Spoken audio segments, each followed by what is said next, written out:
Hi everyone, today we'll be going over the specific changes of the new motor glider. Let's check it out. First, the new motor glider comes with pitch assistance. What this means is that during takeoff, once you reach a certain speed, it will automatically climb and achieve liftoff. Once airborne, tap to accelerate and slide the wheel back at the same time to travel along the ground. Next, let go of the throttle during flight and the glider will maintain its altitude while gradually reducing its speed to 60 km per hour and engage autopilot. Sliding the wheel forward during flight will cause the glider to pitch up and ascend, and sliding the wheel back during flight gradually pitches the glider downward to approach the ground. Furthermore, when turning left and right during flight, the glider will level itself off. The body of the glider and camera angle will tilt for greater immersion. The view of the ground has also been upgraded to better help players observe their surroundings while turning. Let go to stop turning, and the glider will stabilize on its own. As for landing, after descending to a certain altitude, the glider will disengage autopilot to help you slow down and land. Lastly, if we keep pitching the nose up, the glider will end up upside down. Flying upside down will cause the glider to enter an automatic descent, making it much harder to control. It's a real test of skill. So, the new motor glider is now easier to control for better playability, with greatly improved user experience. We're sure you'll have a great time with the new motor glider. That's all for now. See you next time.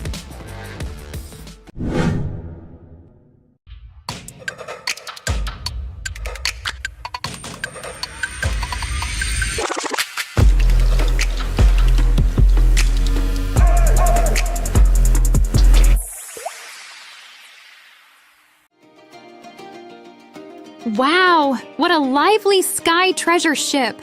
So many lights and people. Yeah, every shop is full of color. Let's look around. Welcome to the Golden Moon Cloud Market. Haha! You can light the ship's magic lamp each day to get Paradise tokens. During certain periods, there will also be a lucky box drop. The Sky Treasure Ship contains loads of great gifts. Come peruse the various stores and go home with your bags full.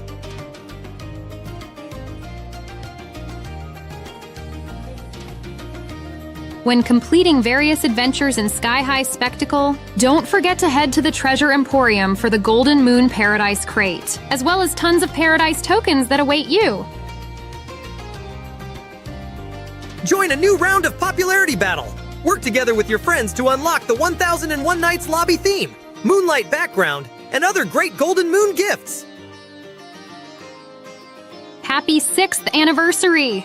Here! Not only can you revisit your past year's game data, you can also play a 6th anniversary exclusive target shooting minigame. Head to World of Wonder to check it out. While playing, you can redeem the 6th anniversary theme song as well, the Palace Musician set for free. Awesome!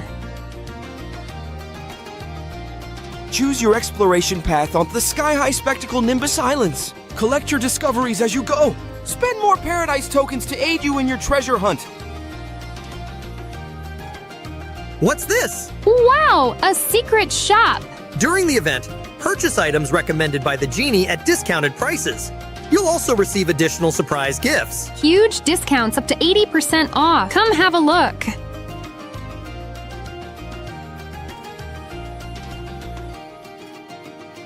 What are you waiting for?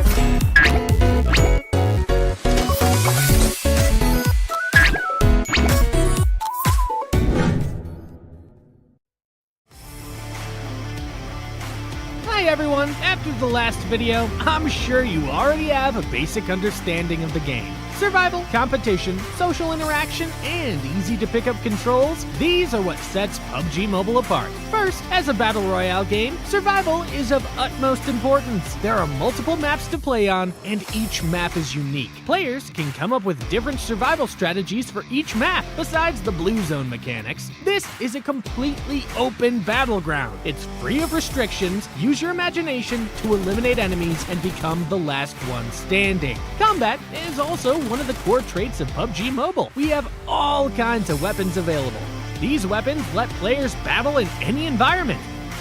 You can be a sniper or storm the front lines with an assault rifle or shotgun. Furthermore, there are also protective gear, consumables, items, vehicles, and more. The comprehensive supplies available ensure a fulfilling combat experience. Our game has multiplayer modes with teams where you can invite friends to play together. Enjoy the thrill of PvP battles. Come up with strategies with teammates, find items for each other, and take up complementary positions. Try to make it to the end together.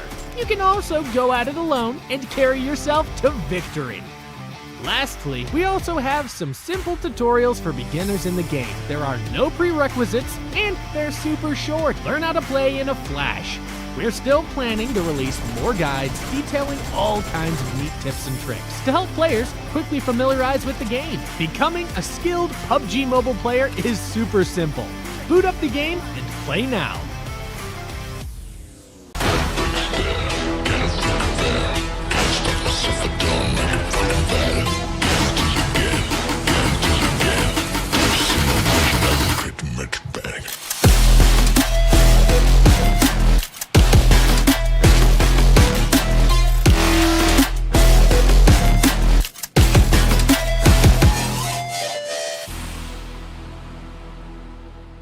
IQOO.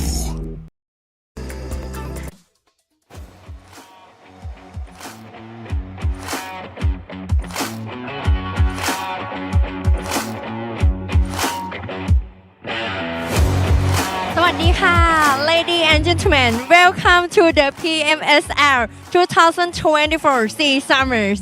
I'm your host, Bo Bundali. Guess what? This time, we bringing the excitement to Thailand within 24 teams, ready to ignite their passion. It's time for a brand new journey. In the last season, we saw Boom snatch record from the two-time champs AE. Now, all eyes are on AE to see what changes they will bring to reclaim their title. But let's not forget Vampire. Our reigning champ from PMWI, ready to defend their honors. FaZe and DX have shown us consistency, but can they bridge the gap to the top?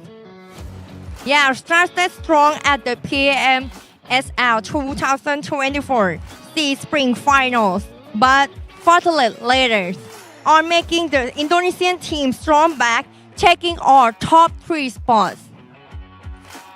Now, let's introducing 16 teams of the 2024 PMSL SEA Summers from Group A and Group C that they will playing today. Where adrenaline meets strategy and the ignite passion, the battleground.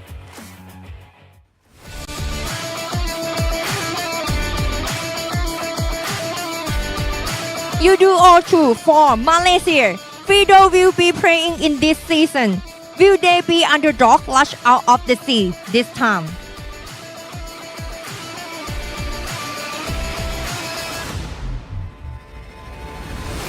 Team Secret from Vietnam. Will they make it into final this time?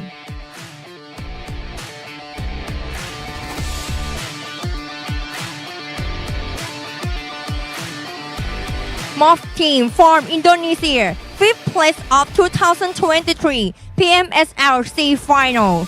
Runner-up of 2023 PMRC SEA vs PEL.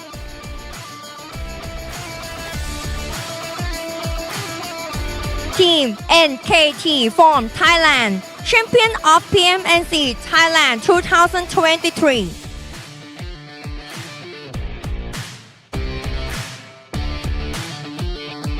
Street VIP for Malaysia, champion team of PMSL Malaysia 2023.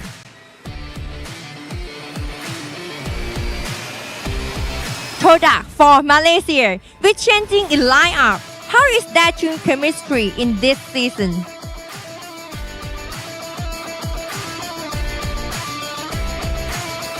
The Infinity Esports from Thailand. They are the champions of PMSL Southeast Asia Championship for 2022.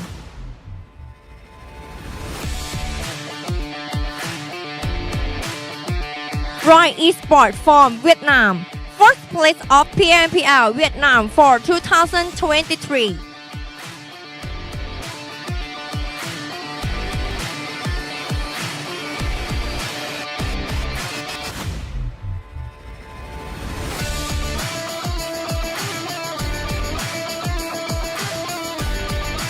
Boom Esports from Indonesia 2024 PMSL SEA Spring Champion.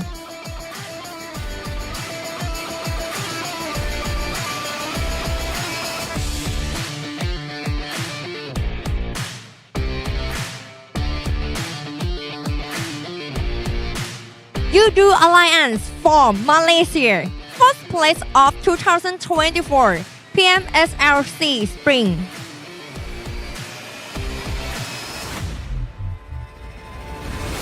Team Fresh from Vietnam, 8th place of 2024 PMSL SEA Spring.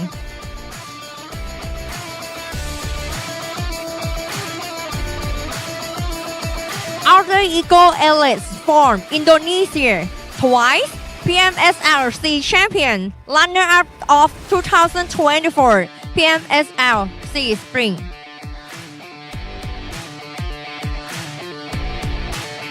TALON Esports from Indonesia, 3rd place of 2024 PMSL SEA Spring.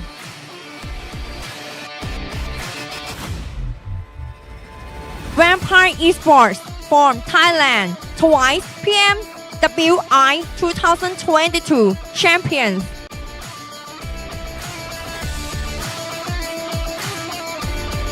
GEEK from Malaysia, champion of PMSL Malaysia Spring 2023.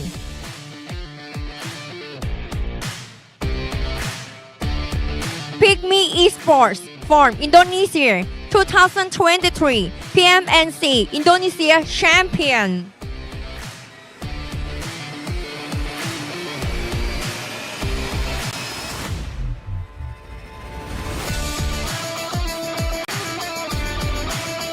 Ladies and gentlemen, now we are going to the Vampire team booth, one of the home country popular team to become champions of PMSL this season. We heard that Vampire have something to say with us. ค่ะแล้วตอนนี้นะคะเรากำลังเดินไปที่โต๊ะของ Vampire ค่ะซึ่งเป็นทีมที่ได้รับความนิยมอย่างมากในประเทศไทยนะคะและเป็นตัวเต็งในการคว้าแชมป์ PMSL ในครั้งนี้ที่ประเทศตัวเองด้วยค่ะเรามาดูกันค่ะว่า Vampire Stone มีอะไรจะพูดกับเราค่ะก็ตื่นเต้นนี้ครับผมที่ได้จัดที่ไทยอีกครั้งนะครับและก็แน่นอนครับผมจัดที่ไทยทีมไทยต้องได้เป็นแชมป์ครับ Yes, Vampire Stone said he excited that PMSL has begun in Thailand again and now finally it's time to be champion in their hometown now. Wow, did you guys catch that? Vampire Stone is confident that this season's championship will belong to them with the home country. Let's see if they can make it happen. Now let's see if our two-time champs, PMSL SEA AE, have something to say about that. Can they hold on to their legacy this time? Bro, he's overconfident, bro. Although we come to Thailand this time, but you don't forget, Stone, that the Indonesian team is already 3-time PMSL champions, bro. And Alter Ego Arise take to the trophy. Remember that, Stone? Oh, well, it seems the competition is heating up now at the 2024 PMSL SEA Summer. Will team from Malaysia and Vietnam finally break through and claim their first PMSL titles? And let's not forget the home advantage for the Thai team. Could they be surprise package this time? Get ready for jaw-dropping and underdog triumph as dive into their action together. Pastor, take it away.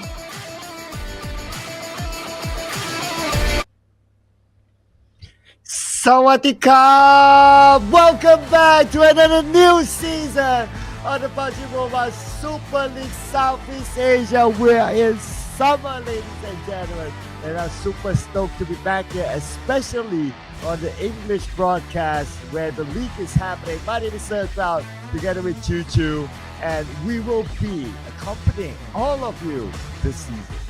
It's been a while, I agree, Cloud, and it has been ages since we actually do have the on-ground for the players, which is going to be in the Thailand, and so far it's 100% winning when the tournament happened to be hosted by Thailand. So can they bring back the trophy after such a long time though? Well, yeah, when it comes to Southeast Asia stage, yep, it's been a while since we saw Thai teams really put up a big performance. But who knows this time, like what you said, home ground buff is real with the Thai teams. Of course, we have a good amount of Thai teams inside of this tournament. FaZe Clan, the Infinity, Vampire Esports, XERXIA Esports, as well as Team NKT. But of course, today, among the Thai teams, the highlight would definitely be Vampire Esports. And of course, not only the team, but Mr. Good Looking himself is the one to open up the stage. Yeah, I agree, and I'm loving his art on his hand and arms. But before we get into in-depth of the game later on, let's just have a glimpse of the grouping that has been drawn early before. We do have, as usual, 3 groups, but Group A will be TALON, YOODO, O2, MORPH, Infinity, Alter Ego, NKT, TODAK, and ROY. Yes, and we have in Group B, BTR, PEA, we have a VOIN, XERXIA, RRQ, FaZe Clan, 79B, Xavier, and in Group C are the teams that will be playing today. Yeah, when it comes to the schedule, we're already starting off, which is going to be the first day here today. 24 teams competing in the league stage, which comprises of 3 weeks long, divided into 3 groups. The group stage will be having round robin as per usual from Wednesday to Friday. Saturday, we do have the last chance survival stage, which is going to be the bottom 16 teams have to recompete to make it through for the Sunday. And the groups will be reshuffled every week, ladies and gentlemen. But we are still going to keep with the sequence of A and C. On day 1, day 2 will be B and C, day 3 will be A and B. And we'll have the top 8 moving straight to the Super Sunday, but the bottom 16 will play the last chance, in which will determine the other top 8 teams that will meet with the first match of the top 8 teams in the Super Sunday to earn the league points. Now, if you guys haven't got a clue about this format, we happen to be changing the format since last season when it comes to 2024. Now, after the league stage have done for 3 weeks long, the top 16, only the top 16 will advance to the playoff of the grand finals, where it will contribute to the entirety of the league here for their head start points in the grand finals. Yes, the head start points, we have seen how important they are in the last season, so teams will really need to go for it. And of course, they're in this to win this. The $200,000 moolah is on the line. Woo! It's getting more numbers and zeros down there, Cloud, and things get a bit heated up since day 1 for the second season of the year, which is gonna be this summer split this time. But when it comes to the point system, at least we still follow some of the old ways, which is gonna be a lot of zeros when it comes to the second page. Well, when it comes to the page of matches, we will start off with Sanho playing 3 Irangos in the next 3 matches, and we'll end the day with 2 Mirama. So the map sequence is going to be the same. However, the time that you can see here on screen is GMT+7. So wherever you're watching this across the world, you have to retune yourself according to the timing so you do not miss out on all the action starting from today. Yep, make sure that you add all minus a couple of hours or an hour, because I think in South Asia it's gonna be just an hour plus or minus difference so far. But make sure you guys stay tuned, because we're gonna head into some very very soon now. Next is going to be the first map, and it's going to be the momentum maker when it comes to the entirety of the league here today. Oh yeah, no room for the teams to drop any games at all. We have seen this format being played last season, and we saw teams who don't start it off hot, they started off later, and they don't really catch up. So it is all down to the teams to make sure that their first game is as explosive as their last game. Speaking of explosive, we're going fast and furious this day one. Everything is just swoosh away. But speaking of which, this season there's so many things that changed despite we have the same team competing with the last season. We are talking about the drama happened behind the scene, the off-season swaps and trades between the org and the players. There's a lot of shuffles down there, Cloud. Oh yeah, absolutely. Honestly, one of my top transfer is from MORPH GPX to TALON, YOODO, the key guy of MORPH GPX for multiple seasons ever since they broke into the scene, and now he has signed his allegiance away to TALON, and I think that is a big upgrade for TALON Esports. But for MORPH, well, not too sure about that. We need to keep an eye on it. But here are the view of our amazing players, including GEEK Fam. Welcome back, Mika. And finally, we'll be playing here today this season. Also coming up from the side of YOODO Alliance. Well, YOODO Alliance, they do have Jimmy for the IGL this season as well. They do have a lot for themselves to prove. But we do know for a fact there's some... not really too much of a difference for YOODO Alliance, just the rebranding of the logo. But other than that, Boom on the other hand, they do have Coach Ken not being listed as sub anymore, but I don't know if the assistant coach Rhapsody really gonna play this time. Yeah, I kinda doubt so, since their lineup is pretty solid. I mean, they are PMSL champions for a reason, right? But the team that came close to them, Alter Ego, now will be always the big question of whether they are still Rosemary Esports or have they found the balance in their team. That's kind of true, but they do have a bit of update for Alter Ego. Just something that's very minor. We haven't seen BARUZ or his sub playing before, so they're removing completely this time. But for the start of Team Flash, now this is going to be another team that surprises us sometime. And coming up from the side of Team Flash, they do have a bit of rename for the players, which is going to be WOONT renamed as Batman. Oh yeah, come all the way from Gotham City to save the day. Let's see if we can do it for Team Flash. Vampire Esports needs no introduction. They are the true bats in this tournament. Now with the homegrown buff, let's see if they can finally bring it back home from Southeast Asia to Thailand. Now speaking of the overhaul of the players, we do have a major overhaul coming out from the Thai side as well. Now I'm not sure about the total lineup for all the teams up there, but Infinity definitely changed so much as well. But it's all talk and nothing else. If we don't see some actions going, let's head into our day one PMSL Summer Day 1.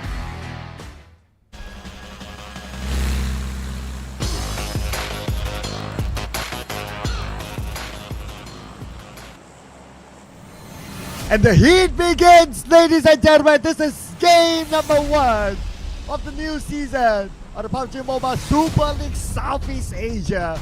And the flight path is going to cut across the left side of Camp Alpha, and it will end on the right side of Camp Bravo. Keep your eye on some of the hot spots like Paradise Resort, like Boot Camp, like Ruins. There might be clashes of draw spot in game number 1. I'm gonna have to give the credit for Level Up ID because it did give us a bit of update regarding the hot spot and drop spot regarding some teams that might be clashing. Surprisingly, Cloud. You don't see a lot of teams dropping around Bootcamp when it comes to this season, other than possibly PIGMY. But I have a feeling Boom might actually hover around. They might actually change it. First, second drop spot, who knows? But we might actually see something that's gonna be happening on top of Sami. Yeah, just because the FaZe Clan is not playing, so Bootcamp is open for Boom Esports. But for Sami, like what you said, keep your eye on MORPH, and we have YOODO 02 in the lineup in Sami. And speaking about lineup, YOODO 02, Fredo is playing.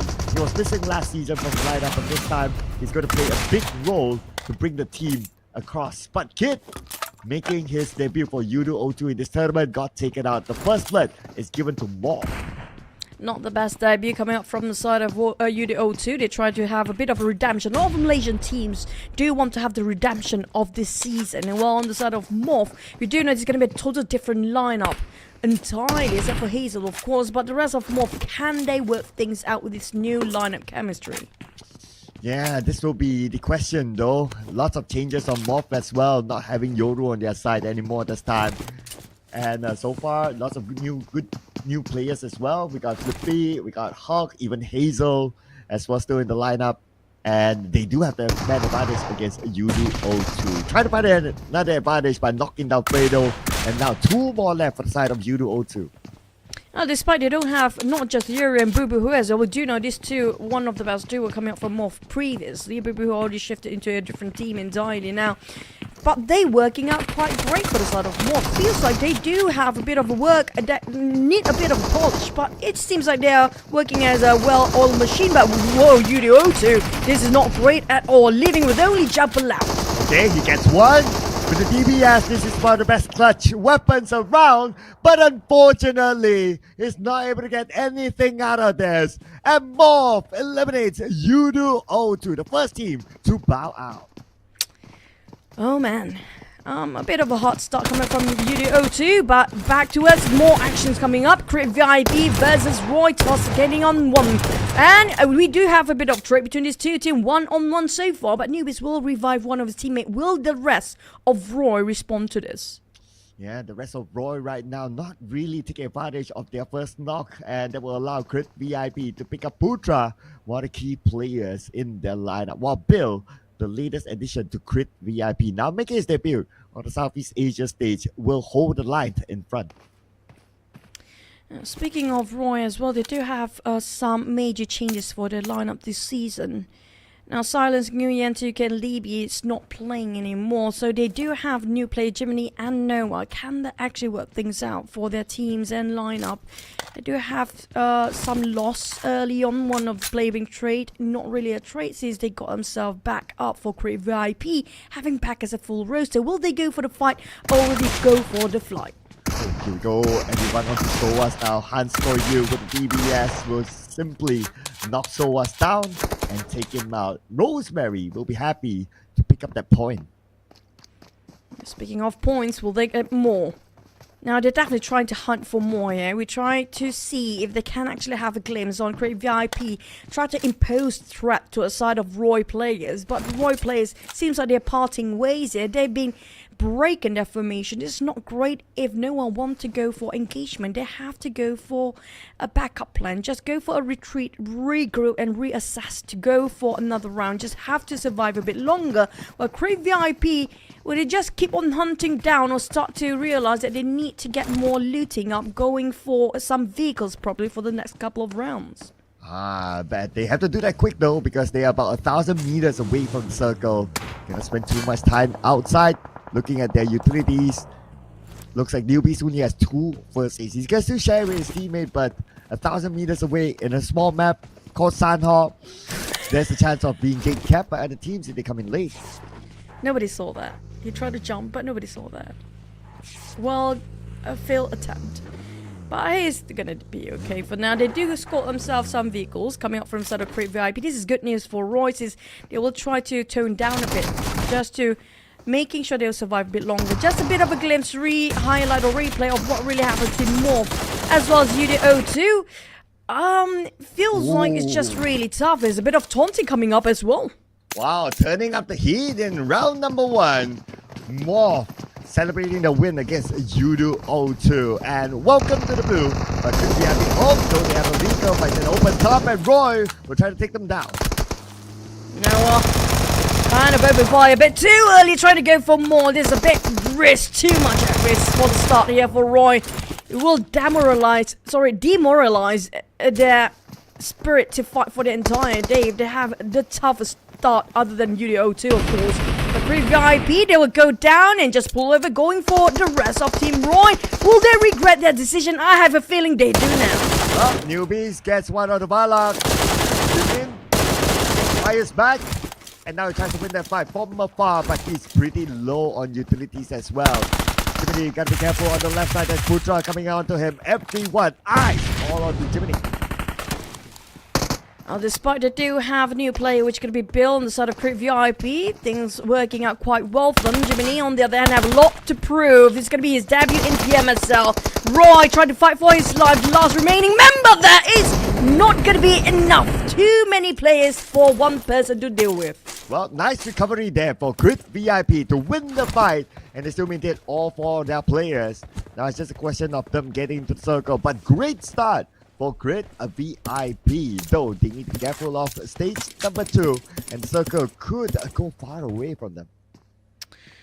So the Crit VIP last season wasn't great at all, and they do have some major changes, which are going to go that afterwards. But the circle just shifted away towards the smaller islands. Possibly, if it still comprises all 3 islands, it's going to be tough for the teams to decide where to go. It's going to be crucial for them to pick the right island.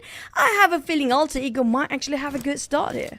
Oh yeah, because it's a Camp Alpha-ish sort of circle, and that definitely is a big advantage to teams who drop there, especially Alter Ego, who always drop in the area of Camp Alpha. And now they will pick one of the best spots in the circle, which is the high ground on the Camp Alpha or on the Camp Alpha mountain. As long as they can hold this spot with the circle still, they'll put themselves in a good position.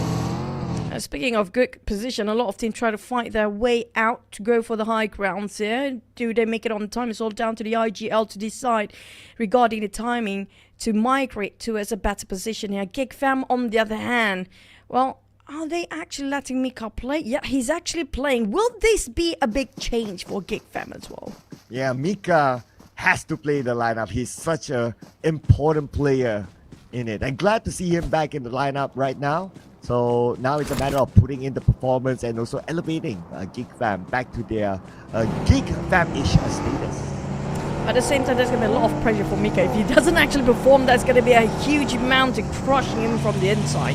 So I have to make sure he's always relaxed, calm and composed, just to make sure he can deliver what needs to be delivered down there. But NKT start to move themselves, rush straight into another team. I have a feeling that's going to be Team Flash, possibly. Yep, one which going to be firing on top of this mountain.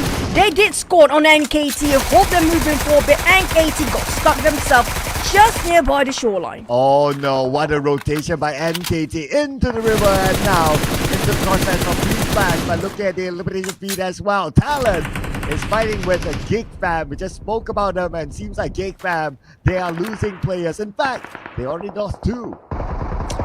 Batman, aka Won't, do have a bit of a angle to work with. While we're back to a side of GEEK Fam. Mika not working out quite well, but at least he's got himself against TALON. Quite low health down there. This is not great, but Yoru need to reposition himself, but hardly get any visualization on the other side. Damn root fire back. They spotted out Yoru trying to flee from the scene.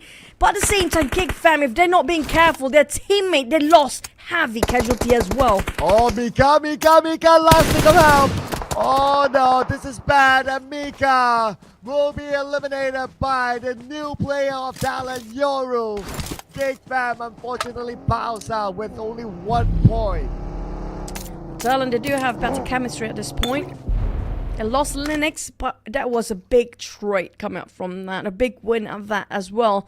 But back to NKT, they still stuck themselves at the shoreline. They're trying to just dock themselves, but it's just so difficult due to Team Flash having some tight grip towards the side. NKT, kind of surprised that they are still A-OK. Stuck in the river. They do have this big boulder behind them as cover. And now we have TODAK as well, going up against YOODO Alliance, the 2 Malaysian teams with Jimmy OP now down on his knees. The rest of YOODO Alliance will need to fight against TODAK, who has this high ground advantage. YOODO Alliance, Leon Steezy, the new addition of this roster right now, trying to make a play, open up the space for the team. Here comes the Nate dropping off quite hot.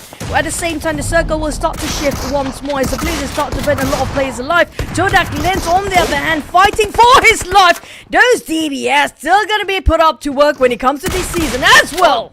Whoa! Door open and Lynx will land the final blow. TODAK eliminated the YOODO Alliance. And TODAK, though they got the 4 points, but they lost 1 player in the process. But it's still okay. Still a decent start for TODAK.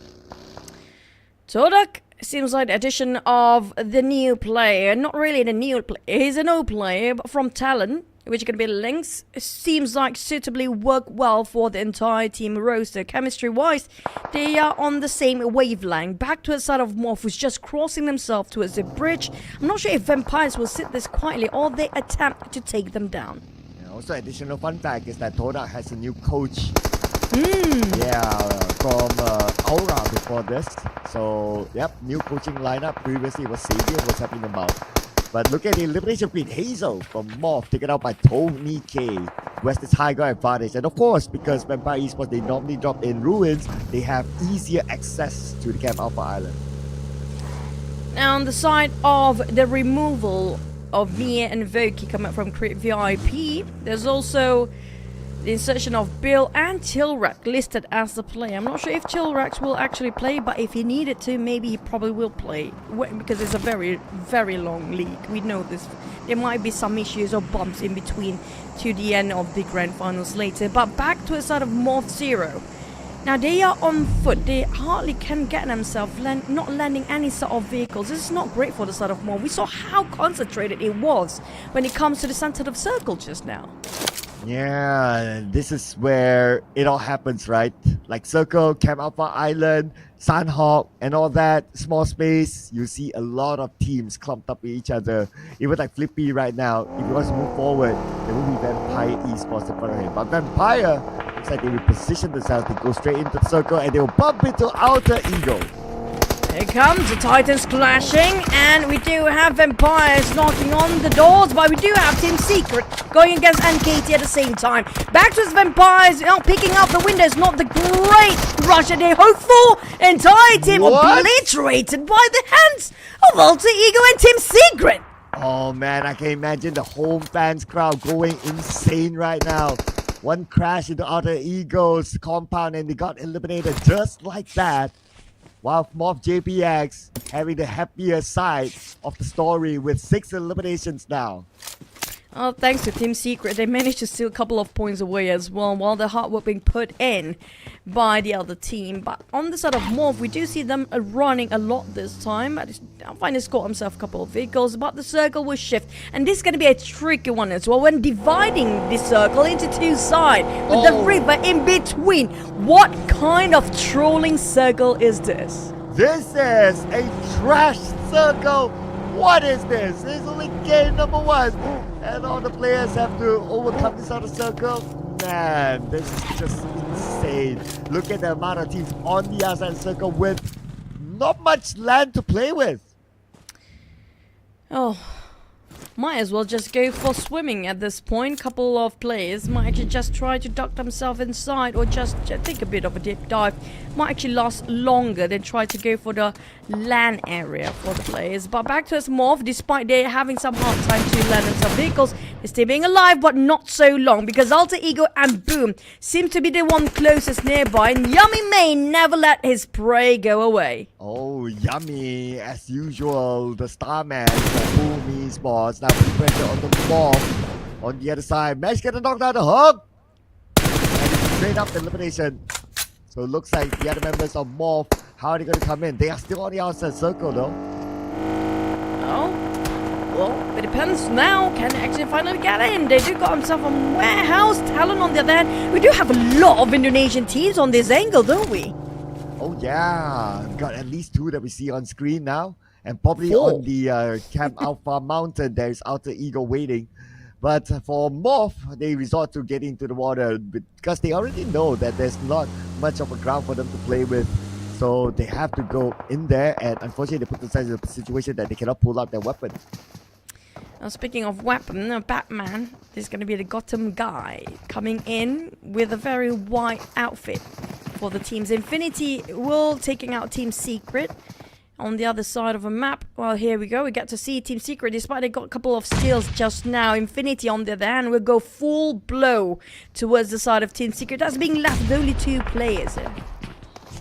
Go late by Drunken on the other side.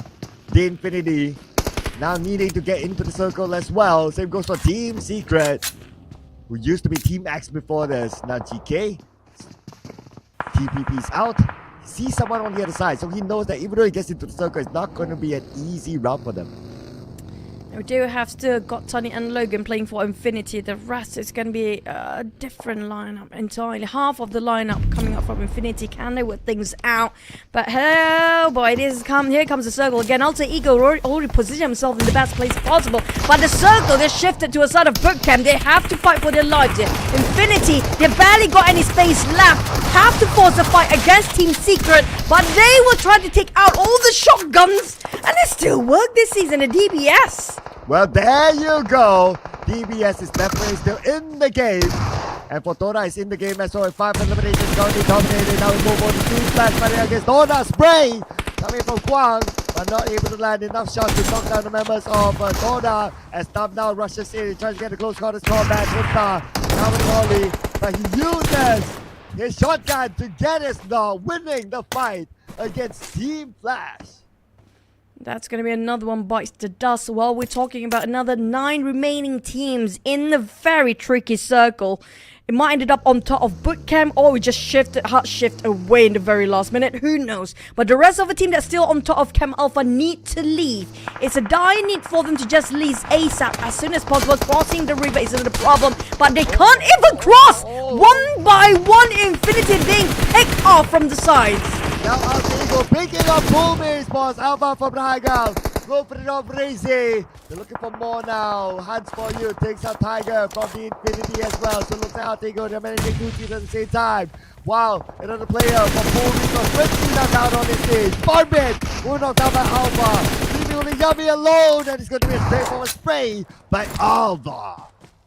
Alter Ego make it look so easy that it feels like the openers just now just giving their body away willingly to a side of Alter Ego to score themselves 10 elimination points now. Despite not having Rosemary, quite early on they lost Rosemary just now. But Hans for you and the rest of Alter Ego, this is what we've been looking for Alter Ego. Last season always starting off with only Rosemary to carry things out, but this time things are working out pretty well for Alter Ego. Yeah, and now it's all about consistency for them. If they can work things out with or without Rosemary in the lineup. First round, so far, so good for Alter Ego. TODAK champions of PMSL. And circle time. Now, it's time for Alter Ego to overcome the circle to get across. Speaking of getting across, another team try to just go the other side, which is going to be Infinity as well. MORPH feels like they are sitting ducks. Alter Ego, how can they cross over to the other side, to the side of bootcamp, where they are on from Camp Alpha all the way to cross the river. They have to divide and conquer for Alter Ego. If not, things will not work well. But lucky enough for them, they do have enough manpower to do that. Oh, here we go, long range spray by Misery, but wait, hang on a second. They're sharing buckets. I see what you do there, just to heal up themselves. Okay, I see that. Sharing is caring. Sharing is caring. Yeah, they definitely have love for each other, not only outside the game, but also on the inside. But looks like Logan is still there. And it's a matter of who docks themselves first, I guess.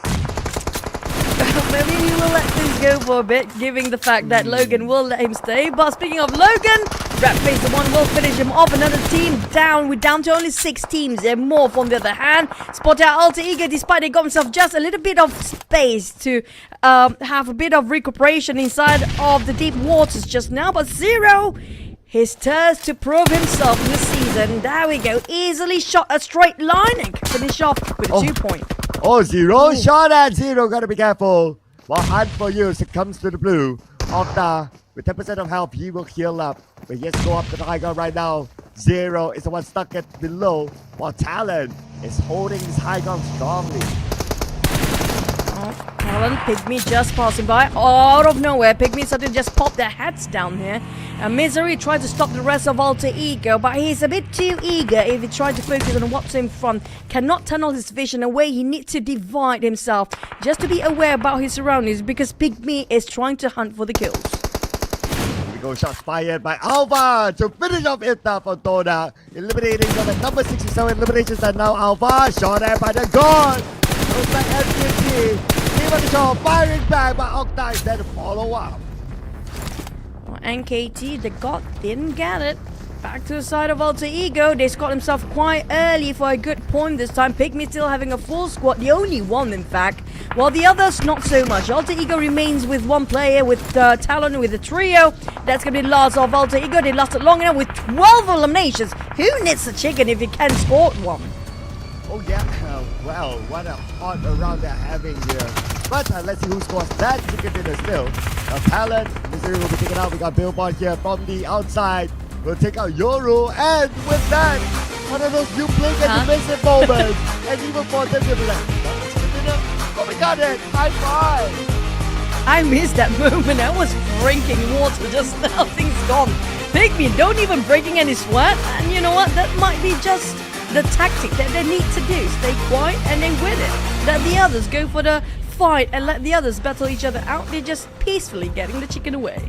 Yeah, it was one of the most peaceful chicken dinners that we have seen. And it didn't even feel like it's like, oh wow, he does this, he does that, gets the chicken dinner. No, it's just like, oh, another chicken dinner? Oh, great.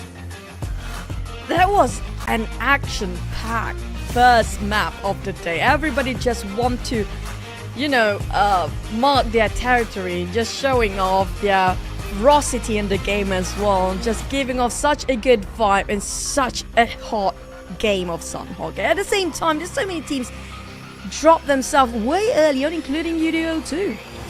Yeah, YOODO too, the first team being eliminated without a single point. As much as the change of lineup for them, looks like the first round wasn't what they would have hoped for. But it's only game number 1 for YOODO 2. We still have a couple more games to go after this, and like all gamers say, it's only first game and maybe it's a warm-up game for them, but it's definitely not a warm-up game for PIGMY. Now, PIGMY was last season rookie team. Now coming in, they are also the star rising team in the last season. I have to say they are now experienced enough to have to go through such a pressure. Now, it seems like a bit more calmer than last season as well. Jabranki, Tana, Troll, and Billboard. Now, when it comes to the division of damage, it seems like everybody just pull off their own weight. Yeah, I mean, damage received, just looking at that as well, like a very, very minor damage received. Seems like they have a pretty much a chill moment. And I guess that's also because of the circle. They actually went to camp, went to boot camp. But look at the other teams now. Alter Ego, Talon, PIGMY, and MORPH up here as well. So this is also lineup according to how many points that they collected. So despite PIGMY getting that chicken dinner, they are still behind Alter Ego and Talon in terms of points. They hardly get any sort of eliminations just now until the very end for the side of PIGMY. They decided to just play as the neutral party. But on the side of Alter Ego, despite being just slightly a bit early on for the finish just now, they still scored quite a number of eliminations. But we're just going to replay in case you guys miss the highlight. This is going to be the first game of this season.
And here is the match rankings for game number 1 of the new season, ladies and gentlemen. Alter Ego coming in with 12 eliminations, the only team with a double-digit eliminations up here.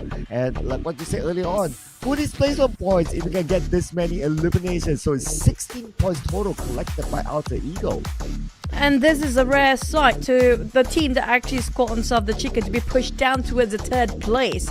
And this is, I don't know if this is a surprise for the start of this season. All top 4 teams in the first map here today, all comprised of Indonesian teams. It just shows how strong they were in the last season and how much momentum they want to start off when it comes to the summer split. Yeah, you're absolutely right. And even their points are not too far away from each other. But on page number 2, we do have teams like Team Secret, Boom, surprise to be down here. But then again, it's only game number 1.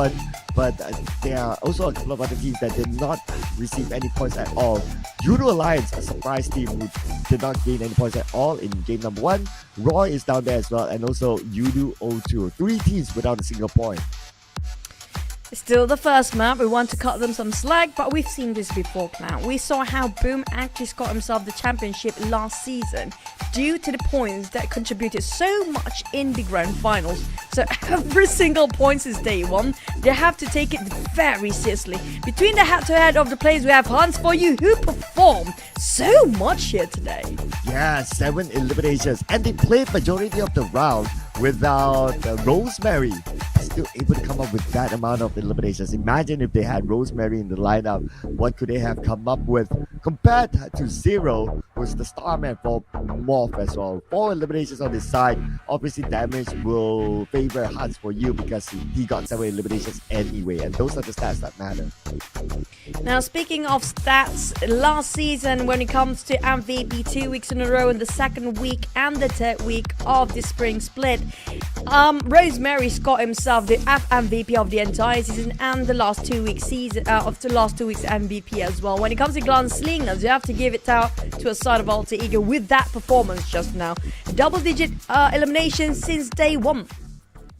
Yeah, double-digit eliminations. That is a big whooping statement in this tournament. But here we go.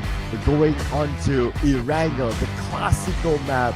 Now we saw a great performance by the Indonesian teams, top 4 Indonesian teams, and they remain consistent or not in a map that is very, very familiar for all these teams. Now, things going so fast and so chaotic, we don't really have time to have a bit of a backstory between the teams and players just now. But at the same time, when it comes to Boom Esports, just a recap, they were the last season champions. Can they score another where Alter Ego want to get their hands on? Even though they don't have a straight hat-trick when it comes to all the season as the champions. They did get themselves back-to-back last year. But at the same time, when it comes to Boom Esports, the recent PMGO, they got themselves 7th place.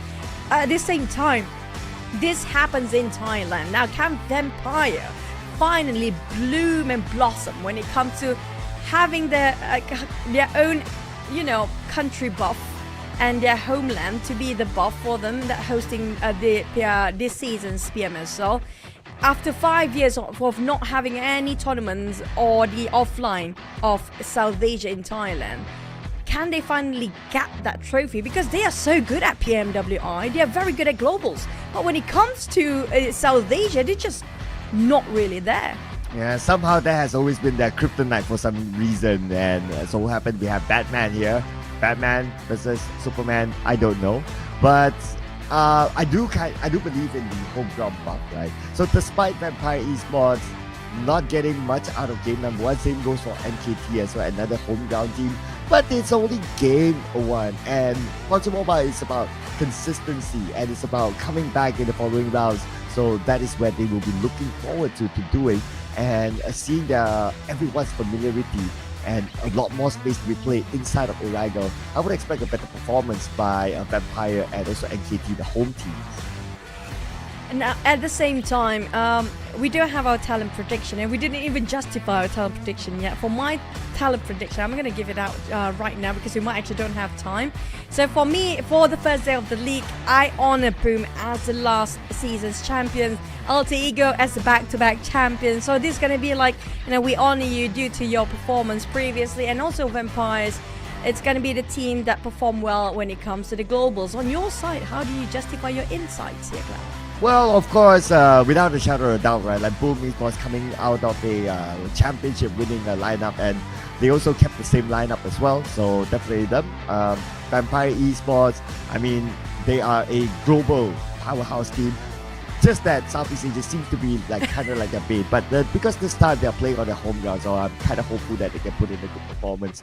YOODO Alliance has always been performing at the big stages as well. It's just towards the end, maybe a little bit here and there, and their only, I would say, their only gap is to secure a major trophy. So YOODO Alliance, one of those teams that I would say can put up a consistent performance as well.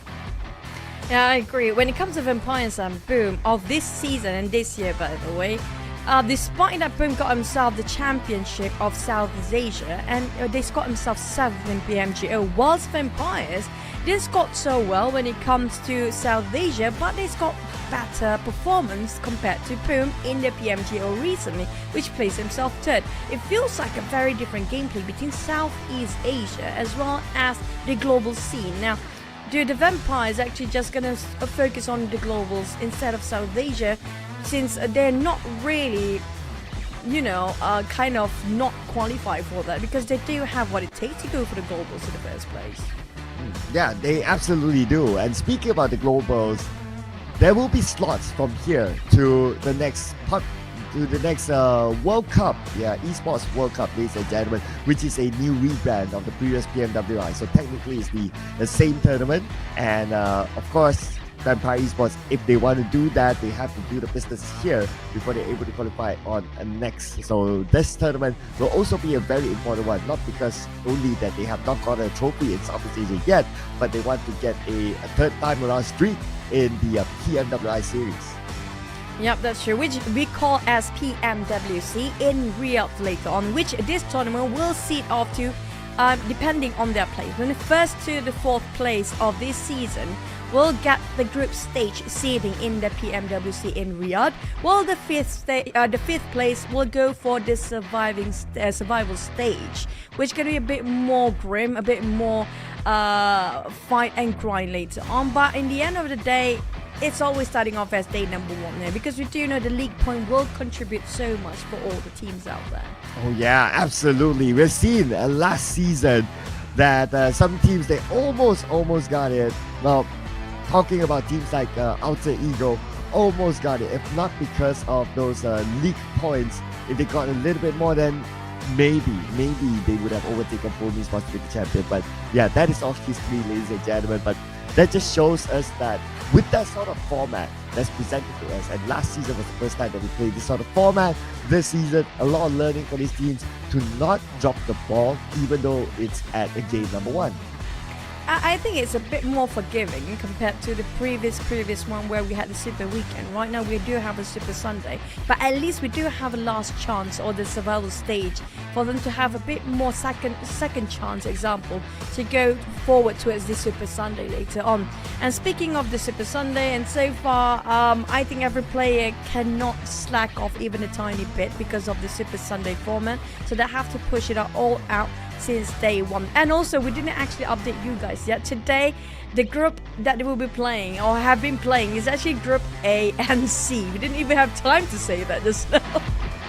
Yeah, so Group A and C. So if you're wondering where are some of your favorite teams like Sem9, like BIGETRON, yep, they will be playing again tomorrow in Group B, ladies and gentlemen. But now, we have our players on screen. So TALON with Yoru in the lineup. Maybe having a decent round, I must say. But again, it's a very, very tough circle as well. So I guess if you want to evaluate their performance, you gotta be fair to the fact that the circle was insane. I personally feel like it's kind of unfair for us to evaluate the players for the entirety of week number 1 due to how many teams have major swaps of players when it comes to this season, the best time to actually judge them and evaluate their performance might be actually on the second week, because they might actually need more time to have some chemistry being built up for the teams to just strategize themselves as well against all the teams that do have different dynamics that which are going to change the entirety of the scene for this season. But before we get into the game later on, I do want to shout out for our caster friend Maxman, happened to be dropping by early on. If you guys want to know a bit more updates regarding all some nits and bits, and especially when it comes to EU and America scene of PUBG Mobile, don't forget to drop into Maxman Contents because he will update you guys there. Yeah, it's a global connection, ladies and gentlemen. So, yeah, you can get your dose of PUBG Mobile globally and everywhere as well. And in case you just joined us for this game, maybe you're just back from work or something, yes, the stats are down there, ladies and gentlemen, just to give you an idea of how this team have been performing. And we've only played one game inside of Sanhok so far. And so far so good for the team. And you can see here on screen here, Alter Ego. Though, we have not yet seen the best of Rosemary. He kind of being eliminated early, but I was super happy, honestly. Despite Alter Ego, we do know everybody just lean towards Rosemary. Everything is just Rosemary. We do know he's not being underrated or overrated at all. He's pretty much deserved with all the mouth chanting off for Rosemary because of what he played last season, the very last minute. It got me teared up in the very last minute and the very last day as well. But speaking of which, I'm happy the fact that Hunts for You now carry the same weight as much as Rosemary did back then. Yeah, Hans for You did the job in the absence of Rosemary, and he pulled off a great performance for him to be the top eliminator in round number 1. But I also want to point out some of my observations during the off-season, since we do seem to have some time. So in the off-season tournament, Rosemary, sometimes he played the fragger role, but there were a lot of times that he played the support role as well. So I had the thought of like, why are they doing that to Rosemary? Why are they putting it as a support role in the off-season tournament just to try things out here and there? And I had the thought of like, maybe that's to train other players to play as a fragger role in case of Rosemary's not there. And looking at the result of game number 1, it seems to be working out for them. I'm loving that. I love the fact that you actually note that out and actually shared that with us. That's a very valuable information, by the way. Thank you so much, Sir Cloud, because this kind of gives us a different view of Alter Ego in a different angle entirely. If they can train all the other 3 players, starting off with Hans for You just now, just can be as good or even better than Rosemary perhaps. Now that's going to be one team that all the others should watch out for. Yeah, so keep an eye on Alter Ego this time. They might have fixed whatever their issues were in the previous seasons where they might be over-dependent on Rosemary. Now, the one fix that we are still waiting for is Vampire Esports, as you can see here on screen. When or how are they going to be the kings of Southeast Asia? They have done it in PMWI. PMGC, yeah, that's waiting as well. But technically, PMWI is kind of like PMGC, so you can still kind of get that global claim. But Southeast Asia, arguably one of the toughest regions in the world of PUBG Mobile, this is where they want to conquer as well. Now, that kind of giving me the vibe the same, just like how BTR Red Aliens used to be in the days where the Tachibana twins, Luxie and Satsi, was still in BTR with Microboy during that time, where they scored so much in the global scene, but they have such a long time to just take the trophy for South Asia. This is the same history repeating, but this time it's just towards the Thai teams here, which could have been Vampires. Yeah, and I know a lot of eyes, a lot of pressure on the Vampire, right? But that's also because FaZe Clan is not playing today, ladies and gentlemen. FaZe Clan will play tomorrow, and I believe they will receive the same reception because, yeah, it is FaZe Clan.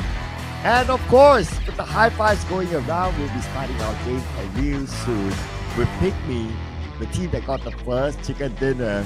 They'll be looking to get more out of today. And speaking of more, we saw how much action we witnessed just now. It was a big, huge mess. A lot of massacres and a lot of fights in between when it comes to a very small map of Sanhok.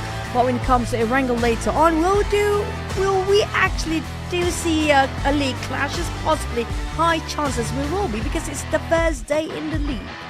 Yeah, day number 1, teams might still be eyeing other teams as a drop spot, trying to tussle it away from them.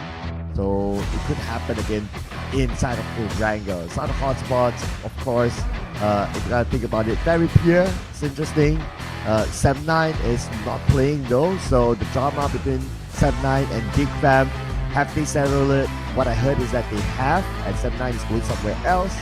But we'll keep that again for the days to come when they will be the same group. But choo-choo, looks like we're gonna buckle up and we're gonna head on to our flight. Here we go, Erangel.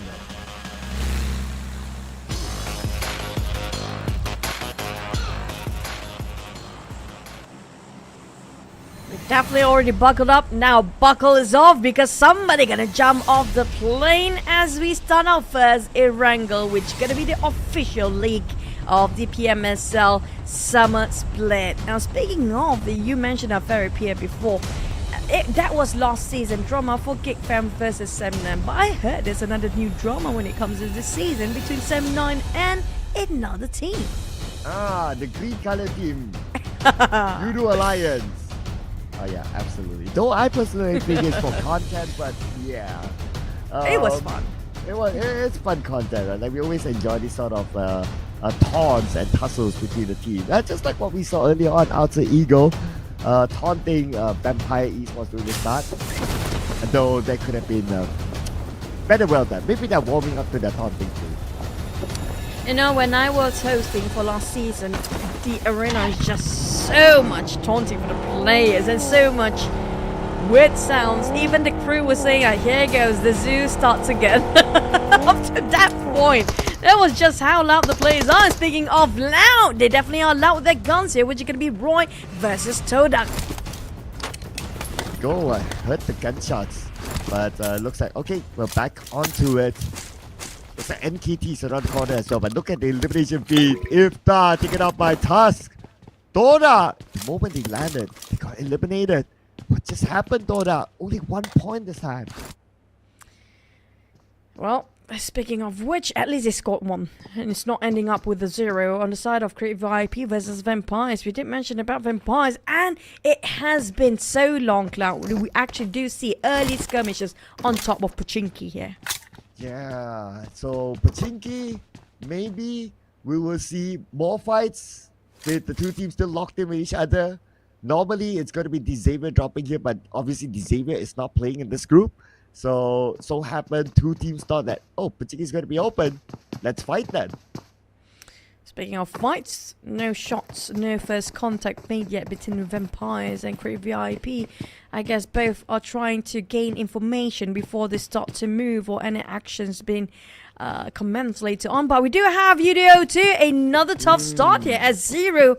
Finish off Adi Boy. I have to say, MORPH do get themselves a very good fragger for themselves for this season. Yeah, taking out Adi Boy.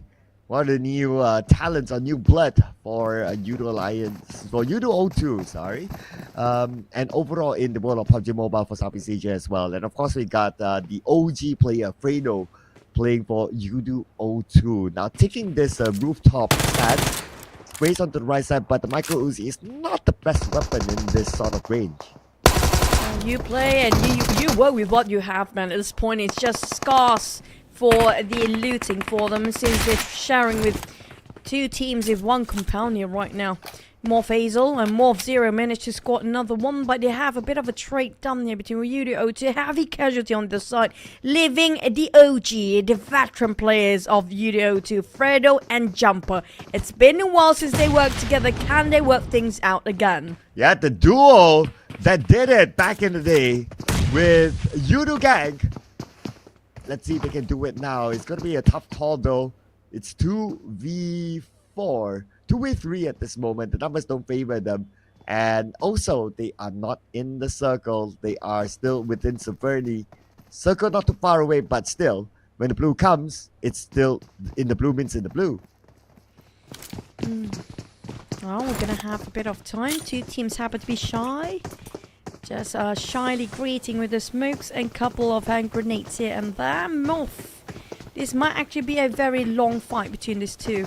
MORPH and YOODO, maybe not so much. They figure out where he is. Hulk going in. There comes a spray. Going down on his knees. And Hulk just going for the prone, leaving only Jumper left. And now they know where exactly Jumper is at. Hazel is going to go onto the Amanda Church where Jumper is waiting at the rooftop. They toss across, but not going to be able to connect at all onto Hazel. Zero joins in as well. 2v1 for now. Waiting for one more player to join in. And Jumper, not waiting anybody to join him in. At this point, there's nobody else left for him. What can you do, Jumper? Jumping around, trying to hide himself, but there's not much space and room. Another team that's going down early 2 times in a row. YOODO to really need to work out regarding their drop spot here.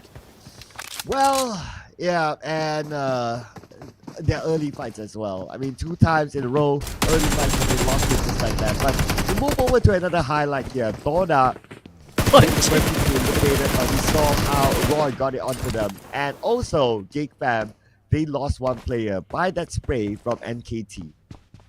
It's a lot of early skirmishes due to the first day of the first week as well. So everybody trying to mark their territories and fighting for the compounds they're really dying for. But on the side of Crate VIP and Vampires, seems like a bit of a hold, a bit of a, I say just a bit of draw between those 2 teams. A bit of a stalemate, nothing much happening. While on the side of Roy, they did lost 1 player early on that they're trying to figure out how to move for the next one. If they're a bit later, if timing is a bit off, just a tiny bit, it's going to be done for Roy because they're trying to go for the mountains and all the small hills around here somewhere. Or at least they got themselves this decent spot on the outside of Pachinki. So knowing that Pachinki, there's probably another team, so that's why they are like kind of chill for now out there. First for Team Secret. Speaking of chilling, they are still being chilling in Novo, taking their time to make their rotation. So they're about 1,400 meters away, and will there be teams blocking them at the bridge? Probably not, unless if VTR is playing. VTR tends to like do that, but since they're not, then maybe Team Secret will have an okay access to the main peninsula. Speaking of the main peninsula, well, things have been a bit silent, a bit quiet for now. Sorry, Pandemonium. I don't forget about Jason. Thank you for dropping by. If you guys have no clue, Pandemonium, just check things out. You guys can just hear about the updates of the west side of PUBG Mobile to its Pandemonium, by the way. No, I don't forget about Jason. I miss Jason. It's been a while, of course. But back to us a game. Hope you guys are doing well there. Maxman and all the boys and all the girls up there as well. I miss you guys. Hopefully we get to see each other soon. Maybe in Riyadh, who knows? Cloud, can we go Riyadh? I'm gonna ask the banker. Clearly, I don't hold the bank. If I hold the bag, I'll be bringing everyone there. Everyone, including all of you guys out there watching, because you guys are awesome.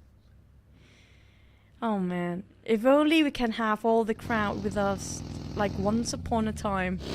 But the flight, I mean the tickets to Israel are so expensive, by the way. And it's gonna be 11 to 13 hour flight from here. Hopefully we get to go with, I wish to go back to Middle East one day. But we're done with our stories. Infinity. Now this is going to be a team that trying to revamp themselves this season.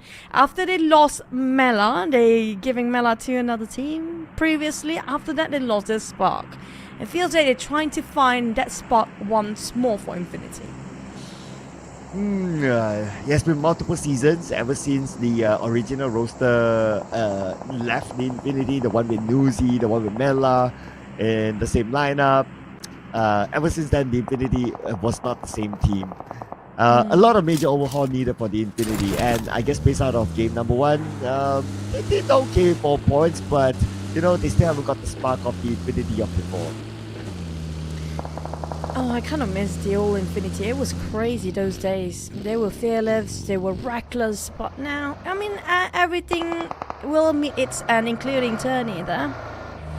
That was a brutal way to go as the first day of the league.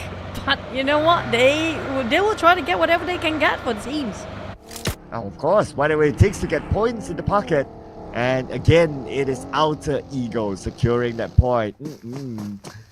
Easy run over. onto Tony K. Not to be confused with Tony K, ladies and gentlemen. They are two very different players. But of course, they're from Thailand. But speaking about Tony K, we got them and his team on screen. And because the circle is somewhere in the middle of the map, so Pachinki will still be held down by these two same teams.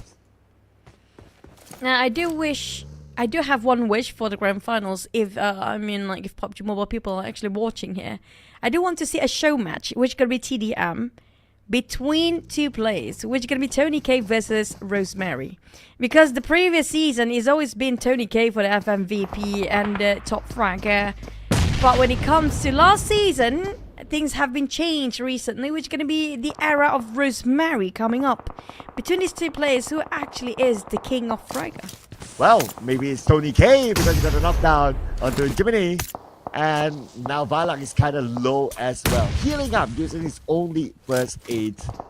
Tony K, that was a long range shot. So they kind of helped Boom Esports from afar. And Tony K is not able to secure that point just yet. Instead, we can see the pickup happening. And it looks like they will reset, though, with Tony K interfering. We do hear a couple of nades being dropped once more. Francie is a bit erratic, but he found himself way to the side of Roy, and that's going to be Valak down. Easy peasy lemon squeezy. Boom didn't even waste a single second for that one. Yeah, and with that, Roy, look at the minimap. They will leave this area. They gotta get away from Boom, they gotta get away from Vampire Esports as well. And Roy relocated themselves into the edge of Pachinki. Now, having this house for themselves, they should be able to be holding, they should be able to hold this house for now, that is, until maybe things combine. And Roy really have to play this super safe. They didn't score so much when it comes to the first Sunhawk map just now. Now leaving with only 2 more players left. At least he's got himself a 4, but a bit low when it comes to the health of the players. Now on the side of Alter Ego, just passing by Infinity, greeted warmly by these guys with the sprays of the guns just now. We can hear the rifles singing over that side. But MORPH, well, they are coming up from ruins. I think that's going to be a very clear path towards the center of the circle, just going up from the northern side. Yeah, that's a crazy rotation there. Tagging them to come back into the circle, avoiding all other teams in the middle, playing it super safe for MORPH. And understandably, since they only have 2 players left, they don't want to take any risks, and they're going to play, probably going to focus on to play some points. Now, speaking of points, and KT will actually just give his points away to a side of Team Secret, who just aiming for more. Team Secret, who used to be Team Axe previously, now rebranded themselves into full Team Secret for this season. So was and the rest of their body will try to go for more. They're planning to go and rush to a side of NKT, but being stopped by YOODO Alliance right on top of that hill. But they're leaving and might actually just try to go for a longer rotation to get into the circle. Oh, Mika just got knocked. And GEEK fam is not picking up yet. He's still bleeding out. And he'll be finished off by Guang from Team Flash, losing one of the key players. One of the members of GEEK fam currently kind of low as well. But on the outside of the circle, we got YOODO Alliance here and Team Secret next to each other. We move over back onto Alter Ego. Pretty okay in the circle, but position compromise. And Octa gotta be super duper careful since he's alone on the other side.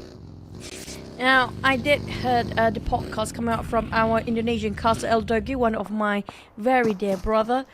He did mention about Octa is actually a high valuable player, be a bit underrated. From my perspective, I agree, because he's kind of an overall very good player. He can do whatever that's need to be in. He's the filler for the team. But speaking of NKT, Team Secret will try to shut them down, while Rosemary now starting his beast mode.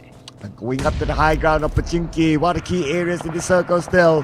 Whoever conquers this high ground will have good advantage to oversee the rotation of other teams nearby. Mr. Joe still calling up for help, and his teammates, it's going to be hard to pick him up. If they go for him, they're going to be shot down, and GK will finish up that job and secure that point for Team Secret. Inside of YOODO Alliance marching in, they got themselves safely landed towards the compounds nearby, just touching at the rim of a circle, while the side of the others are still fighting for their own life. GEEK fam do have this high ground. This is going to be spicy if YOODO Alliance will try to take out on GEEK fam. I'm lucky we don't have 7-9 here today, but at the same time for GEEK fam, this is the season for them to prove themselves, the redemption compared to last season. They have so much of loss They need to come back for this one, but they already lost Mika and Audrey way early on. Yeah, the two players that is key to GEEK Fam unfortunately eliminated. And circle-wise, gonna move away from GEEK Fam as well. Now the heals of Pachinki is no longer valuable. They have to get away from here. But Vampire Esports placing themselves on top of the abandoned church just above Pachinki. Great spot to be in with the circle. It's quite a rare circle, by the way. We don't have a lot of Northern Pachinki sort of the circle of past few seasons.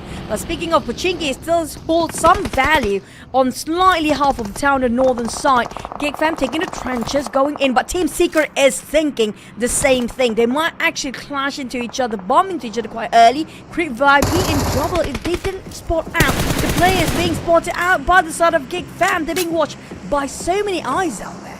Yeah, look at how colorful the minimap is. Everyone wants to get into Pachinki now.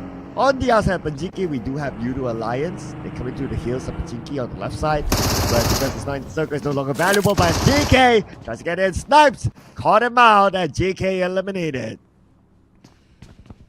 Back to its side, Damroot. GEEK Fam very separated amongst themselves here. Lost two players early on. Damroot just gonna go solo YOLO all the way. Spot out Soas right across him. Here comes the nade, tossing it out in a couple of seconds, but they see him first! And the nade chipping down to only 60% of HP left.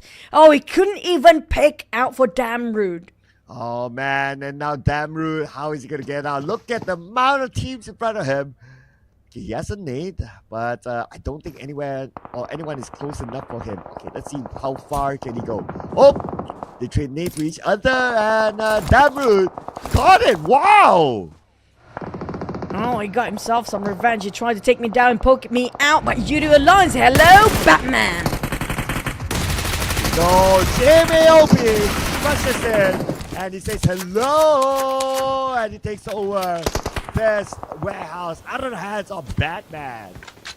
He needs his Robin. He couldn't work things out by himself for that Batman of Team Flash. But speaking of Flash, we do have a Corn, not a Robin, but it is a Corn that tried to make a bit of a redemption for the team. YOODO Alliance did take themselves a warehouse, eyeing over towards the side of Team Flash, and KT will have the fight against VIP, and it happened to be kind of smashed down and hammered between the two teams here for NKT. They're stuck and sandwiched. Yeah, NKT among the other teams. Look at where they are in the minimap right now. Vampire Esports on the high ground, and in the city, that's Crit VIP. So they're kind of stuck between the two, like what you said, with only two players left. And if they want to take fights, it's not going to be that easy since they don't have the numbers. But look at the elimination feed as well. Yoru gets 1 out of 4.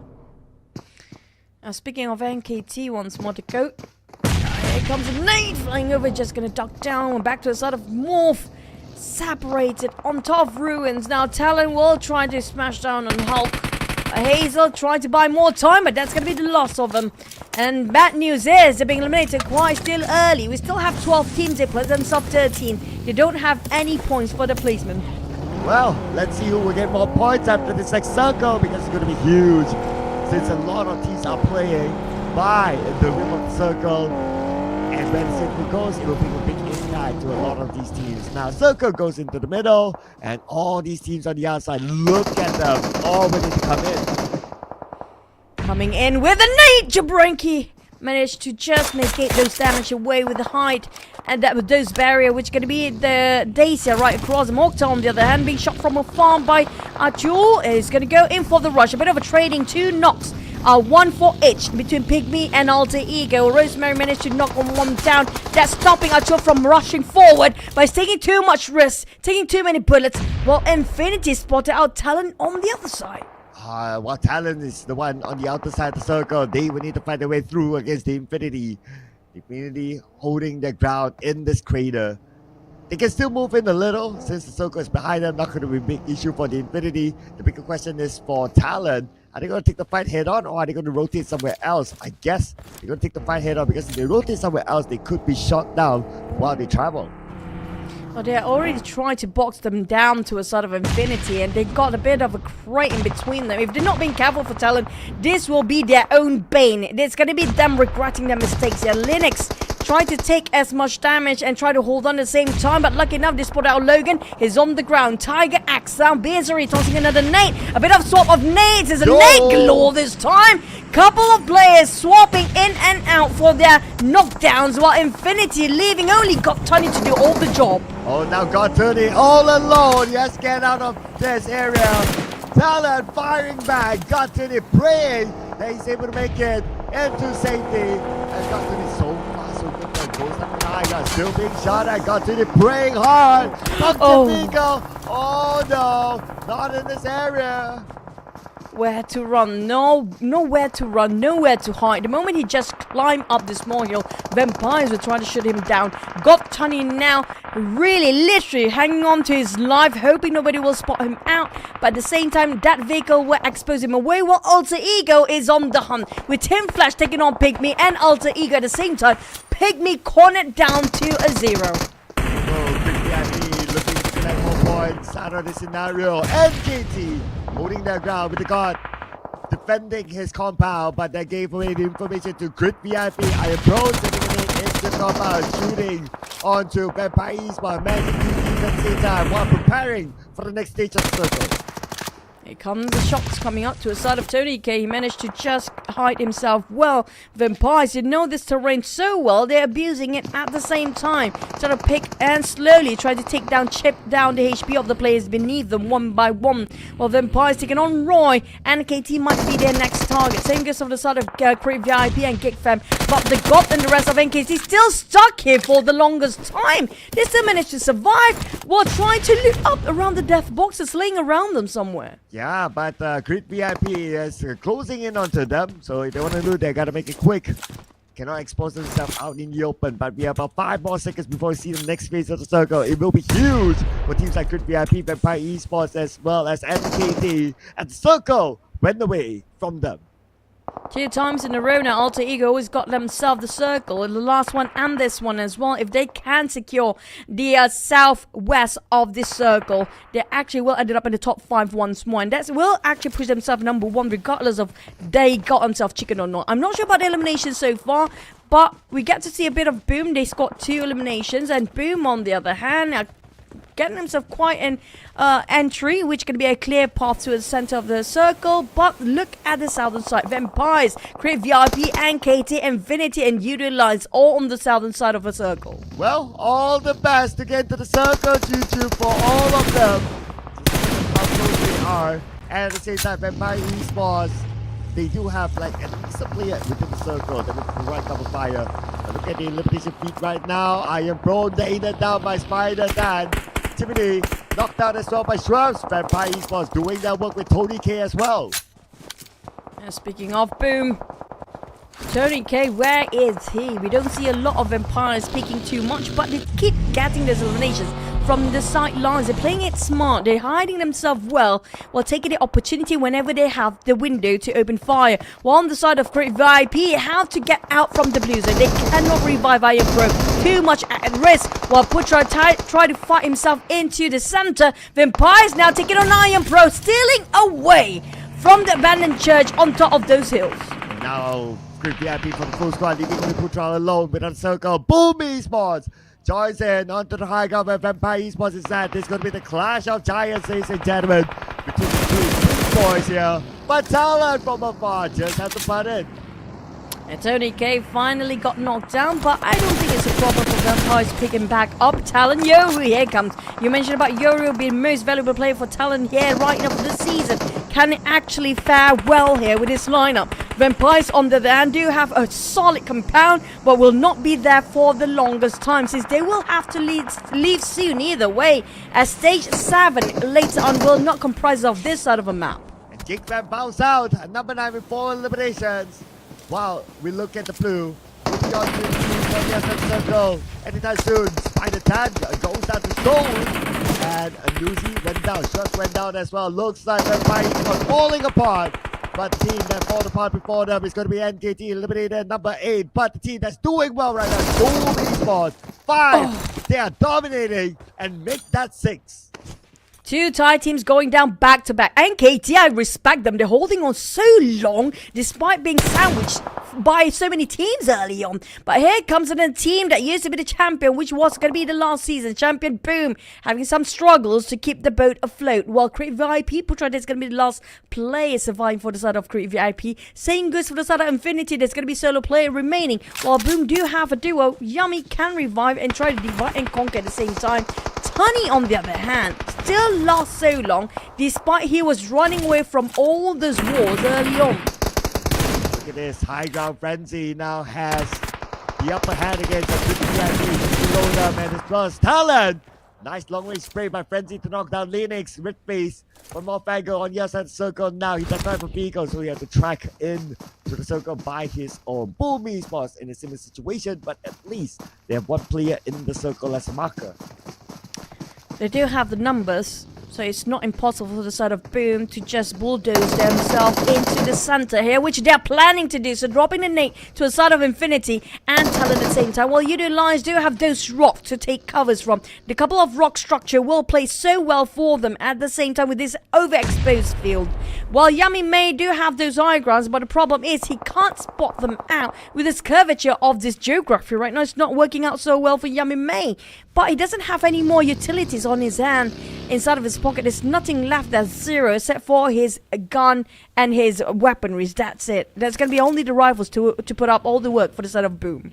Yeah, and it also depends on who gets the circle advantage. But I just looked at the movement of TALON. They made the first move within the circle. So now, speaking about circle advantage, they do have it against Boom. But when it comes to terrain advantage, Boom still has the high ground, so they can still cover themselves from TALON. Still A-OK for them. But on the other side, we got YOODO Alliance, who knocked out one of the members of Boom. And got Tootie is the one to steal away the point out of Pondbit. There's a lot of fights on top of this hill. We do spot it out. Boom, one player out, leaving with only the last player remaining. A lot of solo players. And when it comes to Boom and Infinity, got Tunny still survive, regardless of how much longer he can actually wait for that. A couple of nades might actually flying over his side. We didn't actually say his name just now because we might actually jinx him. He got finished off, but at least he got himself a top 4. Well, speaking on the top, now we have top 3. Alter Ego is still in the game, ladies and gentlemen, together with TALON, as well as YOODO Alliance. 2 teams from Indonesia, and the Seoul Malaysia representative, YOODO Alliance, all of them in circle. But we see on the minimap a lot of movement here by TALON, and it looks like they're going to put focus onto Alter Ego. Hans for you, going aggressively into as a side of a flank, going for the offside. I'm not sure about Red Face, but I have a feeling he got a hunch that there's somebody's watching over this side, which could be Alva. Red Face trying to open up the space in between, but YOODO Alliance is moving at the same time. Now, if Alter Ego sits on their hands, it's going to be trouble brewing up for them. Go Hans for you. Looks like a good angle, but Rosemary here still active in the lineup of Alter Ego. He'll play a key role. Oh, a little bit of a bumpy car there. YOODO Alliance don't do mistakes like that. It might cost them big. Speaking of big, the one that actually holding the big angle, Alva being finished off just now. They lost one of the off-angle players, which being knocked down, leaving Alter Ego into 2. Now YOODO Alliance and TALON both squishing and just boxing into a side of Alter Ego. Alter Ego being cornered up so hard, they barely got enough room to breathe. Another one knocked down, leaving only Rosemary to do the job, and that's going to be the splat!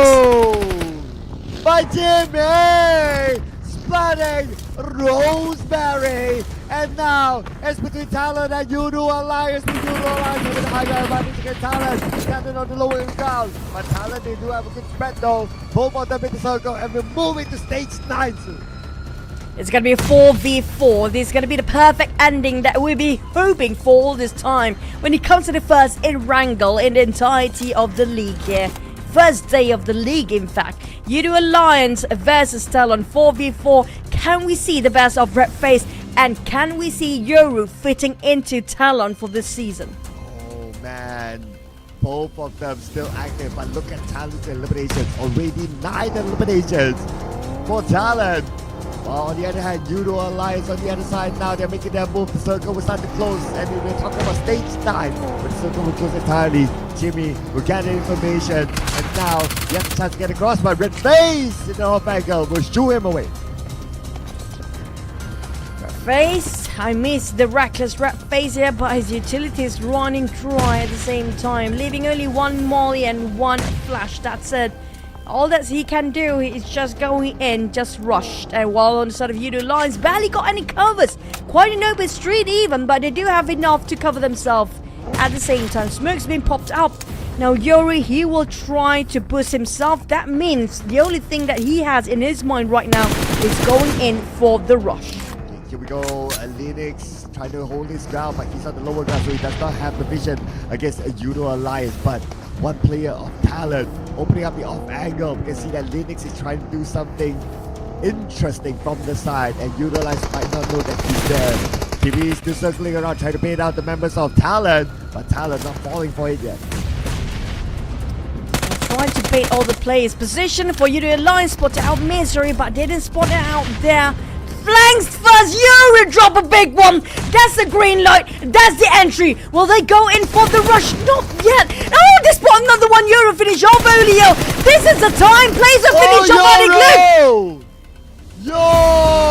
And at the end of the day, TALON scored the second winner in this season PMSL. And look at what Yoru did. That's why he is one of He deemed himself worthy to stay in TALON alongside with Red FaZe, one of the most aggressive player, one of the most arguably aggressive player when it comes to Southeast Asia scene, and he can be up to par with that opening, that one hand grenade that just broke the tension between them and YOODO Alliance. And I have to say, Yuri deserving our MVP here within the very auspicious number of 888. Yeah, 888.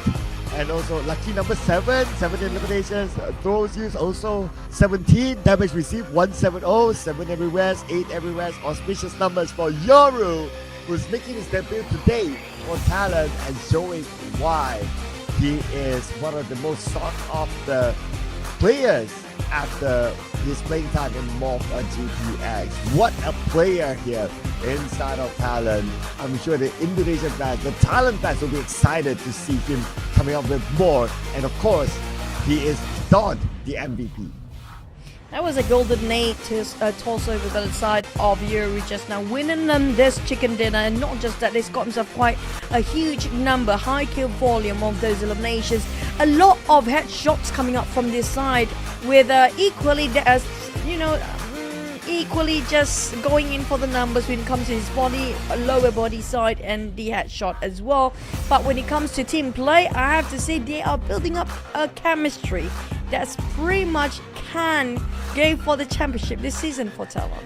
Yes, and besides TALON, we do have a YOODO Alliance as well up here. Alter Ego's there, and Boom Esports comes in at the top 4. But Juju again, out of the 2 rounds that we have played, out of the 8 teams that could be in the top 4 of the 2 matches, 7 of them taken by Indonesians.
Quite an interesting start here when it comes to the league first day. Speaking of which, 12 eliminations. The only team with a double-digit plus the chicken dinner with 22 points. I have a feeling Alter Ego have to know the fact that they do have a very tight contender, a lot of good contenders this season.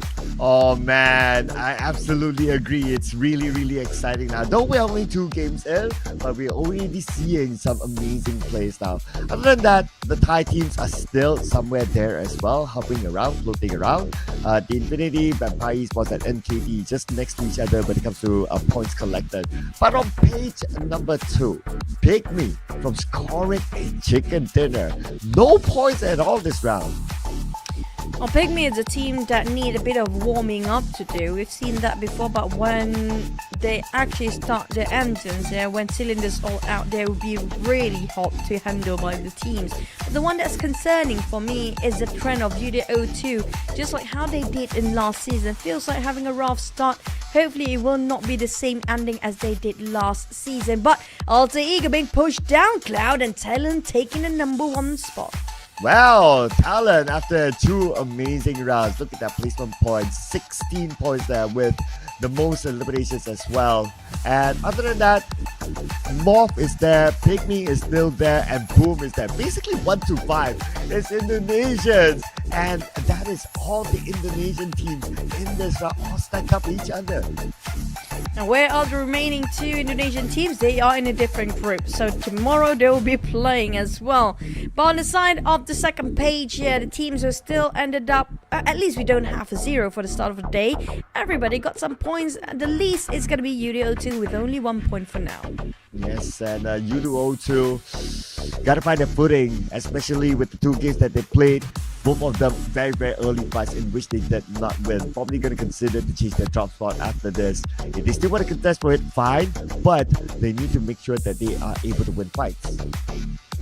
I agree. And speaking of fights, that's going to be the primary objectives for all the teams and players when it comes to this season. I mean, yeah, the chicken do offer a lot of perks, including cash and also some points when it comes to the most points of position, which can be 10 points. But it will not be enough if they don't get themselves those numbers with eliminations. But when it comes to head-to-head, I'm loving this. YOODO versus Rosemary. Oh man, what a big comparison here. And of course, based on the previous round, YOODO coming in with 7 eliminations and 888 damage. What a auspicious number. Rosemary, he played a little bit longer this time, but only came out with 2 elimination points. But it's okay. It's all in the team total points collected at the end of the day. But we do notice same sort of patterning when it comes to Indonesian teams. They're coming in more stronger than they did last season. For day #1, Talon, Boom, and Alter Ego. The names have been repeating itself. It feels like Talon is following the footsteps of Alter Ego and Boom, like how they actually performed last season. But hopefully Talon can keep up the momentum and just constantly getting these numbers up. They do face a tough contest from the other teams as well, because we do see the rise of YOODO Alliance at least in the previous round. But ladies and gentlemen, in case you just joined us, the first 2 chicken dinners taken home by Team Indonesia, with PIGMY getting the first one and Talon getting the second one. Now, will Team Indonesia dominate the entire day? We're going to start match number 3 real soon. But at the same time, I'm not surprised we ended up with all Indonesian flags waving in our recap of all the maps here today, because of just how aggressive they can be in the day #1 of the PMSL Summer split. Yeah, I wouldn't be surprised as well. I mean, it's every round they get like what, the top 4 Indonesians, top 5 Indonesians, and now they are already stacking up in the overall charts, including Boom Esports somewhere there as well. So they are showing to be still the dominant force of when it comes to an entire region in the world of PUBG Mobile. There's no stopping them. I mean, like the community itself from inside of Indonesia, I love how the community is being so supportive. Not just that, the entire scene of the competition. And when it comes to Indonesian side, everybody is just having healthy competition amongst themselves here. Now, despite they are, how do I say, they are foes when it comes to the game itself, but when it comes to their friendship in real life, they do appreciate the most. So, I do love to see like how they support each other whenever they're like the other teams are actually being demoralized or being down for a bit of their performance. And I do see a bit of Doggies and Bro Powter's podcast, by the way. And I love how he mentioned this for Aldogi especially. He spoke about the players were a bit stressed. Sometimes they're not being played or not being put in the main roster, right? They're being benched out. So he told the players that you have the right to speak up by telling your coach you want to play, but the coach will decide whether you play or not. But if you really want to perform and you feel like you're ready, you should speak up. And I feel like that kind of burns the passion for the players in Indonesia to really push themselves to be the best. Yeah, that could be some of the cultural differentiators. Maybe across the region, maybe across teams. Well, that is to be dissected in a longer form, I believe. That is definitely I would say the working relationship between the two roles, right? The coach and also the players, on how they want to work things out at the end of the day. And every one of them plays an important role. It's not only about one side saying, okay, do this, and you have to do it without any question. And on the other side, it's just doing whatever they think it is without getting or accepting feedback from other people. So it works hand in hand, and I do like that sort of perspective and approach as well. And that is definitely something important to be learned, I guess, from the other teams, especially maybe even for other regions. I agree, because it's something that, you know, some sort of a breakthrough that needs to change. If you want for yourself to be better, you have to give extraordinary effort as well. That's how you get to be the champions of the world, which we didn't actually score when it comes to the PMGO last one, which I think the Japan team's Rejak actually surprises us with the last minute performance as well, getting themselves the championship right. So when it comes to Riyadh later on, first thing first, we have to go through South Asia Summer Split. When it comes to Summer Split, have to get towards the Super Sunday. That's going to be one step at a time, which is going to be tough for the teams like YOODO O2. They seems like still lost without any compass, just like how they did last season. Now, if anything needs to be learned here or mistakes to be taught, it's going to be YOODO O2. Aren't they making the same mistakes again? Well, on the surface, they did change Fredo in, but Fredo, he has been away for quite a while. Now, not to say that the impact is because he's been away for a while. I felt that, well, because the first two rounds, they caught up with another team in a drop shot clash. So when it comes to like decision making and also analyzing exactly where for them to start off their game, it is something they need to really consider. If they are very confident, I'm sure they are, but if they can win early fights, then so be it. But if they really cannot after the two rounds, I mean, it's back to the drawing board now. I agree, because when it comes to the players that have been rested or taking a long break, things will not be the same anymore. Even though it's just one season they missed, they will miss pretty much like a 10-year loss within that one season. That's just, even though it sounds very short for one season, but it's just how long it will impact the players' performance regarding their flexibility, regarding their reaction, regarding their chemistry, regarding their sense of game, which is going to be very heavily impacted when it comes to this tournament. But let's not waste any more time. Back to Erangel.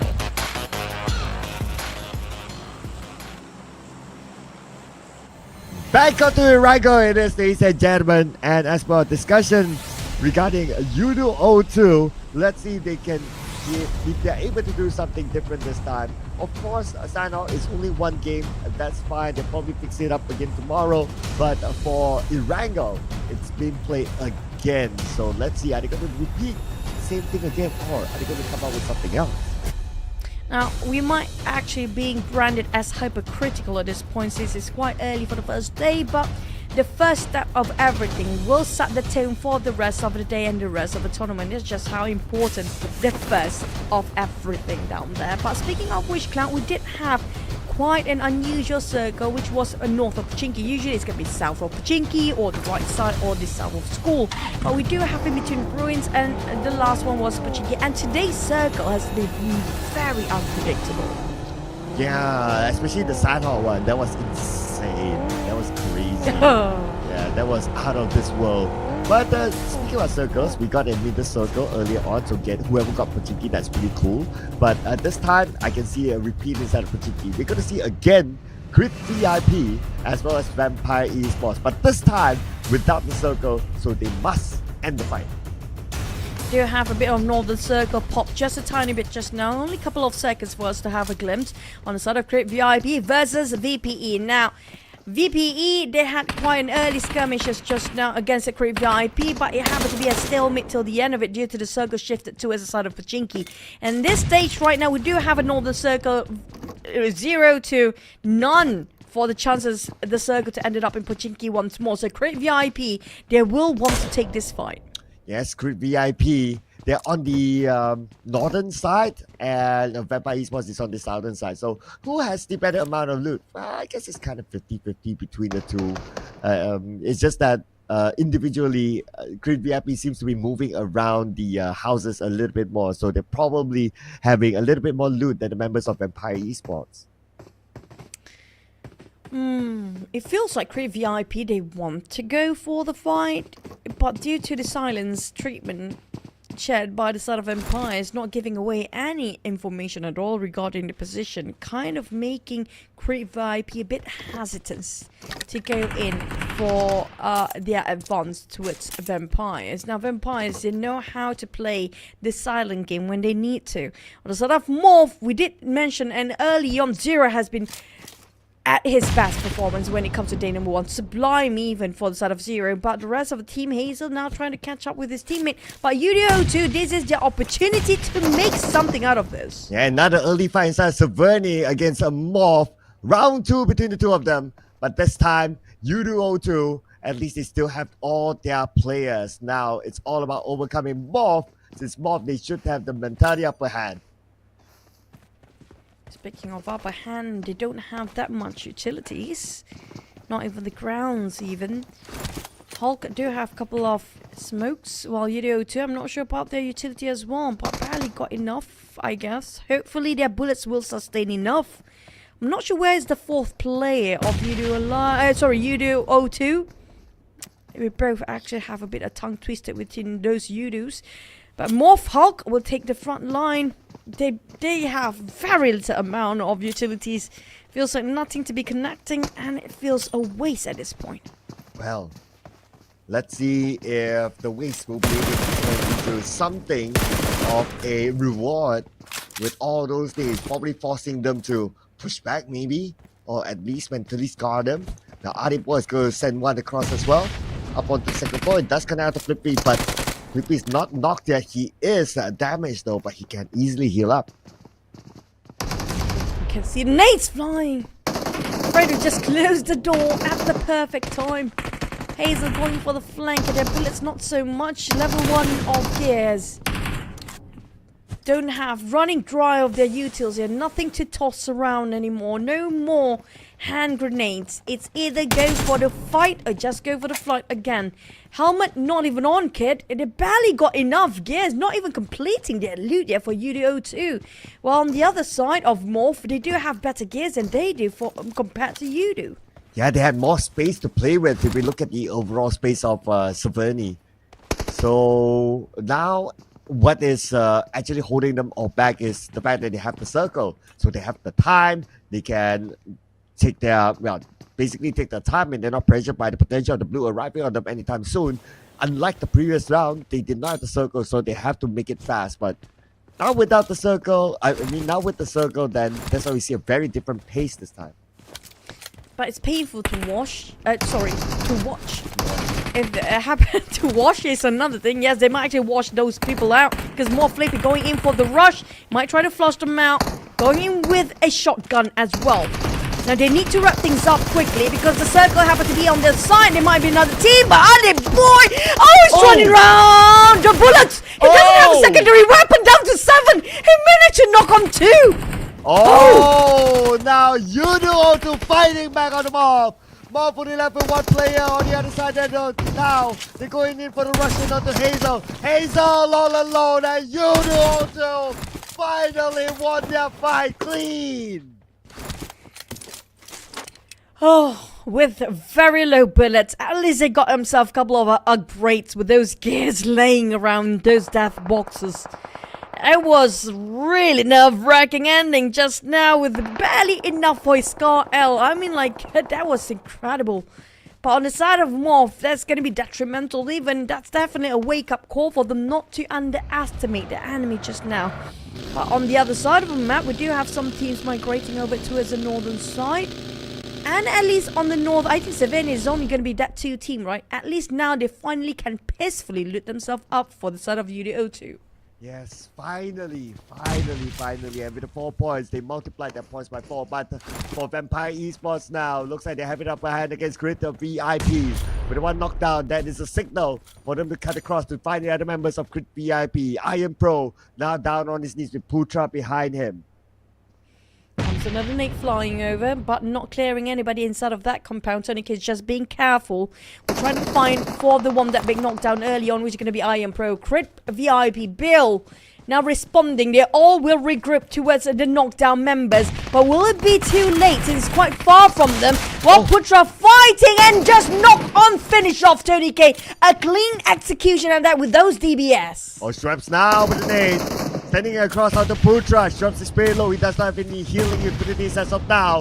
But Newbies, wait a second. Wait, Newbies. He naded Iron Pro.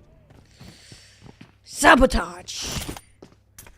Well, that's the case here. That's the only one that we can think of. Traps!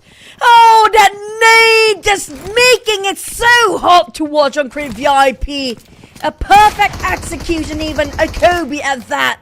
While Straps down to only 20% of HP. Heavily injured for both teams. Heavy casualty even for Vampires. But still they're being eliminated as the Blues start to creep in. But Crit VIP, no time to waste. Another party coming in already, which gonna be GEEK Fam. Man, that was crazy. But GEEK Fam, are they passing by? Or are they gonna stop? Really? In the blue? Do they really want those points that bad until they are interested to stay in the blue? And look at how far the circle is. I mean, GEEK Fam, they seem to want it. And they are willing to shred their health in the blue. Now, due to the circle, it's going to be right on top of Stalber. Roy already got himself right on top. While we talked about GEEK Fam just now, will they try to force it out or not? We have to wait and see. But Team Secret, they're the furthest one away.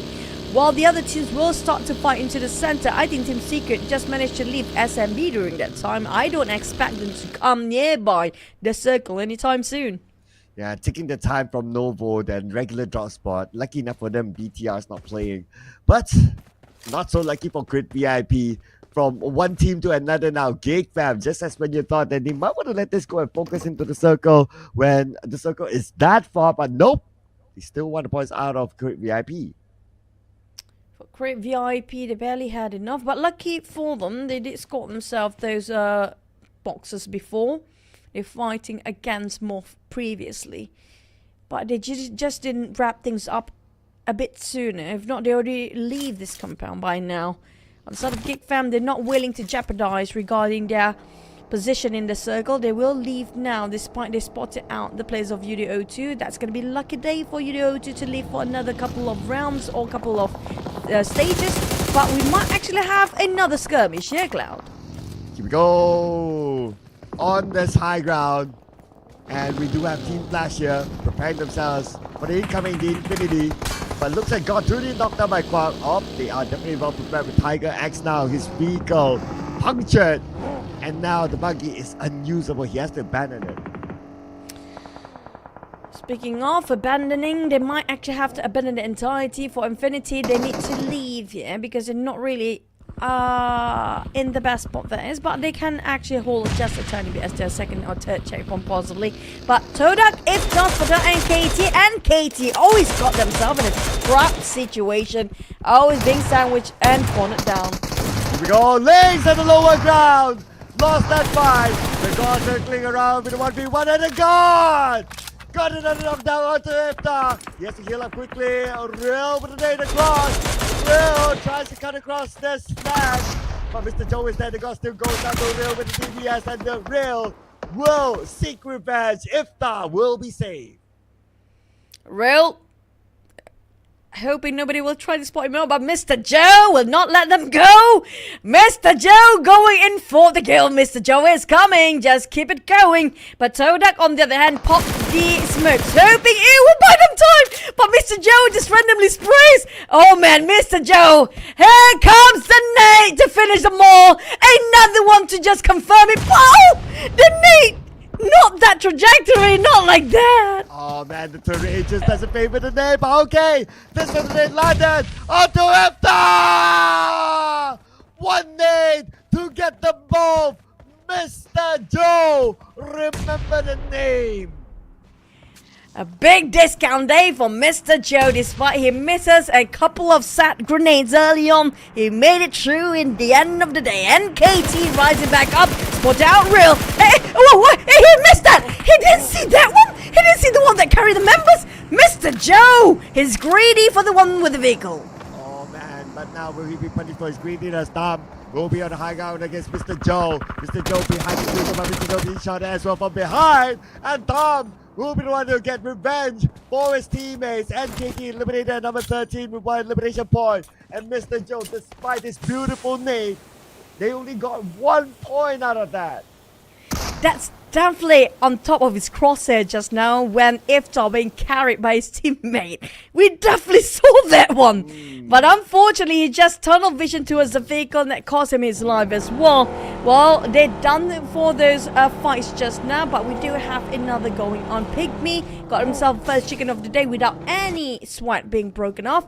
But this time they have to put a bit more effort. Now Blues is started creeping in as well. The teams that's far will have some problems now. And Rosemary knocking out the members of GEEK fam. Damroot now pinned down as well. Hunts for you, put pressure to Damroot. Damroot knocked down by Jumper from YOODO to wait a second. Jumper shot from afar to take out Damroot. Jabranki will trying to get the opportunity just a bit later than he should be. If only he come a bit earlier for the side of PIGMY. They actually squad the entirety of TODAK on that side. They heard those audio cues come out from the vehicles of FaZe and the rest of TALON, if I'm not mistaken. So they hover their focus and attention towards that side. PIGMY feels like they're a bit unclear which way they want to go. Whether to focus on the teams down there, right beneath them, or the teams right on top of them. Well, decisions to make right now for them. And looks like for PIGMY, they're going to relocate themselves onto the inner side. Don't want to make those big decisions. But for GEEK fam, now they have to make the big decision up against Alter Ego. Probably going to stay quiet for now since they don't have the numbers. And it is Alter Ego they're talking about. And they clearly know that's Alter Ego since Alter Ego eliminated some of their players.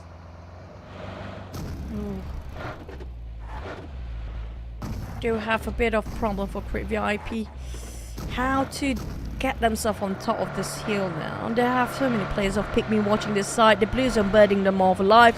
And the circle just shifted away. Look at that. Alter Ego still got the circle regardless of how many maps we do have. Yeah, Alter Ego, man. These guys really know how to move and navigate around, putting them in an advantageous position to get into the circle. Same goes for PMSL Esports with the circle. But I can't say for the same for GEEK fam now. One of the players currently now leaving one active player left. GEEK fam in trouble on the outside with Alter Ego, but it's going to be Snipes taken out by Team Flash. TODAK. Surprisingly, despite we got so many fights early on, there's going to be still 11 teams alive though. Nobody willing to start to fight here unless somebody else will go down to maybe 9th place. Speaking of which, Roy Tusk take it on Iftar. Those shots coming out from the gates of the outside of these ruins, where it's gonna be them taking off from the outside fight towards the center of those ruins as well. Tusk and the rest of Roy will try to march in, building the bridge smoke, hoping for them to rush in. But it's a bit later though, because they managed to pick themselves back up. Well, the pressure's more now on to TODAK because they were the ones on the other side, and now Roy, they do have the advantage of the circle, so it's more of like TODAK, come out wherever you are. TODAK has the choice of rotating up north if they see it to be clear enough. But the other question is that do they have the vehicles to do that? I know, the irony is when you actually sing come out whenever you are, it's so creepy, right? If you open it, actually sing that. You definitely don't want to come out. You will hide more when you heard somebody say that. But at the same time, speaking of which, we do have another team happen to be falling off this map right now. We do have only 10 teams remaining. But this time, Roy, this is the opportunity they've been waiting for. It's a tough start for them. Oh! But coming up from Crib VIP, spotted out Roy. Wow! Remember we mentioned, Very, very aggressive by Grid VIP. One drive-by to knock down the two members of Roy. And now two more to go. Both of them in the sniper tower. Jiminy, one of them getting knocked out to newbies. Bill will knock down. Thus, one more to go on the second floor. Jiminy shows himself. Jiminy first and Jiminy wins it. Jiminy, the new addition members of Roy. It feels like he actually carried the task by himself. With 3 members knocked down. But the problem is, can he revive them?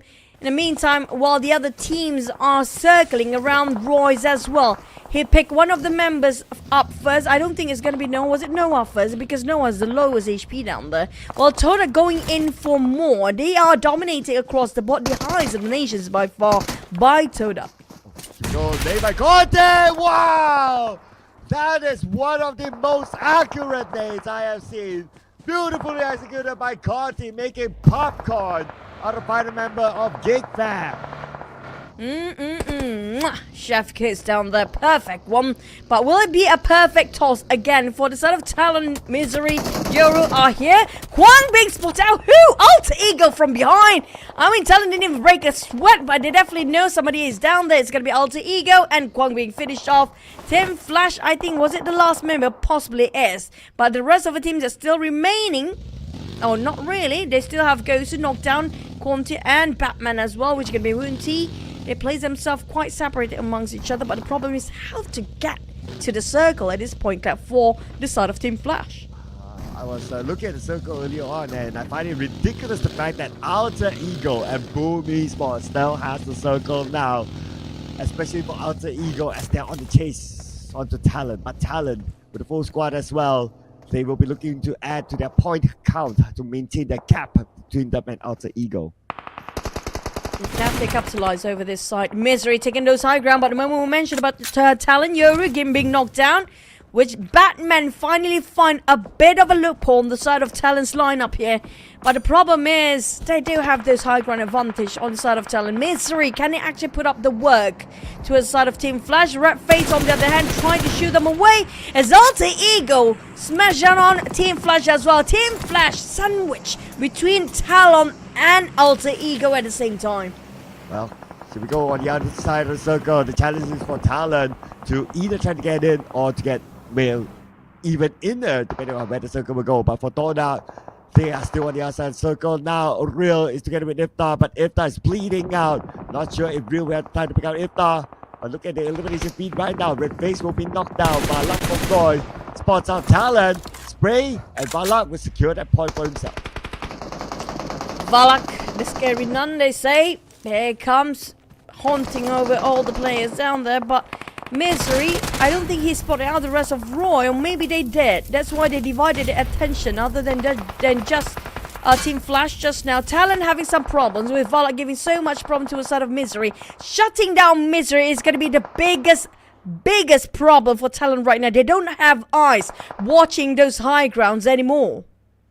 Yeah, I mean, Misery knocked down in a key position. If only they kept Misery, not only information, but he can also shoot from that area. Let's see if Talon can recover Misery. Because right now, Misery is still in an okay position. But for Linux, it's in a better position. Although on the lower ground, but he's still able to land a knock on the thumb. Linux trying to decide what to do first. Too many things to do at the same time. Too many teams trying to deal with at the same time. TODAK trying to play those high grounds, but it will be them punishing themselves as Real bleeding out into the blue zone. TODAK will have problems to just get into the zone safely. He got himself a couple of first aid, but Talon still shutting down on Roy. PIGMY as well. Oh, speaking of victims, Roy is going to be the saddest team here, being bleed to dry out and finished off in an instant. Oh, here we go. Next piece of circle. 25 more seconds to go, and all these teams by the edge of it will need to move. Talon Can you imagine this? Misery went down and they were so pressured by the other teams, but TALON is still a full squad at this moment. Now Red FaZe goes down to Jiminy, but as long as he's not eliminated, he can still be saved. But Will will take out one member of TALON as well, so now TALON will need to reset. The circle will shift again, Cloud. This is not great. The teams that are not being favored here definitely will be that later on. Now another team eliminated due to the blue zone, but Gosu take a head-on strike with Rosemary, but the beast has spoken. He's still alive and well, not so well, but got himself triple first aids for now. And the circle happened to be very generous. Shrinking the center, they missed just a tiny bit. TALON try to shut down on the remaining of Roy's. Jiminy barely hanging on, cannot even revive on Varlock because it will just expose himself towards the eyes of TALON. Oh, there. Ooh! I know what you were thinking. Lucky enough it bounced off another time. But still, TALON blew up the vehicle and they still got what they wanted. 5 eliminations now dominating for TALON. But at the same time, Infinity start to fight and spotted out a couple of TALON's players. YOODO bleeding out. They're driving away from the blue zone. As Alter Ego also starting to make a move. It feels like we might actually have another Indonesian ending here. 4 teams. Boom, PIGMY, Alter Ego, and TALON. Now going in for the top 5, including Infinity from the ties. No, right? This is getting insane right now for the Indonesian contingent. But now we have the Infinity on the high ground against PIGMY, but the name of the Tiger Axe. Nicely down onto the high ground, knocking it down. And now the other members of the Infinity, we have Logan now healing up. Journey K still on the outside. And they still have one more player from PIGMY to deal with. But this Nate should do the job. Oh, no. Still okay. 10 managed to cover himself well. Turney on the other hand did not so well here. Logan and Infinity. Well, they don't have to do too much job as Boom helping them on the other side. Now Infinity, they expose himself. Boom caught himself well. They took the bait, walk in the trap. We have a top 3. Alter Ego, TALON, and Boom. Man, again, an Indonesian finale, ladies and gentlemen. Here we go with TALON having a full squad. And also Boom as well. So out of these 3 teams, TALON had a chicken dinner before. And they missed a double chicken dinner back to back. Misery will be knocked out by Alpha as he tries to jump in. And YOODO will come in and follow up. Rosemary on his knees on the left side. And somebody needs to come in with the UMP. And that will be enough for them to wipe out Alter Ego just like that. A 2v4 TALON, can they actually do it with Red FaZe alongside with Linux? 2 bleeding out YOODO and Misery, but Linux going in for the fight. They don't care. They don't have a care. No, what is he? Wait, what? He jumps down, flying cars and players. Not like this. Linux, he crashes. No way. Linux. Oh, it almost became a Linux show. The full will say no. How crazy can things get? The bouncing of the grenades that lucky enough that saved the players so much. With Boom flying with their cars, drop themselves in the middle of a field, not where they wanted to land. Things are going out of control till the end, but Boom, they show what they have in the first day as well. Oh man, 3 in a row for the Team Indonesia. And this time around, it is Bonded with the highest damage this time, the highest damage received. And 3 eliminations, same with Yummy as well. But global skills, Yummy at the most. But the stat that matters is all on the Bonded, the MVP for round number 3. This is great. I mean, like, that was incredible ending just now. Linux so close of getting those clutches. Man, if they actually scored that one, it would be devastating for Boom. But regardless of that, Pombit still scored quite a number. 400 over damage, 3 eliminations, quite a number of damage received as well. But I say, when it comes to the contribution of the teams, everybody pitch in for the side of Boom. Absolutely. And they still was a full squad towards the end, so they did not give away the points much, at least to other teams. But anyway, what is important is that Boom Esports, just when you thought that, oh man, Boom Esports, no chicken dinner, other teams starting to be on the rise, no! They come in with a chicken dinner for themselves. And here are the match recap teams from the previous round. And again, it's all dominated by Team Indonesia. What are dominations? What happened to these guys? There's no stopping them since last season. 2024 is really the year of the Indonesian players and teams. They have nothing that can stop them. And at the same time, how much did they score for their elimination just now, Claire? I think that's quite a number as well. Yeah, it's quite a fair bit as well for PMSL Esports. And the same goes for TALON as well. They did score quite a fair bit. And also Alter Ego, of course. And PIGMY, the team that scored the first chicken dinner today, is back up here after a off round in the previous match. But let's check out the best moment brought to you by Boom Chicken Dinner.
Now, they scored themselves 8 eliminations, not the highest we've seen here today, but hey, there's only the first day. They only scored, like, what, 8 eliminations with the chicken? Hey, that's quite a number still. But when it comes to talent, I feel like the fit of YOODO into talent, making RedFaZe so happy to have somebody as aggressive as he is in the game. Oh, absolutely. I mean, YOODO is definitely the highlight transfer of this season.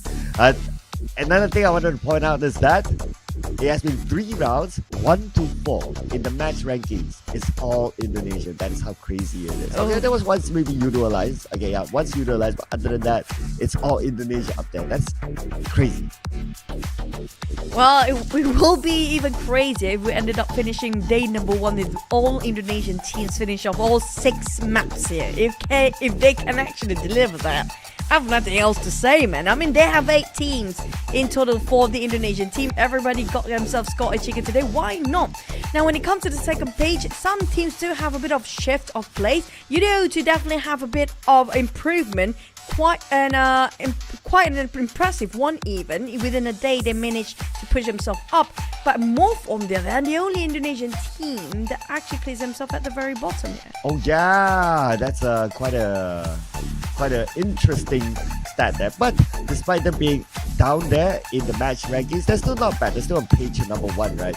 Now, speaking about page number 1, 1 to 4 is dominated by the Indonesians, with TALON now at number 1 with 50 points, 10 points ahead of Alter Ego, followed by the current reigning champions of PMSL, Boom, and we got PIGMY there, and MORPH 15 points, but if you kind of think about it, objectively they're only 5 points behind PIGMY, so yep, they can still catch up to their friends. And speaking of which, 8 teams of Indonesian team, 5 is playing. 5 of them are playing here today. Now, the only team that's got any chicken of those 5 is going to be Alter Ego and MORPH. Now, I'm not surprised they can actually find a score after the break after this. But the rest of the teams, on the other hand, they need more time to warm up, I guess. Teams like Team Secret, YOODO O2, GEEK Fam, and surprise, surprise, Vampire Esports, the home team, the double PMSL champions. What are they doing at number 13? They are doing what they do best. Just leave it up day number 1 and just gonna focus on day number 2 possibly. Because vampires, when it comes to South Asia, they always have this problem of just the struggle, man. When it comes to Wolves, like, they do whatever they do best. But when it comes to South Asia, they're like, I don't know, man. It's like, you know what, in Malaysia we call it mandi bunga, like you shower with flowers. They definitely need to do that. They probably haven't showered for like 2-3 years or something like that. They really need to do something. They showered, but without the flowers. Without flowers, yeah. Buy the flowers, people. If you're fans of Vampire Esports and you want them to be having a good campaign, send flowers to them for them to shower. Shower with flower means like you wash off all the bad luck, okay? In case you guys have no clue what we're talking. Southeast Asian people, I think we do know what it means, but the others not so much. For vampires, they showered, yes, the normal shower, but they need the extra effort of those shower to wash away the bad luck in Southeast Asia, because they just struggle so much in South Asia. I don't know. That's almost like I have no answer to it anymore. Right? Like you say that, oh, this lineup, they have the same lineup and everything, they have the experience, yada yada yada, like all the puzzle pieces fit, but it is just the name Southeast Asia there. Or maybe we should just change the name to PMSL something else. But anyway, that's all for first half of today. When we're back, let's see if Indonesia can carry on the second half. We're taking a short break. My name is Circle together with Choo Choo. See you guys in a bit.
Hi everyone, today we'll be going over the specific changes of the new motor glider. Let's check it out. First, the new motor glider comes with pitch assistance. What this means is that during takeoff, once you reach a certain speed, it will automatically climb and achieve liftoff. Once airborne, tap to accelerate and slide the wheel back at the same time to travel along the ground. Next, let go of the throttle during flight and the glider will maintain its altitude while gradually reducing its speed to 60 km per hour and engage autopilot. Sliding the wheel forward during flight will cause the glider to pitch up and ascend, and sliding the wheel back during flight gradually pitches the glider downward to approach the ground. Furthermore, when turning left and right during flight, the glider will level itself off. The body of the glider and camera angle will tilt for greater immersion. The view of the ground has also been upgraded to better help players observe their surroundings while turning. Let go to stop turning, and the glider will stabilize on its own. As for landing, after descending to a certain altitude, the glider will disengage autopilot to help you slow down and land. Lastly, if we keep pitching the nose up, the glider will end up upside down. Flying upside down will cause the glider to enter an automatic descent, making it much harder to control. It's a real test of skill. So, the new motor glider is now easier to control for better playability, with greatly improved user experience. We're sure you'll have a great time with the new motor glider. That's all for now. See you next time.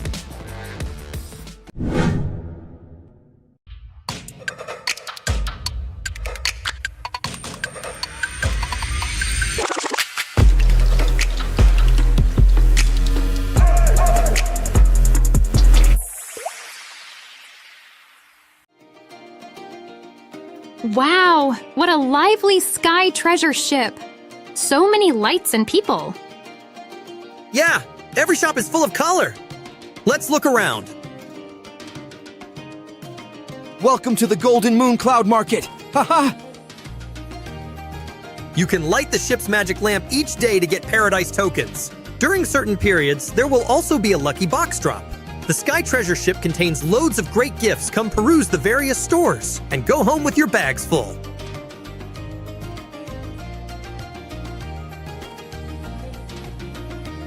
When completing various adventures in Sky High Spectacle, don't forget to head to the Treasure Emporium for the Golden Moon Paradise Crate, as well as tons of Paradise tokens that await you. Join a new round of popularity battle. Work together with your friends to unlock the 1001 Nights lobby theme, moonlight background, and other great Golden Moon gifts. Happy 6th anniversary!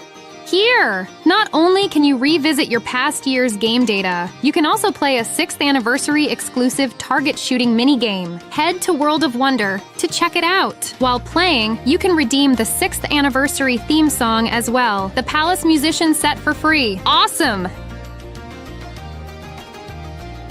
Choose your exploration path on the sky-high spectacle Nimbus Islands. Collect your discoveries as you go. Spend more Paradise tokens to aid you in your treasure hunt. What's this? Wow! A secret shop! During the event, purchase items recommended by the genie at discounted prices. You'll also receive additional surprise gifts. Huge discounts up to 80% off. Come have a look.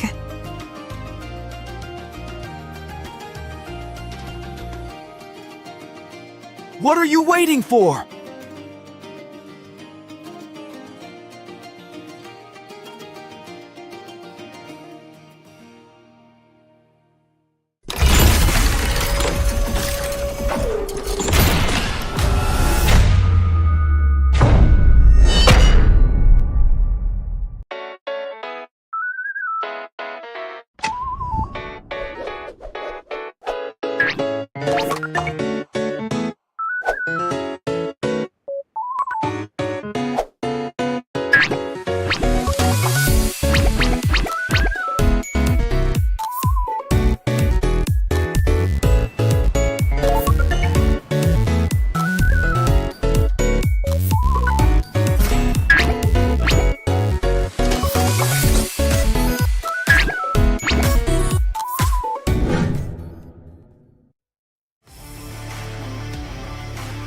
Hi everyone, after the last video, I'm sure you already have a basic understanding of the game. Survival, competition, social interaction, and easy to pick up controls, these are what sets PUBG Mobile apart. First, as a battle royale game, survival is of utmost importance. There are multiple maps to play on, and each map is unique. Players can come up with different survival strategies for each map. Besides the blue zone mechanics, this is a completely open battleground. It's free of restrictions. Use your imagination to eliminate enemies and become the last one standing. Combat is also one of the core traits of PUBG Mobile. We have all kinds of weapons available. These weapons let players battle in any environment. You can be a sniper or storm the front lines with an assault rifle or shotgun. Furthermore, there are also protective gear, consumables, items, vehicles, and more. The comprehensive supplies available ensure a fulfilling combat experience. Our game has multiplayer modes with teams where you can invite friends to play together. Enjoy the thrill of PvP battles. Come up with strategies with teammates, find items for each other, and take up complementary positions. Try to make it to the end together. You can also go at it alone and carry yourself to victory. Lastly, we also have some simple tutorials for beginners in the game. There are no prerequisites, and they're super short. Learn how to play in a flash. We're still planning to release more guides detailing all kinds of neat tips and tricks to help players quickly familiarize with the game. Becoming a skilled PUBG Mobile player is super simple. Boot up the game and play now.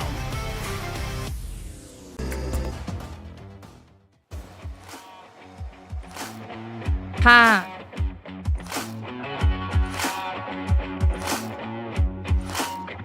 Welcome back, everyone. Now I'm with YOODO from TALON Esports. How your experience been in Thailand for your first day? Do you think different when you play in Thailand compared with you play in the last 3 seasons in Malaysia? Oke, buat Yoru, pertanyaan pertama adalah bagaimanakah perasaan kamu bermain di Thailand buat hari pertama ini, dan apakah perbedaan yang kamu udah dapetin di hari pertama dibandingin dengan 3 season kemarin kamu bermain di Malaysia? Untuk bermain di Thailand senang lah, karena kita bermain di stage baru, di negara baru. Mungkin kalau cuaca sih di sini lebih panas, berbeda cuaca, dan dari makanan yang juga berbeda. Of course, I feel very excited to play in Thailand. It's because of it's a new layout for the stage, and then in terms of weather, Thailand much more hotter compared to Malaysia, and of course the food as well. So yeah, I'm feeling excited to be in Thailand. Wow. Your team has been quite as consistent as a new member. Can you tell me what's the difference about playing in this team compared with the previous team? Oke, permainan kamu buat hari pertama ini sangat-sangat konsisten. Bisa nggak kamu cerita ya perbedaan kamu di tim ini dan juga di tim sebelumnya? Kalau untuk perbedaan sih nggak banyak ya. Mungkin di sini kan sama orang baru, sama tim baru juga. Jadi ya perbedaannya di situ aja sih. There's nothing much different compared to previous team. If we take a look at this new team, there is a new player, there's new environment, and of course I think that is the only different compared to previous team. Okay. Now you are in Thailand and you play very well. Do you have any word to say to a former player of TALON Esports, Link X? Oke, buat performa kamu ya bisa dibilang talent sangat-sangat bagus di hari ini. Ada nggak sedikit kata-kata buat mantan player daripada TALON sendiri, yaitu Lynx yang sekarang bermain di TODAK? Untuk Lynx ya paling semangat, ini baru hari pertama, kasih tahu di hari selanjutnya dan minggu selanjutnya. To our former teammates, Lynx, I just gonna wish you all the best. Keep fighting. Today is only first day. There's a lot of day coming up, and yeah, stay strong. Okay. Thank you so much, Joy, for the interview. Now, let's head back to the caster deck and to join a new game.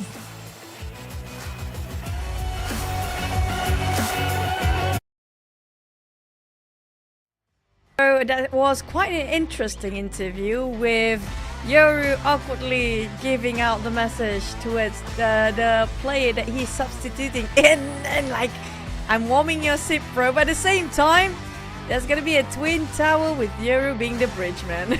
Yeah, I know, right? You put Yoru beside Junks. Come on.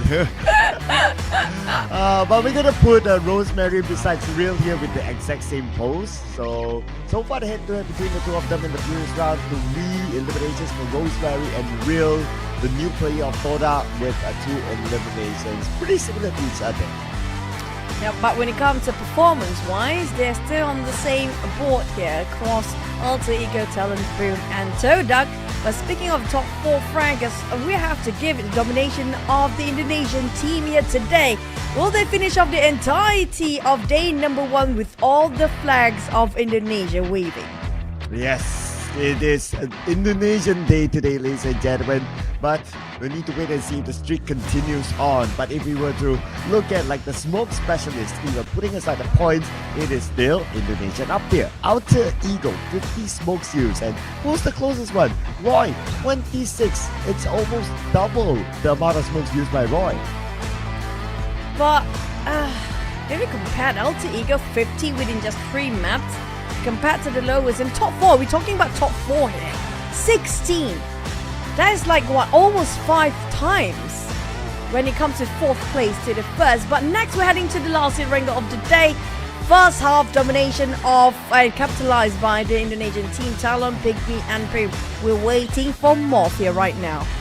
Ooh, MORPH maybe to join? Ooh, wow, that would be real interesting there. And make it full of Indonesians. I mean, we have 6 slots to go. I mean, like 3 more slots to go, 6 slots in total. It is looking like they will be able to dominate this. Will they get a double chicken in a day? But the question is, which team? Because I'm loving how TALON, because we did mention this before, right? I'm still waiting for Yummy, Red Face, Alter Ego, Rosemary to be in a team. The 4th player, I have no clue who will be yet. But if these 3 players going in the same team, imagine the frag power in this lineup. Woo! Yeah, that's like pretty much the dream team, right? Full of firepower there. And who knows, maybe one of the show matches we'll get to see that happening, just saying. Because in the grand finals, it will be played in an offline event. Maybe that's where there'll be some room to have some fun stuff happening and we can put all these amazing players together in a team. That's kind of true. But maybe that's going to be a next season. Who knows? Because of the major overhaul happened to be in this season. There's a lot of switch and swaps between the Indonesian teams as well. And they have the most swap of players. Well, they do have the most teams in PMSL. And this is PMSL ideal watching Indonesia for summer split. Because they have been dominating across the board. And we do have PIGMY as already scored himself the first chicken of the day, despite being a bit quiet compared to all the other Indonesian teams. But MORPH has been not so much going in, but they still maintain the top 8. Now, where are the others?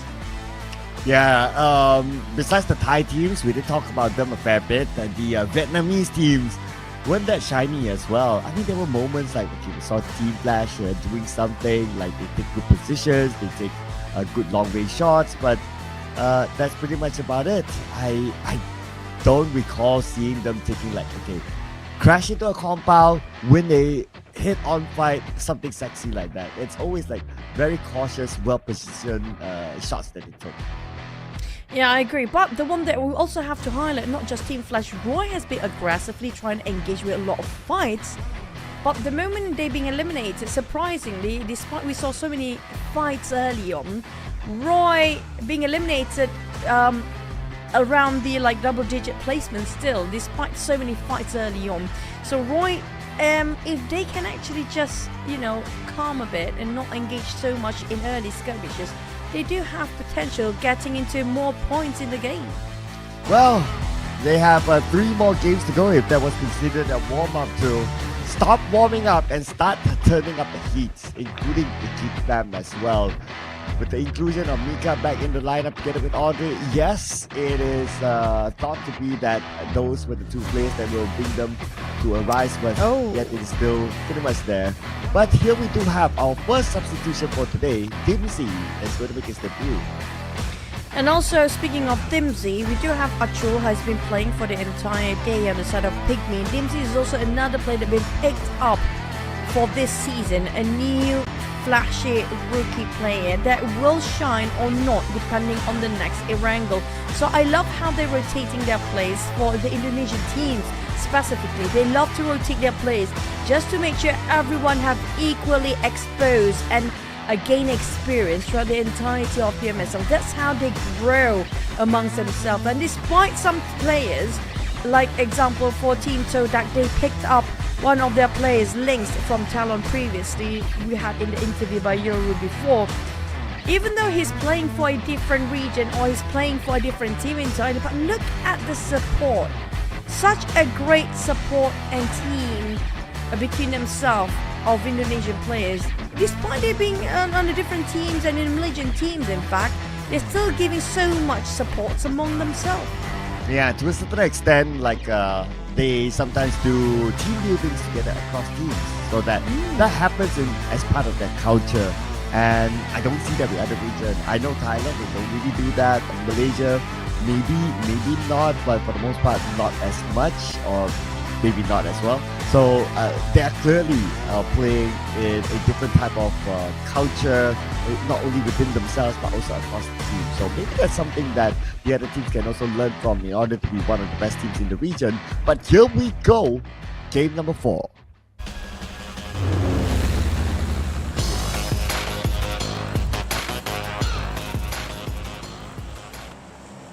When it comes to number 4, it means it's going to be the last Erangel for the day. Now, I do want to highlight what you mentioned just now, Cass. I agree, is cultural difference is going to be one of the biggest factor contributing towards the game of how effective the player can actually play at their best. Because right now we see the domination of Indonesian team. They do have different mindset, different kind of culture. They are very supportive of each other, despite, yes, the way they even taunt between themselves. They never taunt within themselves, even though they are in different teams. It's the mindset that have such a different level compared to all the other regions. So, gonna drop the tease here. That's some of the things that I wrote in my upcoming book releasing soon. What are you writing a book? It's going to be released soon. So you guys out there, stay tuned, ladies and gentlemen. What is it about? Okay, I'll keep the tease here for now. That is as far as I'll go. I'll leave it here. Well, at least give us the title of your book so we can actually. Where can we actually buy it as well? I want to be one of your first buyout. Where? Well, it will be at International Book Festival. That will be when we'll be launching it. The title? At the end of this month. It's written in Bahasa Malaysia, but it literally translates as Esports Saved My Life. Oh man, which gonna be Esports Menyelamatkan Saya? Is it like that? You're close. Esports Selamatkan Aku. So that's close enough. Okay, when will it be out? I do want to buy it. I want to be one of the first one to buy it. Ooh, wow. Okay. The date will come soon. Oh man. Yeah.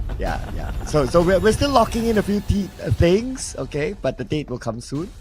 Stay tuned, ladies and gentlemen. But also stay tuned to what's going to happen on screen, because Talon just got their first blood. Oh no, double knock. Not yet the first blood, but till now. Triple F.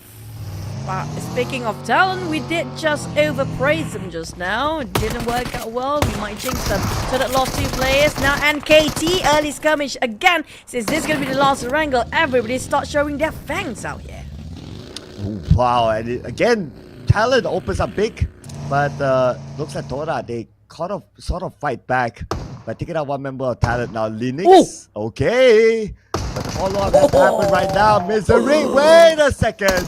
YOODO, 1v1. Are we going to see a big clutch here? YOODO with 1 goal. Yeah, that's Linux! And by Lynx at that, the ultimate of Talon. What? How you like them apples, Talon? Oh my. What did we just see, Juju? What was that? That was a one-shot shotgun finish off by Lynx. Just to, you know what? I don't regret my decision switching over to TODAK. Take it, boys. That's the indirect taunt, ladies and gentlemen. That's the indirect taunt there. What a gameplay that was. And when everyone was just hyping up like, oh, TALON and yada yada and so on, and all of a sudden, you have TODAK wiping them out. And the funny part, Yuri just had the interview to have a message over to Lynx, and he was like, we got you, buddy. Good luck, all the best, buddy. And he's like, yeah, all the best, bro. And then like, yeah, all the best to you. I know, right? What? But you know what? Team Indonesia can also claim something out of TODAK. Because TODAK has Indonesian players and an Indonesian coach. So it's like, hey, it's our guy too, you know? Yeah, I mean, like, it feels like Indonesia and Malaysia really feels like brothers right now. Like we are pretty much merged with each other, and we learn a lot from each other. That's the biggest part of it. And I love the fact that they kind of share players between these two regions, and it just shows that a different sportsmanship. We can learn from each other's culture and learn a different side of how to think about a different angle of the game from their perspective and from the Malaysian player perspective as well. Yeah, okay. Let's check out the replay, yo. Whatever happened early on. We got Linux. Wow, nice spray. And Lynx, man, their names are just too similar. But look at that jump shot across the wall. Beautiful. Wow. That's so good. Oh my god, how did you actually do that? The swings, that was wide and big. Yeah, that is TODAK Langgar. Wow. In case for the international audience, in case you don't know what Langgar is, it's TODAK Crash. TODAK, yeah, Crash is the right word, I guess. But man, the feeling of having Lynx to finish off TALON, where he just recently being subbed with Yuri out. The irony of it, man, that's gonna be a good feeling for Lynx though. But at the same time, I think they don't have any grudges or any hard feelings against each other as well. It's just part of the game. I mean, if you are competing, you're bound to meet each other, right? So, yeah, but I'm sure it will be an interesting conversation at the supper table later. And by the way, Cloud, congratulations for the book. I'm so proud of you, buddy. Oh, thank you. I want to claim, like, I know it's like Cloud, this guy is my friend, you know. Can I call you my friend now? Of course, the book has to mention Choo Gaming, you know. Just putting it out way! there. I'm just teasing. In a good way or a bad way? Now I'm scared. You have to find out later on. You have to find out. Oh man, I really want to read your book. I hope I can learn something out of it as well. And also, you guys who just being an esport, you guys have to have that book, especially if you're Malaysian. I wish we have the English version of it. Maybe you should do an English version of it. Well, we have been considering it, so it really depends on how many of you out there who really want it.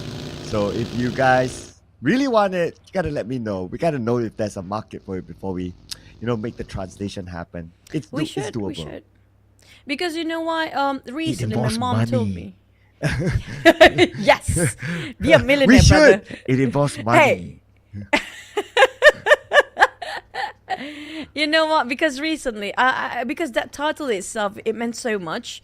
When I listened to you said, "Esports saved my life." We're gonna go segue for a bit, guys, because nothing's happening right now. Because of the title itself, like as esports saved my life, right? Because my brother had cancer before he passed away. He had such a long cancer up to the place that up to the point that he can't even walk. He's on wheelchair. And my mom told me, if my brother is still alive here today, maybe he can join you, because esport is something that everybody can do despite you have physical disabilities. And that's something that's so touching for me. And esport can really save a life, you know. Yes, and our Mr. Producer is asking if he's in or not. Well, Hygiene, you have to find out later, okay? No more spoilers. He's baiting you. He's baiting you to buy the book. We should support our friend, buddy. Yeah, of course. Yeah, no spoilers, okay? No spoilers. Oh man, I can't wait for the book to come out. But when is that? We gotta have to wait, like as usual. So don't forget to follow Sir Cloud so you know the update of his book. That's just how he just put the truck in. He's so smart and genius by, making people so curious about himself, which we are and I am right now. Ooh, wow. Well, I already gave the clue that it's going to be out during the International Film Festival. So you can search up for the dates and, you can kind of get the range there. But of course, I don't want to be overexcited because there might be some things that change. But anyway, What will not change is now Jimmy OP knocked out by Source from Team Secret. It's not great. Team Secret, on the other hand, doing so great on their side. You did mention about Team Vietnam before and rebranding from Team Axe to Team Secret fully this time. They do have a bit more fair play and they do have more tricks and tips compared to last season. More confidence even. Now YOODO Alliance, this is going to be a big problem for Leon. Oh, here we go. Leon's all alone on the second floor. And Olio is elsewhere. So Olio is not going to win Leon's. And with that one nade to knock down Leon's, Olio nowhere to be found. Leon's eliminated just like that. Now, what is YOODO Alliance actually doing? Because they are so separated, quite far wide amongst themselves. And Olio is not the IGL. I'm not sure if he's being the second IGL in this case, but we do know that Jimmy is actually going for the IGL role this season, right? Try to confirm from your side, by the way. Yeah, I believe so as well. I mean, I can't really confirm, but I think that is the case. And Luke is nowhere as well, but we do have MORPH now trying to shut down on teams. Oh, Team Flash, Alter Ego, and Team Flash, as per usual, start aggressively trying to find some victims. I don't know about the circle right now. They're making all the players a bit panicky because everybody start to migrate so early. Is there something wrong with the circle? Everyone's heading into an open area. Now, a lot of them at least. But I'm also thinking about another angle, right? Like, TALON Esports eliminated early, obviously, after that great move by TODAK. Opens up the chance for Alter Ego and also Boom to chase. Now, TODAK, they're quite far away to some points, but both Alter Ego and Boom, they can still do that. And if they do that, can you imagine? The lore is as if like the number 1 and number 2 of last season's PMSL chasing each other. Oh, that's very anticlimactic, by the way. But if it happens quite early, then it's okay. If it happens at the very end of it, that's not fun anymore. Because we want to see the fight and the suspense till the end. But speaking of suspense, the flying grenade. Oh, he see that coming for Trang. Team Secret seems like they are aggressively hunting people down. Okay, Team Secret now wants to take over this high ground. And we got PIGMY on the other end, GEEK Fam on the lower ground, and Mika knocked down by Billboard, not the player that GEEK Fam wants to lose, and Mika eliminated by Billboard with Scar L. Audrey has to get away. Audrey cannot be eliminated early as well. What are the plans for Team Secret? Are they going in, or are they breaking apart, or just going to go for a retraction here? Or will they actually try to go for both fights? Because GEEK Fam and PIGMY happen to be interested to a side of Team Secret. If they're not aware that PIGMY watching their eyes towards their angle here from a farm, they might actually cut themselves and dig in their own grave for Team Secret. But PIGMY now is on the chase onto Team Secret without the circle. But look at the elimination with Fredo from YOODO 02 knockdown. Now the nade set across. Looks like they're going to exchange names between the two of them. PIGMY wants to take over this high ground, and they will start off by knocking down so much from Team Secret. Comes Nate's flying over. It's a Nate galore once more. Exchanging hands between these two teams. Team Secret, Jabrinki coming up from the flank side with one rock taking covers, going into the smoke, seeing the silhouette of Team Secret. Chip down to 1 HP, never mind. Now here comes the cleaning up, but Trang, who shot him from behind? Oh, gotta look at the elimination feed again, but PIGMY is definitely winning this fight right now. Billboard, 1v1, gonna dance around, bring it on Rose, and Billboard, back to back, eliminating Team Secret. I have to give it to the side of PIGMY. That was a really creative approach just to corner down the rest of Team Secret. They're not aware their flank are being watched over and didn't actually cover up their flanks nicely. It wasn't a neat defense coming up from Team Secret. They were fighting a fight that they have no info on because they were so distracted against another team previously. Who was it again that they were fighting against before? That was a GEEK Fam. And GEEK Fam just left. Yeah, after they lost Mika, they'll be like, okay, nope.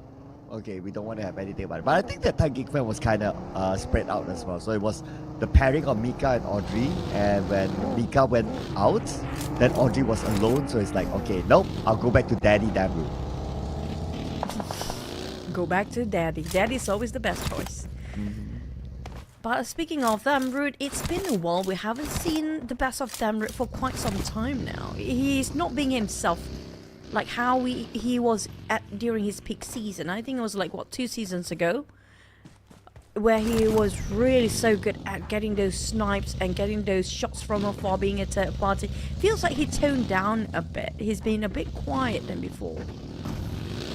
Yeah, I guess shifting to a more supportive role because now he has like Mika and Audrey as his key fraggers. So maybe that's why he's taking that chiller role now, taking the more of the IGL, the big bro role, or more like the daddy role, you know, take care of the boys at home while mommy goes out to work. Who's the mommy then? But that's nice. gonna be the same. Oh, that kind of fits the role though. I'm not gonna lie. But it feels like Rosemary is being the daddy role as well. But he got shot quite a bit when he tried to overpick himself. That's quite a dangerous game played by the side of Rosemary. But Infinity, they definitely want to pin down the side of Alter Ego. This is where the circle's shifting again. No wonder everybody's running. It's going to be Gatka region in an open space at that. But we do have Roy in the center. Roy, Geek Fam is there. MORPH is there as well. I'm looking at the other big suspects. Okay, up north, there is Boom by the age of 12, but Alter Ego, a big suspect too, on the southern side. So they're not going to meet with Boom anytime soon at least. Hopefully that's going to be the case of Grand Finals. I'm still hoping for that. Too early for us to see the Titans clashing each other out. But on the side of Infinity, I love the fact that they have an overhaul when it comes to the lineup too. And it feels like a bit more improved compared to the previous one. But for YOODO Alliance, I mean, sometimes not even playing. But they're being eliminated quite early.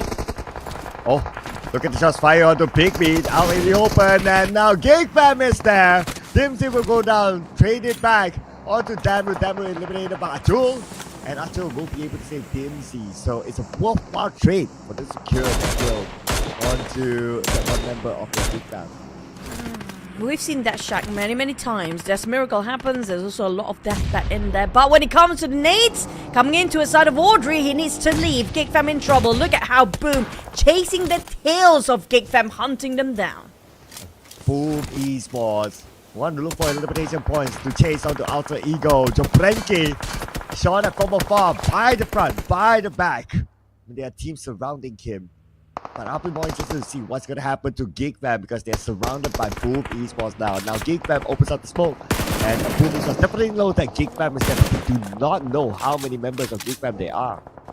But look at how Boom just imposing threats to all these teams around them. Despite they're actually one team, Geek Fam and PIGMY all been threatened by the aura of Boom. Look at how they just mark their territories, slowly just marking their perimeters, boldly just showing themselves and tossing out the nades everywhere. But at the same time, we do have Creep VIP here.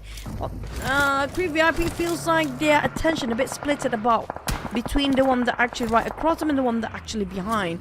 Now, I'm not sure about NKT. They've been quiet, but outside of Boom, these guys, they are not scared at all. Look at how they approach 2 teams at the same time.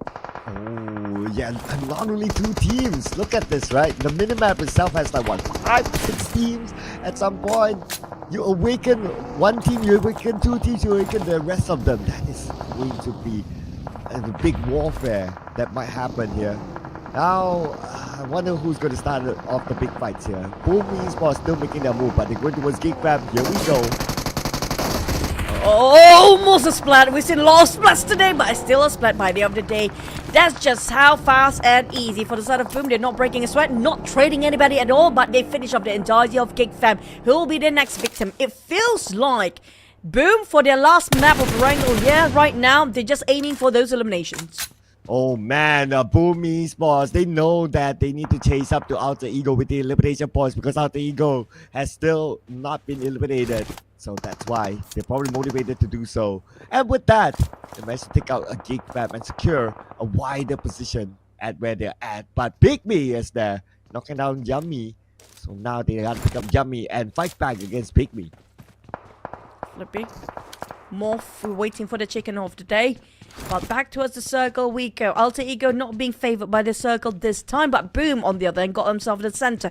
Nobody coming up from the northern side. Now, if you, YOODO take advantage of their position and just mark themselves in the northern side, capitalize over that northern side of the quarter side of the circle, is more than enough. But can they defend? That's super clear. There's nobody there. Yeah, but I wonder, do they have the information? Or do they have the space to move to gather the information at least? But another big team knocks out another big team. At least one player, that is Alter Ego, knocking out one member of PIGMY. Hopefully we'll be able to see it on screen. It's probably a long range knock, that's why it's not really followed up yet. But YOODO also is coming towards MORPH. Oh, there's no great jumper straight on the ground. They have been opening the pre-fires. Definitely a connect so far. Boy tried to have a bit of a trading done.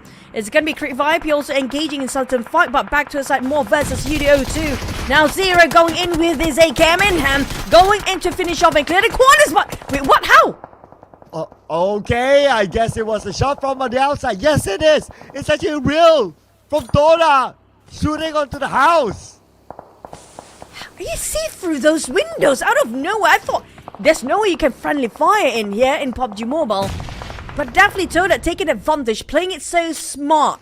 TODAK having such a great start in this map. PIGMY got himself also 6 eliminations, dominating over. But MORPH, how did they come back from this kerfuffle? Okay, here we go. Kid will now lead the charge. We're going to the house and he sees one and he will get 1-0 knocked down by Kid. Goes on to the second house, but moment he showed himself. Kid got taken out by Pondmit from the high ground. It's going to be a 3-way war. Make it 4. Because the Fields of Empire is also butting into this business. They're interested to take all these fights from the sidelines as a third party. MORPH on the other end trying to do damage control. But in the meantime, they need to revive on Zero.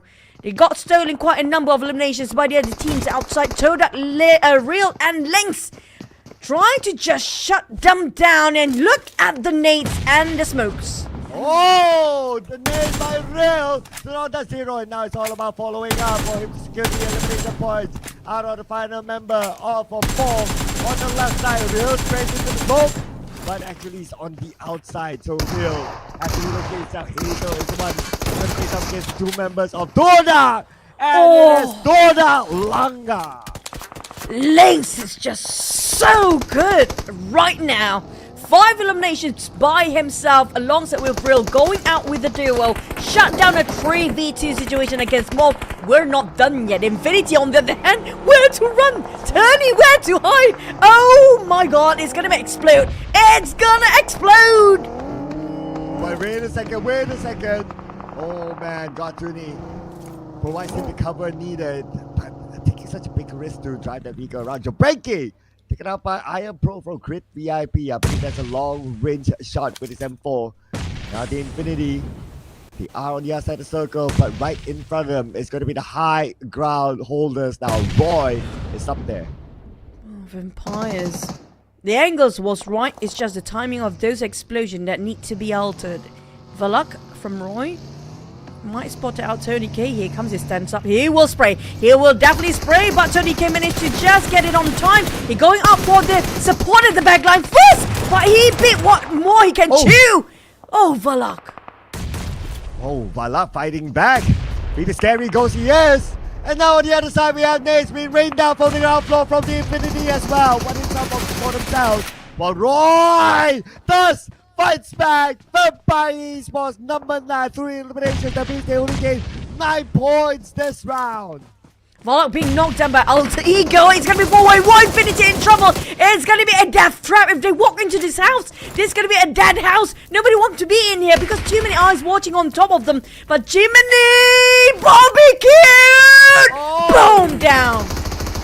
Man, nowhere to run, nowhere to hide, and then Molly will bring him down.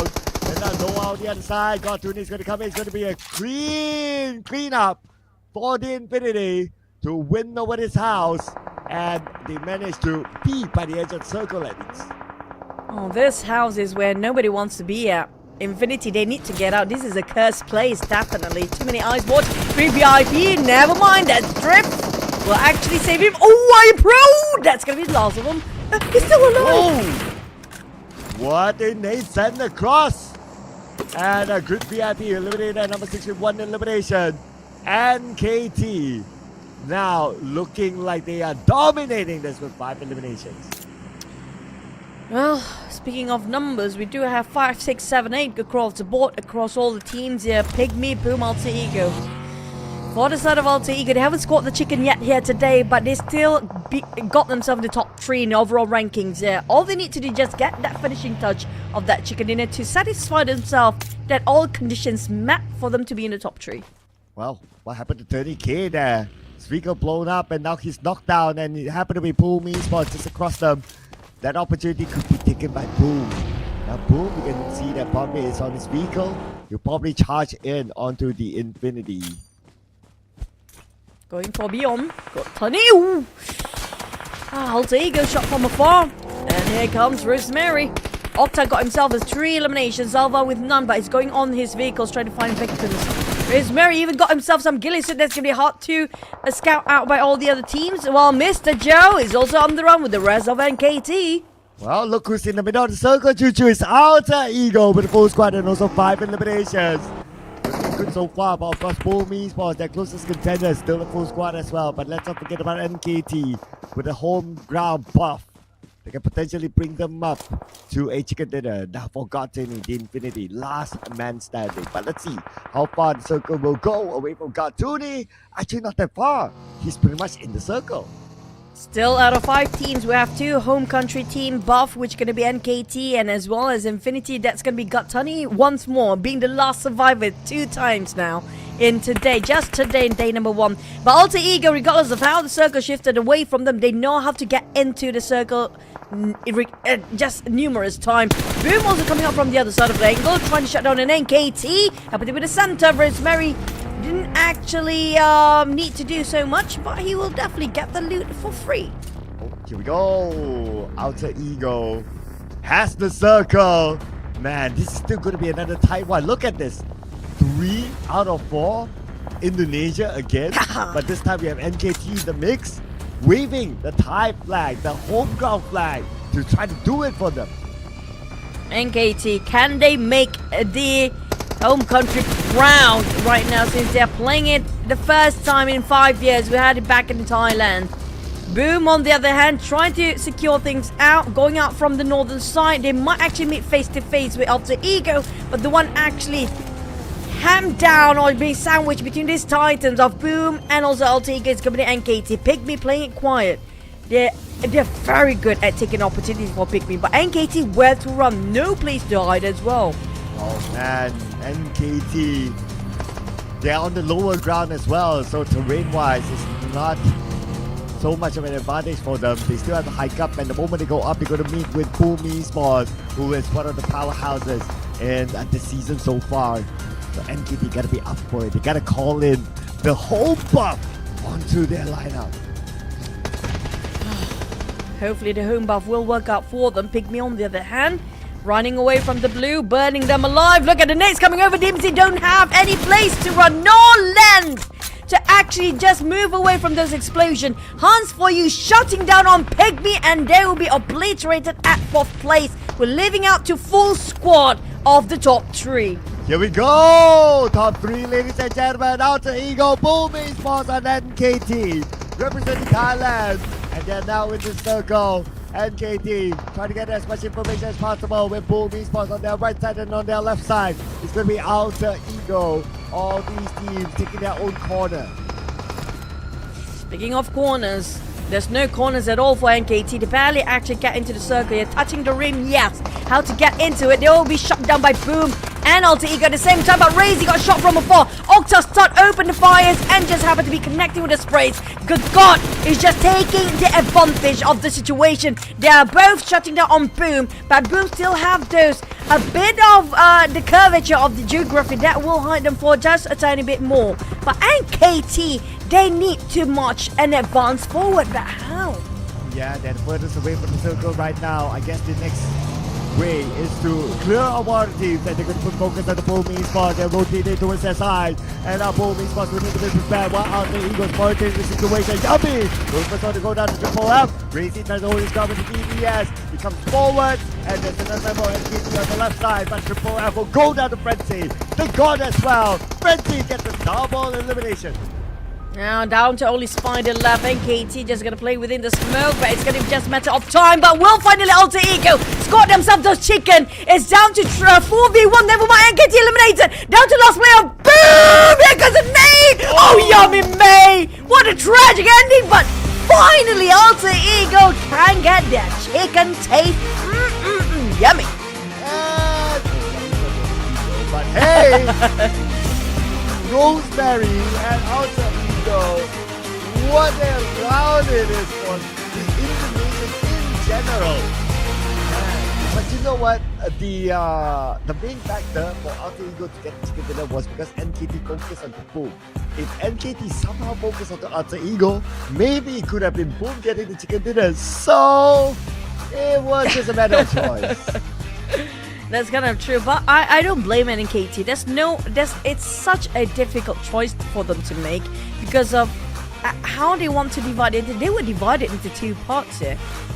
Another two just march into a side of Boom. The other two being finished off by Alter Ego. They just caught in between the giants. Both are the champions of PMSL, the previous champion and the defending title champions there. But when it comes to Alter Ego, they were the only team without any chicken in the top 5 just now. And finally, they are just meeting up the condition and scored the chicken. But look at the damage. This is the highest in day number 1, man. Yeah, welcome back, Beast Mary, Rose Carry, Rosemary. More than 1,000 damage. We have not got more than 1,000 damage by a single individual yet so far today. And he did 4 eliminations. So if we count the numbers, so he did a lot of work, but he couldn't secure the elimination points. But still, it just shows that how much of a hard-working shooter he is for Alter Ego. But I'm loving the fact that everybody actually do give so much support this time as well, because back in the days we do see a very huge gap between Rosemary and the rest of the team, but Hunts for You rising up this season. And I did mention early on with Octa being such a valuable player as overall fitting into filling the plans for all the teams. It's just Alva that we need him to wake up for this season. Alva, it's gonna be only you left because Rosemary and the rest of them are moving and advancing in the speed of light. Oh yeah, they are looking like they're fixing whatever were their issues in the previous seasons. Always dependent on Rosemary, and it seems like it's working out so far for them. And now on the match recap, well, we have to have majority of Indonesian teams up here. And again, besides Alter Ego, we have Boom Esports on the top 4 and NKT representing Thailand up here as well as PIGMY. But ladies and gentlemen, we'll check out the best moments from the previous round.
we watched the highlight just now. I have to say, still, when it comes to best clutch of the day, I have to give it to TODAK Lens just now. But when it comes to the eliminations, I think there's also one of the highest number like we had before, 22 points. And it was them as well, if I'm not mistaken, was it? And early of the day here today. Yeah, it was. So again, I mean, you got only 5 Indonesian teams. At some point, you're bound to repeat if they're going to get all of them. So the repeat has happened now. Oh man, Alter Ego. Okay, but besides them, right? PIGMY is there as well at the top 4. Now there is one other Indonesian team, not from page 1. Now we don't get to see that all the time, and I guess by now we kind of know which team it is. If you've been following us from the start of this round, at least you would know that a big surprise happened at the start, and that is thanks to TODAK that they took out TALON very early. Now speaking of talent, at least they didn't go empty-handed, but the one that with the zeros should be concerned right now, since the day number 1 did not seems to be as fruitful as they hope it will be, which could be Team Flash, GEEK Fam, and YOODO Alliance. Now, especially GEEK Fam and YOODO Alliance, even their previous map didn't score so much. Yeah, it's been a tough round for some of these teams, right? But if we were to look at like the overall, out of them, YOODO02 probably has the least amount of points. But we'll check out the overall rankings here just to be sure. With Alter Ego now at number 1, overtaking TALON. Matt, the TALON got eliminated early, and now they created a 10-point gap with TALON. And Boom Esports is only 5 points away from TALON. And then you have a 17-point gap between Boom and PIGMY. But look at the numbers, all having 1 chicken dinner, just completed the set for the first page here, for the left half of the page. But when we come to the MORPH being pushed down there, and 8th place, the only Indonesian team that actually didn't score in the top 5 up there. But the rest of the others, we have 3 Vietnam on the bottom as well, Roy, Team Flash and Team Secret, whilst YOODO02 and GEEK, they are sharing the same boat with the very same amount of points.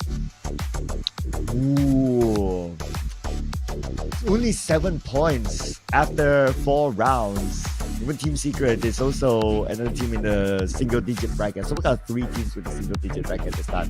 Vampire Esports, the home team, they rose a little bit, but I mean, looking at them at page number 2, it is a weird position for them to be in, and they only collected 11 points so far. So out of all the Thai teams, unfortunately, Vampire Esports is also the only Thai team on page number 2. With and the fact that NKT did fairly well in the previous round, that's why they put themselves up above Vampire Esports. I agree. We haven't seen Vampires being as aggressive in the early stage of the map. They do have a couple of skirmishes around mid-game. We don't see them so much in early game at all. And usually the teams are actually kind of dominating when it comes to the top 5, especially when it comes to... Oh my, I wish it's going to be Rosemary and Yummy, but Yummy hasn't woken up yet. But between the Indonesian teams, look at how aggressive they played since the start of this stage number 1. Yeah, I know, right? They've been ranking in the elimination points. That's why there are some teams, in theory, that's why there are some teams not able to gain points, because all the points went up. So it's given to players like Rosemary, like Frenzy, with this round, Rosemary 4 eliminations, and the damage itself. Like 1,340. We have not seen this amount of damage yet by an individual so far. Just shows that how important Rosemary is still for Alter Ego. Woohoo! It's gonna happen, Cloud. Will MORPH score this? Come on, MORPH, you can do this. I want to vote for MORPH right now. I feel like MORPH should feel challenged, you know? Like all the rest of Indonesian teams already out there for day number 1 when it comes to A versus C. We're the only one left behind and quite far as well. They have to score that chicken. Okay, so can we change our prediction now to MORPH? Okay? Alright, we come out again. Yeah, we're gonna all MORPH just because we don't want them to be left behind. But if MORPH gets it right, okay, I'm gonna ask you this question. If MORPH gets it, okay, fine. Then the last game, the 6th game, who do you want it to be? At this point, I still want it to be Indonesian teams, just because we can wave the flag for the entirety of the day. But if it's going to be the last one, it's probably out of all the Indonesian teams. It's going to be a tough one, though. I mean, I don't want it to be Boom Alter Ego. There's no fun in that. I want it... Why not just MORPH getting a double chicken? There you go. Okay. I think out of the all the Indonesian teams playing here today, on paper wise, MORPH is probably the one that's like the underdog. So if they were to be able to score that chicken dinner, I think that'll be pretty nice. Because yeah, like what you say, right? If Alter Ego gets it, they'll be like, Alter Ego. Boom gets it, it's like, boom. You know, give it to someone else, right? I mean, like, PIGMY has been playing very safe, so I'm not that concerned about them because they do know how to position themselves not to be attacked or not to be the victim of the situation. That's the PIGMY's strategy. They outsmart all the others with their positions. But I mean, it will be a bit upset for me, but at the same time, we do want to root for Vampires and the other teams as well. Now, we do know the Thais love Miramar over Erangel, so this is going to be the opportunity as well. Yep, the Thais might be looking forward to the map switch this time, but it's also the first Miramar of the entire season this time. So maybe teams don't know who's going to drop where. Are they going to meet up with that team? Are we going to see early fights? So far we have seen drop clashes, like in Pachinki for example, like even in San or in Safi for example. So every map has its own drop clash. I wouldn't be surprised if we see the same inside of Miramar. It's just that we don't know where yet. But I have a feeling we have early skirmishes, but it's Miramar. It's a huge map, right? Since it's the first of Miramar in the entirety of the league, it's the first day, we're bound to have early clashes. But usually when it comes to Miramar, it's just the first drop, it's just the initial drop that we might actually have clash, and we have a very quiet till stage 4 or 5 possibly.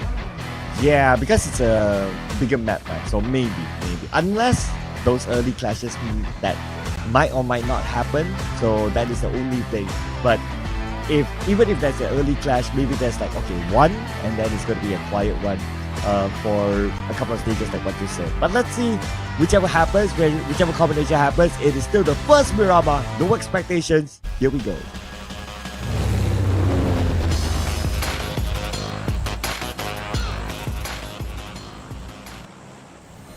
It's the summer split, so this is gonna be the perfect map for the summer split, but it's still gonna just be 2 maps. But at the same time, I'm looking forward when it comes to another change of format, right, Cloud? If we can actually have Sunhawk as the last map of the day, it's gonna be very chaotic. And we have Miramar as the first map of the day. That's gonna be something that's fun to watch. If we just, just rearrange the map in the future, who knows? Yeah, I don't mind like if we rearrange, like we have 1 Miramar, 3 Sandhawks, 2 Erangels. Let's go. It's like 3 Sandhawks we're talking about. I swear to God, if that happens, the tournament will be less than 4 hours. Yep. Hashtag everyone go home early.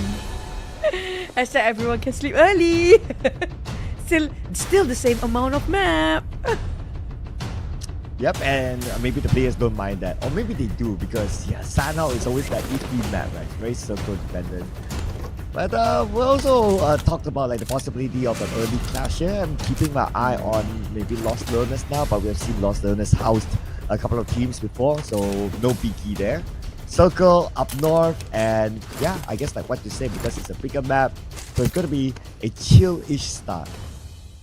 Especially, despite Lost Learners feels like a bit crowded, but it's just a bit more distance than the eyes can actually see down there. If you scale it down and scale up to its exact amount of meters down there, it's just, Lost Learners can actually house around 4 or 5 teams with no problem, still can be shared at this point. But due to the circle just now, we might actually see a bit earlier for actions. Probably in stage number 2 or 3, where the players start to migrate and going for their checkpoints due to the circle up north. So there's so many teams dropping themselves in the southern side though. Yeah, so a lot of travel for the teams on the south side, and I guess that will be really interesting to see which direction they will take, unless some of them wants to take that safe route of like, okay, we hug by the side and then we go up. That's absolutely okay. But of course, for us as viewers, we want something a little bit more hard and faster. So we're hoping for like if everyone goes in like the same direction from the south, then on the way we may see gunfire happen. For now, that's not going to happen, sadly. Nobody happened to be clashing. I was hoping for... I assume maybe due to the screens previously, they kind of have a general idea who will drop where. But in the case of Roy, I can see a whole lot potential for them for this season. But we haven't seen DZavis play, so DZavis will be playing tomorrow. If you guys do have questions, like I saw a couple of viewers ask in the comment section previously, like where is Sem9, where is like FaZe Clan? They're not playing here today because it's going to be Group A versus Group C. Tomorrow will be B versus C, if I'm not mistaken. So keep your eye out for Group B. And today's going to be the advantage for Group B because they can actually study about regarding the rotations and also who will be the strongest firepower team for day number 1 as well. Oh man, those questions, don't ask boring questions, ladies and gentlemen. Ask interesting questions, I give you an example. Where is Mega Conqueror? Where is YOODO Gang? Where is Orange Esports? You gotta ask where they are. Yeah. Those are the... Wow, yeah, I want to know where they are too. You tell me. Yeah, are you asking the players or are you asking the org here? I'm asking the org though. If it's me, I'll probably gonna ask the org. Well, it has to start from the chat first, right? Don't ask the where is Sem9, just straight up ask where's Mega Conqueror, where's Smart Toy. Oh, we do know where's Smart Toy though. Oh yeah, he joined Austria Esports, by the way. I can't wait to see their PMCL. If you guys haven't got a clear, PMCL will start by around, I think the 20-ish around this month as well for the World Cup region. Yep, it will be later this month, ladies and gentlemen. So there will be a little overlapping between PMSL and also PMCL. So in case you guys are fans of the PMCL as well, you might want to prepare a dual screen until at next month. Then by the time after PMSL is done, then you can switch over to PMCL and just focus on watching that only. Yep. And for us, we need to focus on both. But that's going to be the fun part of it because we have so many interesting swaps. Even the coaching staff, the coaches in and out has been something so entertaining for us. Including, you mentioned before that, if I'm not mistaken, who was it again that adding into a new coach from Indonesia? Nandi. Yeah, it was TODAK. So TODAK even actually add in a coach. And like mentioned before, Xavier did help in the previous season, but now he's no more with TODAK. It just shows that TODAK do have different mindset compared to the previous season. There's more aggressiveness being shown here. Look at how TODAK just performing day number 1. They are in the top. Yeah, and if you guys have been following TODAK as an organization as a whole, they seem to have a new direction this year across their organization. So if you know sort of scenario, do let me know in the comment section what you think about it. But TODAK's new direction have been really interesting, and because it's new, right? So I guess all eyes onto TODAK to see whether things like this work out, whether in the sense of like they bring this level of diversity, lots of import talent into the organization. So far, if you ask me, it looks like they are doing better, at least as a start, as compared to last season. That's kind of true. It kind of given them a bit. It just shows how open-minded they are by receiving a different set of mindset of all the other teams from the one that actually imported in. And also, I think for the side of the other teams, they're trying to integrate the same aspect of plays, but sometimes finding the right player when you're actually trying to import in and out. Outside of the region that they're playing, players like Malaysia, Indonesia is the common one because of how they have the same, very similar language. That's kind of easy with the less language barrier compared to all the others. But I do want to see if they can actually implement with Thai players or even with Vietnam players for one to know. Yeah, the last Thai player that was integrated into Malaysia that was Team Secret is Smart Toy, and that's pretty much about it. And then we also have like Thai players with some with a couple of Cambodian teams. I believe it was Austria Esports. They took in a Thai player, and also now they took in Matoy as well. So it's nice to see this level of diversity. If only, right? I'm just putting it out hopefully. If only we put Tony K. Oh wow, Okay, Tony K with Yummy, Tony K with Rosemary. Wow. Like for real, right? Like not a show match, like an actual you are together in an all. I know, right? Yeah, that's gonna be one wholesome team. I mean, like that's gonna be a different level of team entirely. But the thing is, the language barrier. If they can actually work things out, and MORPH going towards Infinity Esports, he can actually learn Cambodia as well. I mean, that guy can learn 3 languages just by playing PUBG Mobile. Yeah, that guy can even learn how to cook and also wash the dishes at the same time. He is such an amazing talent. That's what I can say. And I remember when we met him in the PMPL Season 1 back in the day when everyone was at the venue. That was so fun. He's like the funniest guy of them all. He's so happy-go-lucky, by the way, MORPH. We all miss him, though, in the scene. He is such a valuable asset that even old players like, you know, the IQOO Athena lineup, like D2E, GE, Ernie, those people, they bring a different sort of hype and different sort of liveliness in the scene. It's like how much I actually do. Oh, wait, we do have a bit of early skirmish. Boom versus Alter Ego like you want it to be. Oh, yeah, okay. And it was Rosemary eliminated. Sort of missed that scene, but okay. Thanks to production who worked on the replay for all of us. And Alter Ego, they lost one of the key players. But so far, Alter Ego, they have been doing well without Rosemary. Like, even though Rosemary is not on it, like, there are other players who can pick up the pace. It's not that Rosemary is not important if that happens. It shows that they have been stepping up their game. It means that Rosemary don't have to be too much responsibility that he have to burden by himself now. Everybody actually do pull off their own weight.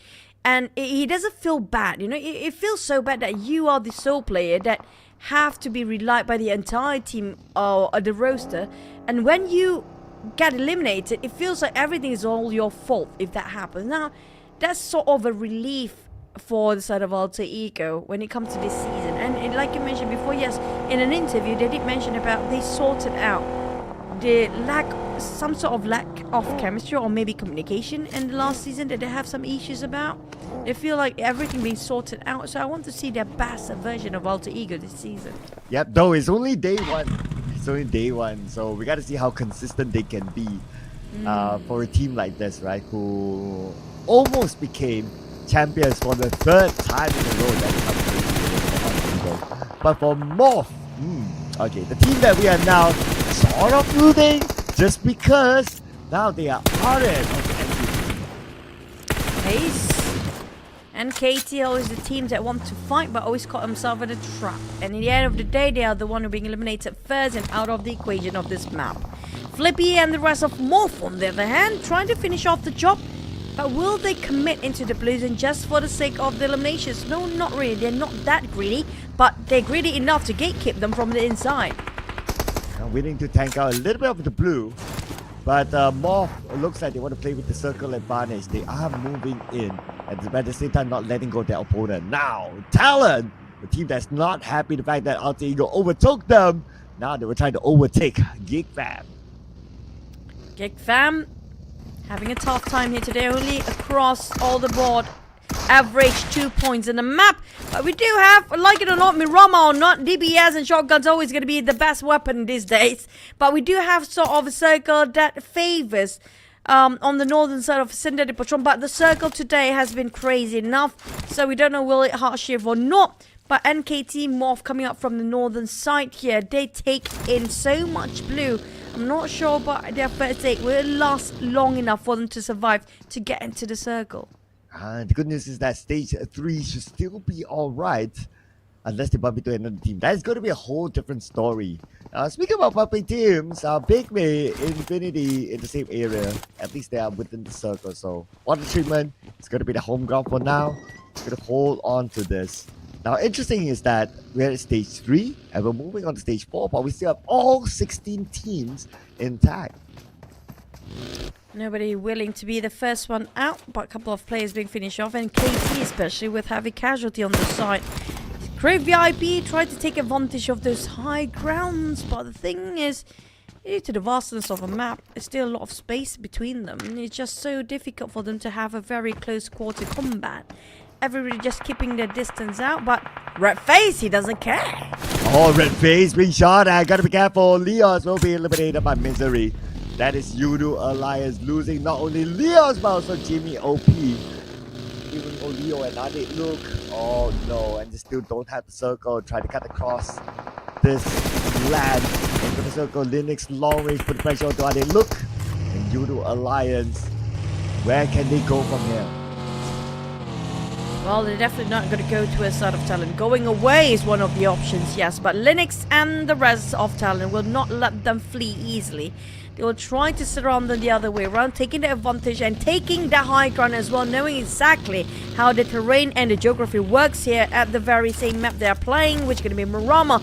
Talon will try to just guide them, going into a walking trap, and YOODO Alliance, the moment they pulled over, that's going to be a tough one because Talon definitely pulling over as well and try to shut them out. Babe, Talon not want to let go. YOODO Alliance, look at this, surrounding YOODO Alliance at the high ground, and part of YOODO Alliance's area is that they are not in the circle, so they will force up at the blue anyway. But Vampire spot them out. Too tight on a leash will just constrict your own neck. That's going to be the fate of Talon, but hopefully they're going to be okay. Vampires are taking advantage as much as they can. Lucky enough for the side of YOODO Alliance. Well, Vampires actually buy them some time. Oh, but now Bill is on his knees. Unless could VIP they win the fight against Damroot, they're not able to pick up Bill. But look at the circle now. PMSL Esports and Alter Ego next to each other, pretty much in the middle of the circle. Man, these two top teams, insane rotation by them. But for GEEK Fam, Damroot has had enough. He will finish up that point and move on with life. Oh, the rest of them also just gonna move on with their life. Same goes for the side of Team Flash. They're done with the blue zone. Everybody just don't like the blue zone, no matter how much the blue zone wants to be friend with them. But back to the side of Talon, they're not done with GEEK Fam. The leash is not out yet. They're still pulling themselves towards the side of GEEK Fam. But the thing is, it's not just two teams anymore. There's gonna be a new contender behind them somewhere, and it's gonna be, who is it? The pink color. Oh, okay. We will get a visual later on, but for now, what we're sure is that Damroot knocked down. GEEK Fam has to fight back against a Talon with the high ground. And now Talon, they're circling around GEEK Fam. All these teams on the outside of the circle while being monitored by the other team. But Jumper from YOODO O2, I noticed that he got knocked down as well. Yoru, the star man, the new transfer for Talon, scattering information. Calm down, don't praise him too much, he will die if you do that. You might actually jinx a player. But on the sort of Red FaZe, this guy is one of the most fearless guy in the tournament.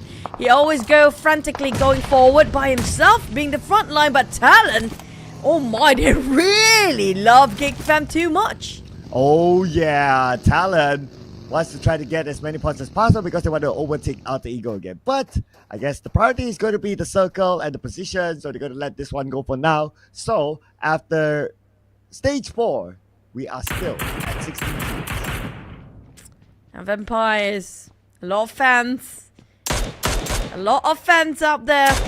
All they need to do is secure one chicken, but we do have GEEK Fam running away from Phantom Fire, now going towards the side of Creep VIP, trying to loosen the leash against Talon, but they just walked themselves into Infinity Fire entirely. To go native by Mika to buy time for himself and also trying to knock down the members of Crit VIP. Newbies on the second floor. At the same time, Linux across. Newbies knocked down by Mika. And Crit VIP at this moment only has one active player left. Newbies, drawn by Mika. Iron Pronator down. Crit VIP. After 4 stages, finally we see a team eliminated. Crit VIP, despite they tried to defend, they didn't actually secure those defense. Not so clean there. But GEEK Fam, on the other hand, finally make a bit of a breakthrough for today. But it's going to be more for the next contender. Hulk and the other player of MORPH is going against Fulton. For Roy, on the other hand, it's going to be versus TODAK with Boom being the third party from afar. Here we go, Roy, as well as TODAK. Are they going to Langa here? Oh, speaking about Langa, Kid knocked down Mr. Joe, and NKT became the second team to be eliminated from one of the top finishers in the previous round. Now, 0 points in Mirama. Everybody, can you guys stop running? Just fight lah. So I just want to see fights. Morph going in, Geek fam running, but now Blue Zone is here. Like it or not, fight it. Morph going in for the fight. Here comes the shotgun. Here comes the spray. Now down on the ground, Flippy coming in. Easy peasy with a Flippy. Well, Flippy will save his other teammates at the same time, so they will all still be a full squad after this. So Morph still maintains, but look at that position right now. Morph kind of far away from the circle, and they will be sieged down by none other than TALON. TALON, don't do it! Don't do it! There's no stopping Yuri and Redface. These two are crazy people. I mean, like, this duo is just a deadly, crazy duo. Don't think too much. Just go for the actions. Their brain being left behind. It's all about their body movement. But on the side of Morph, Flippy trying to revive on the side of Hulk. But Morph, they need to finish things fast because here comes the nade. Didn't clear the right corner, but still clipped down anyhow. Redface knocking out Hawk just like that. And after Day comes in with the DBS, and he managed to get the knockdown. Turns around, can Flippy become the hero for the second time around? But the answer is no! Because there is the one and only Redface. Need to save on Yoru, but next we do have TODAK versus Roy with a bit of exchange of blood down to the place of last player, TODAK Lens. Can he pull the clutch now? He's the last remaining member for TODAK. No, Roy, Noah! The moment he turned around, surprise, surprise, surprise! In the face by Lynx to eliminate Noah just like that, leaving Valak and Tuss to face off against Lynx, last member of TODAK with about 10% of health left, and now he's going to be all in onto him. Straightforward elimination by the members of Roy. But it caused quite a damage to the side of Boom as well. TODAK Lens tried his best. Just formidable player. Back to the side of Infinity. Can they make a change when it comes to the season? Going against YOODO, YOODO, another team that is still struggling in this tournament. But YOODO finally starting to find themselves some footing. Finish off Turney, if I'm not mistaken. That's going to be coming up from the side of Infinity, but they have to be extra careful. More than one team is surrounding them as well, because Boom might actually hover around. PIGMY is there! Out of nowhere, PIGMY pops! Well, looks like PIGMY, they're on their way to eliminate the other members of YOODO. O2 without Fredo holding on the front line. Nade onto Fredo, but Fredo knocked out before the nade ever arrived. And now DMZ comes in onto the high ground. He has to pick up the high ground. He tries to win the 1-2-1 fight, but DMZ knocked down by Jumper. And now Jumper has Kid together with him. They're reviving the other teammates. Ajul on the left side. He is all alone though, but pick up his stay. He does have 5 nades set across the sill. Help me! Chubranki is crying, but at the same time, YOODO in the same boat as he does, but they do have extra numbers of men. Achul is down on the... Oh! Achul is still alive! He's still standing! Wait, what? How? At the same time, YOODO is in misery because he's trying to find space and time. There's nothing there. Oh, but Kid, a beautiful follow-up, and he shot through the hollow of the vehicle to take down Achul. But man, like what you said, that was still an amazing defense. But Achul almost getting it, except for the fact that he has only one last tick of health, and Kid had to follow up from there, taking him out together with his team. But speaking about out, Roy is the next team to be eliminated.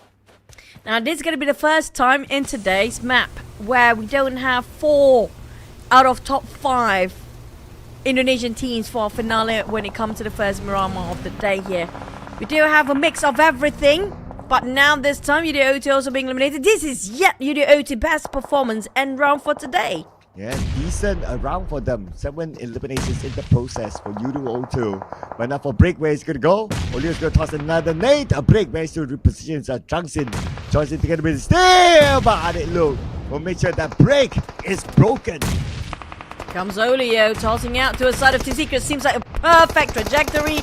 But wait, where's the explosion? There's no explosion. Team Secret, so us coming up from the flank, off angle, perfect one. Here comes the rest of Team Secret. Vampire, Tonika, where is he? Why is he running? He's the last player. No, not so much. But YOODO Alliance, we didn't see what is happening.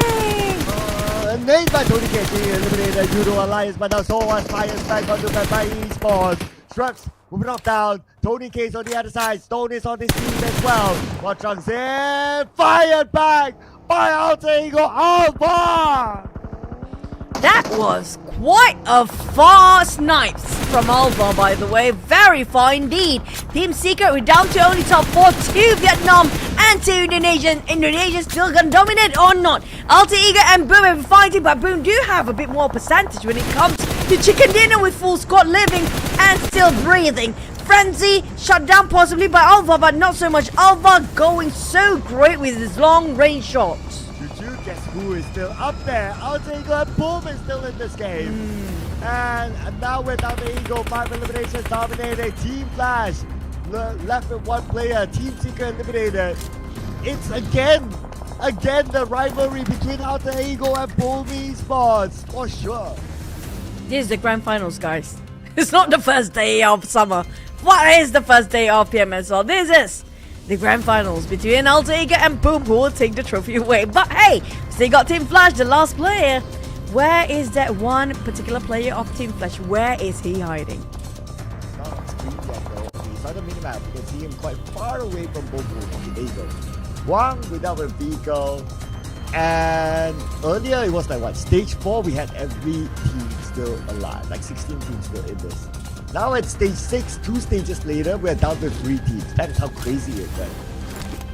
Because there's too many teams when it was stage 4. Everybody happened to be at the same and it's an open space here that not much compounding covers for themselves. But instead of Kwang, he's spraying. Nobody can see him, but Boom is here to take it away. Kwang, say your prayers, brother. Oh, that nade worked out because Kwang said his prayers, but it was still only a knock. So at most it gave Alter Ego the possible advantage if they were to rush in. And we can see movement here by Alter Ego. They're trying to pin down Boom Esports, but looks like they are more interested to be prepared for stage 7 by taking the middle of the circle. But at the same time, Boom managed to revive their teammate. That's going to be giving them a bit more advantage, and the percentage of winning this chicken be highly on the side of Boom with 4v3. But it's Alter Ego we're talking about. Alter Ego can do the impossible without Rosemary right now. But we've seen Hans for You before. Octa been performing as well. Down to Alva. This is the time to shine, Alva. Your time to shine. Okay, here we go. Alter Ego by the edge of the circle right now. Looks like they're going to make that move and make the aggressive move maybe. But after all that action, Boom Esports, they have the man advantage against Alter Ego with 4v3. Alter Ego playing without Rosemary. Got eliminated fairly early this time. And Octa knocked down, but he should still have that space to be picked up. Oh, but at the same time, you can see the nades being prepped out by the side of Boom. They're not wasting any more time. They're just going to go in for the rush. Alva, now he needs to shut down on 2 of them by himself. But the rush coming in, Alva being run down. Boom actually will score this high chance. But the last player hunts for You. Can he make it work? Can he clutch it by himself? Oh man, Hans for You 1v3. With Yummy at the forefront. Yummy now taking a lot of damage and going in for the 1v1. He doesn't have DPS, but Yummy went down to Hans for You. And because of the distance, Hans for You has time to heal up. Oh, it's going to be 1v3 and now to 1v2. All he needs to do is just replenish his resources, finish off Yummy May, but have to be careful. Frenzy is here. It's a bit too far. They're willingly giving their body one by one. Can he pull another one? Now Frenzy versus Hans for You. It's gonna be huge, Choo-Choo. Hans for You, 1v2. By the edge of the circle, he does not have much space to play with. The nade will be sent across by Frenzy. It will not connect at all to Hans for You. Hans will open up a smoke onto the right side, tries to be a distraction to the members of Boom. And Hans with the action clutches. Oh, we might actually do it. And here comes the nade coming up from Frenzy. He actually hears the pin being taken out by Frenzy with those nades. He dodged it away. He managed to negate the damage out. Hans trying to reposition himself towards the flank side, hoping no nades will clear him down, but still not much utilities for the side of Frenzy. Down to only 1 molly to just keep the pressure on Hans. But Hans, if he clutched this is the best clutch for the day. Whole circle went to the middle. So no matter what, Hans for You is forced to move after this. So big opportunity for Boom Esports to just wrap things up. And the blue will force Hans to move anyway, unless Hans chooses to deny the point away. But there's no more time here, Clown. This is going to be the last stage with no circle. They do have the man advantage. This is where the man advantage is super important to secure the elimination, to secure the chicken. Boom, all they need to do is wait for the right time, because Hans, like it or not, he will be burned off by the blue first. It's about the patience game, not picking out, not overpicking, and play with the zone. Well, looks like Zone will be the one to play with Hans for you now. It is closing. Hans for you is forced to move. He does still have the high ground. Changes to an M4. And he has a 4-time scope onto the left side. But on the right side, there's Frenzy for him to deal with. Frenzy on the lower ground. Frenzy dashes to him with the UMP.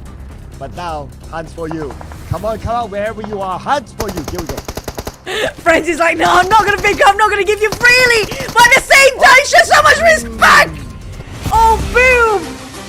They know the fact if they mess things up, if they overpick towards Hans, they might dig in their own grave. That's a huge respect they're giving for Hans. I gotta give it to BOOM Esports as well. Besides getting the tickets, they were so respectful of that one opponent. Hans for you.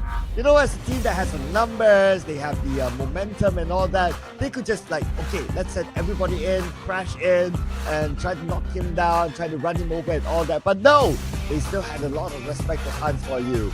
Still playing it carefully, sending one fragger in front and one support behind. It made Hans for you felt like he was a whole army by himself. They're just playing time, knowing the Blazer will close off for that side first, because if things got really wrong, there's a chance that Hans actually will scope those chicken button regardless.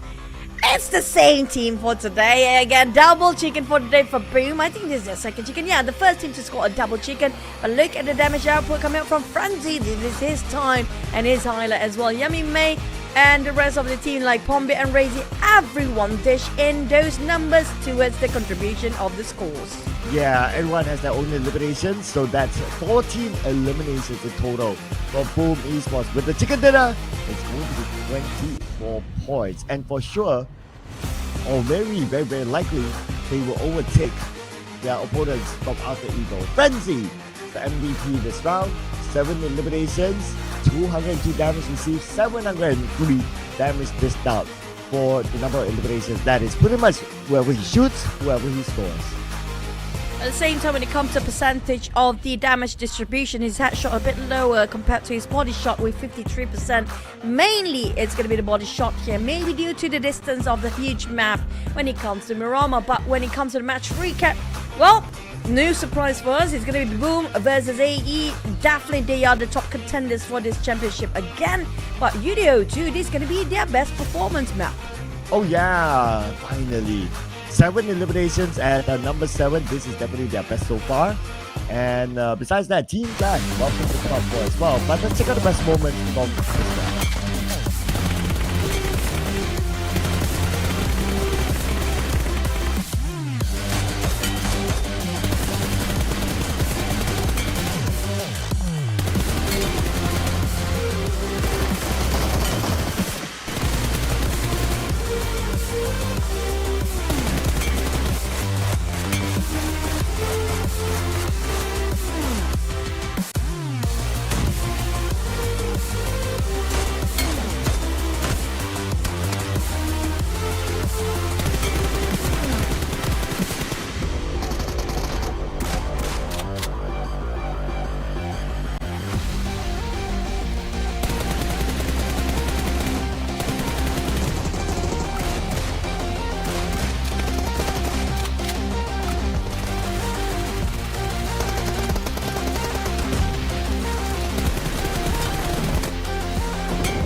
I love the recap just now when it comes to the map movement. Actually, Alter Ego and Boom just dropped themselves next to each other early on around the truck stop area, but by the end of the day, they're still gonna meet each other at the very last. But Boom, I think this is the most elimination for the day, if I'm not mistaken, Cloud. It is the highest elimination so far for a single round.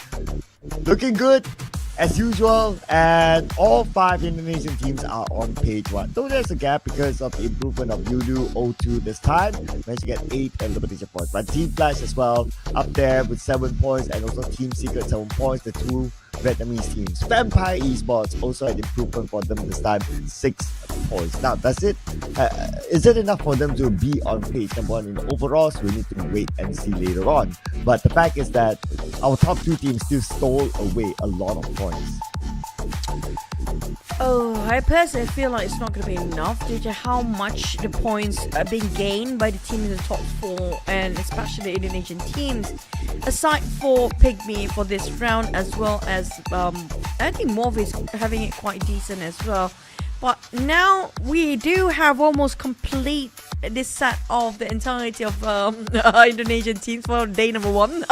Just one more to go. Now MORPH, you can do it. You can do it.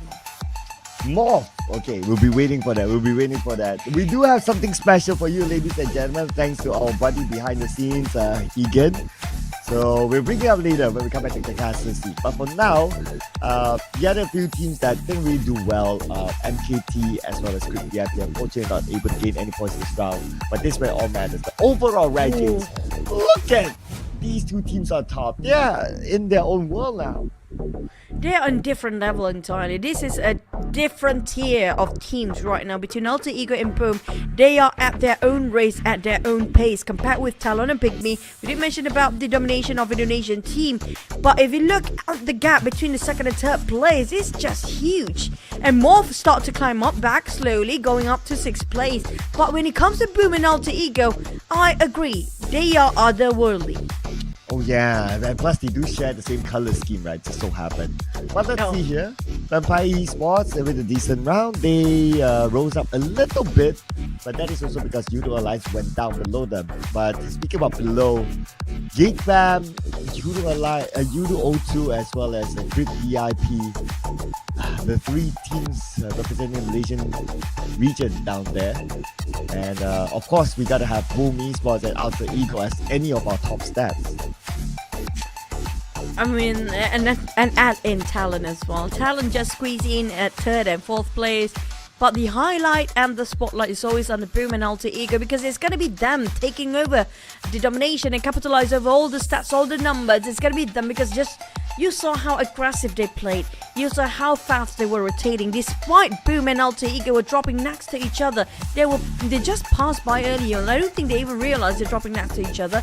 But the way they rotate into the circle, the timing of it is just so perfect. They studied so much and revised and improvised compared to last season. This huge progress coming from both teams. Yeah, it's interesting to see how that these 2 teams, they are so consistent, so good, but yet they don't really meet with each other. And that is also because they drop from different areas, and that's when you get into the circle, you don't really bump. So happens sometimes. But the Boom Esports also becomes the first team to gain 2 chicken dinners in a single day. Now, last Miramar, this is going to be the final mission for that one Indonesian team. I mean, it's also okay because Boom, Alter Ego, and then back to Boom. I'm not surprised if Alter Ego alternating for the last chicken as well. But it will complete the satisfaction of the set of Indonesian teams if MORPH can score 1. They are the only Indonesian teams that playing here today that not score any chicken yet. You gotta make it sound dramatic, right? This is how we do it.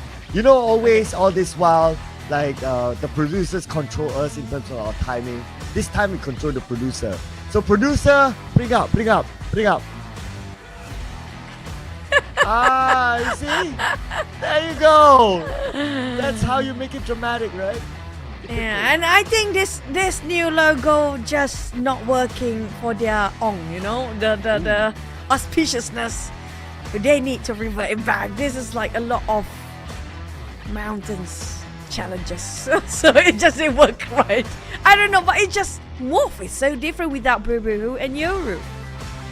Yeah, that's why I've been saying, right, when, man, and I did a content on that as well, and I was truly transparent about it. Like, the moment YOODO left MORPH, yeah, that was like, yeah, that sort of, yeah, moment. And look at now where TALON is having YOODO's services. Like, he's up there together with the team. But of course, just for the sake of our narrative, we'd like to see more. But I also want to shout out to Keegan, who is our producer for the day and also probably for the entire season. Thank you for You're the the best, awesomeness bro. for that. Yeah. Yeah, you're the best, bro. we're not buying him dinner, okay? Just putting it out there. Yes. So, We're just gonna praise you, but we're not gonna spend on you. yeah. No. But you know what? What MORPH is doing here. I don't want them to be in the same spot as Infinity, because that's what happened after Infinity let go of Mela. Right? Yep. Mela and Nuzi. Oh yes, exactly that. Oh my god. And they are leaving. They're letting go the best two players, BARUZ and YOODO as well. What were they thinking? Well, money. Like, we're realistic, right? Like, okay, it's the real world. Like, you got money, and I want YOODO. Okay, you take it. I mean, we're talking about talent, alright? I'm pretty sure they do have the funds. Well, they are talent for a reason. They got all the best players right now. I'm looking forward. This is going to be fun if Talon actually do secure those champion titles this season. Yeah, then it will be the saying of, like, you bought the title. Right? You bought the title. But the fact that they bought the YOODO, right? It's like, oh, so YOODO is the one that is buying them the title? Is that how I want to put it? Yeah, something like that. It's all down to if you can actually mix and match the perfect players, then the title is yours. I think there's going to be a bit of a trade game for the orgs and the CEOs as well. It's going to be a fun, not competition between just the players, but how do you mix and match between for the orgs as well. But when it comes to the vampires, where are they? Tony K, is he coming back or not? We haven't seen the best of Tony K just yet. In fact, we haven't seen the best of Vampire Esports as a whole. But let's check it out in the final match today.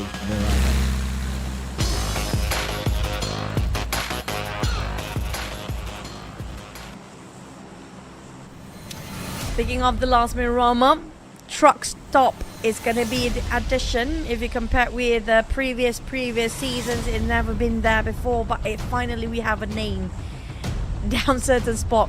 I wish we do have all the names at all the places that don't still have a name. Like example, the places where are just on the left side of Montenegro. Example, there's so many places without any names still. Hopefully that's going to be nameable in the future, including in the southern side of Los Angeles, around the very south of it. There's no name there as well. But speaking of which, we do have a northern circle before, and a lot of players drop in the southern side. Will it be sort of the same fate or a generous one? Yeah, I do agree, right? Because the south side of, especially on the naming part, the south side of Los Angeles, that is quite a popular place for the players to jump there and loot, but yet it's not named. Even Oasis could use the name. Like, we call it Oasis, so might as well just write it in by now, right? Yeah, they have Partona, the new place, but not many players go there. Yeah. That was that was supposed to be Los Higos back in the days. Yeah, but he has parted ways with the name Los Eagles and called itself Partona now. So what, we're waiting for part 2? Yeah, now that I read it right, it's part ona, like part one. Yeah, I think so. I think that's the case. Maybe part 2 is the southern side of Los Leones. Yeah. Yep. Part 2 Tona, Partona? I think that would be the same though. Part 2. Oh my god. Oh my god, that's actually makes sense. Part 2 and part 1 in the same place. Whoever Patina, made the then. name is a genius. How about 3 and 4? Maybe 3 and 4. But we do have very similar circle like last one found. Patina. I'll take Patina. Patina and Partona? Yeah, Patina, Partona. Sounds nice, right? twins. Yeah.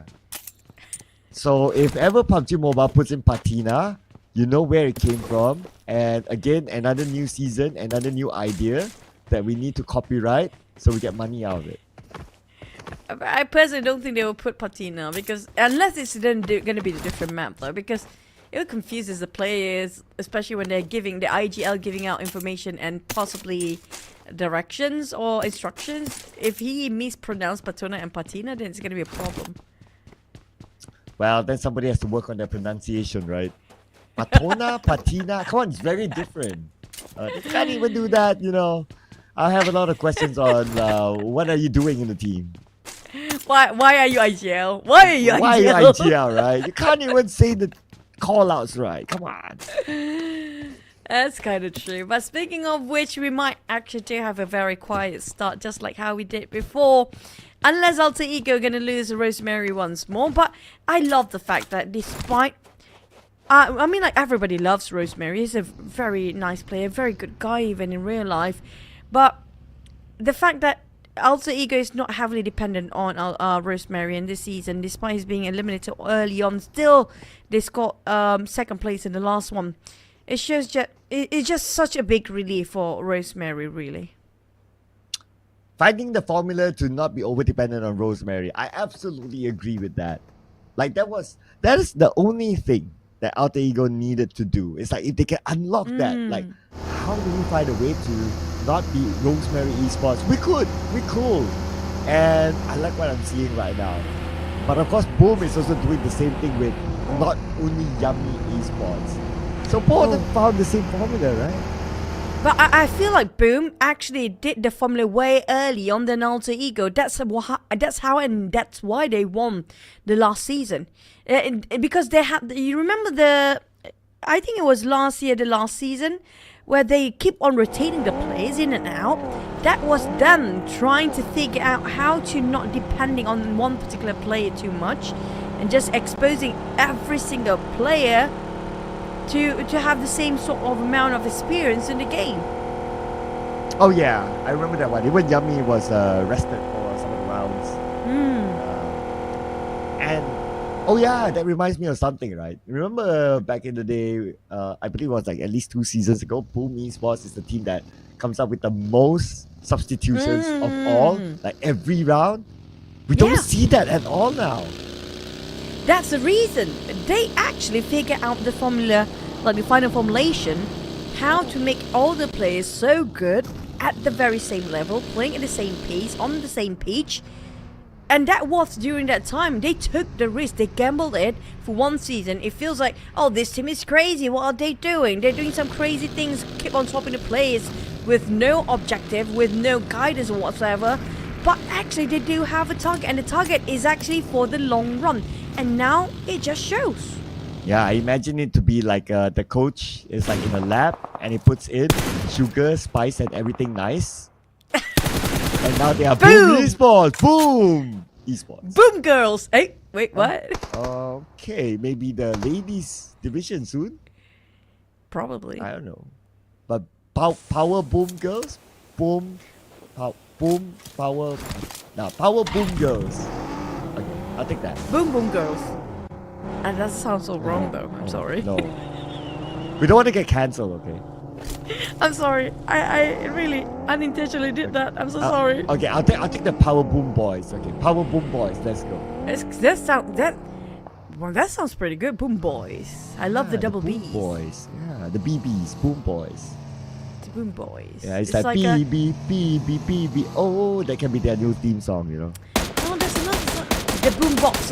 It sounds like a boom box, you know. Okay. How do you do a boom box?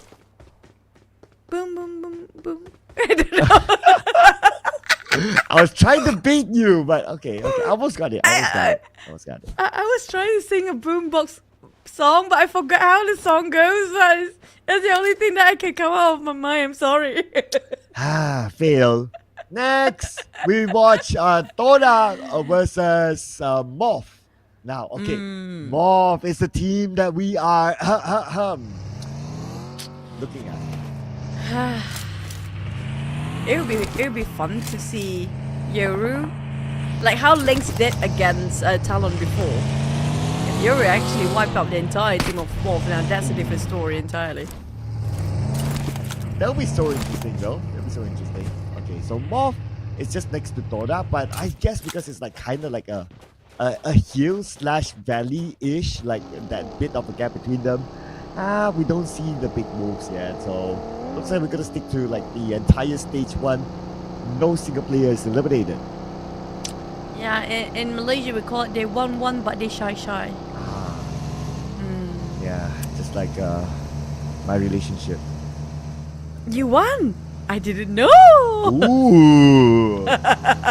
Hello, Rafi. But anyway. No, not that way. Oh, okay. I thought we talked about swapping, live. No, not that one. Please remove it from my. I cannot sleep tonight, but I keep thinking about it. It's so scary and it's a nightmare. But hopefully it's not going to be a nightmare for MORPH now. Now they have TODAK wanting to be onto them, like actively moving towards them. But no big moves yet. But I think, it's more of like, if we get a knock, we'll go. If not, we don't. But here we go. Kid in the open.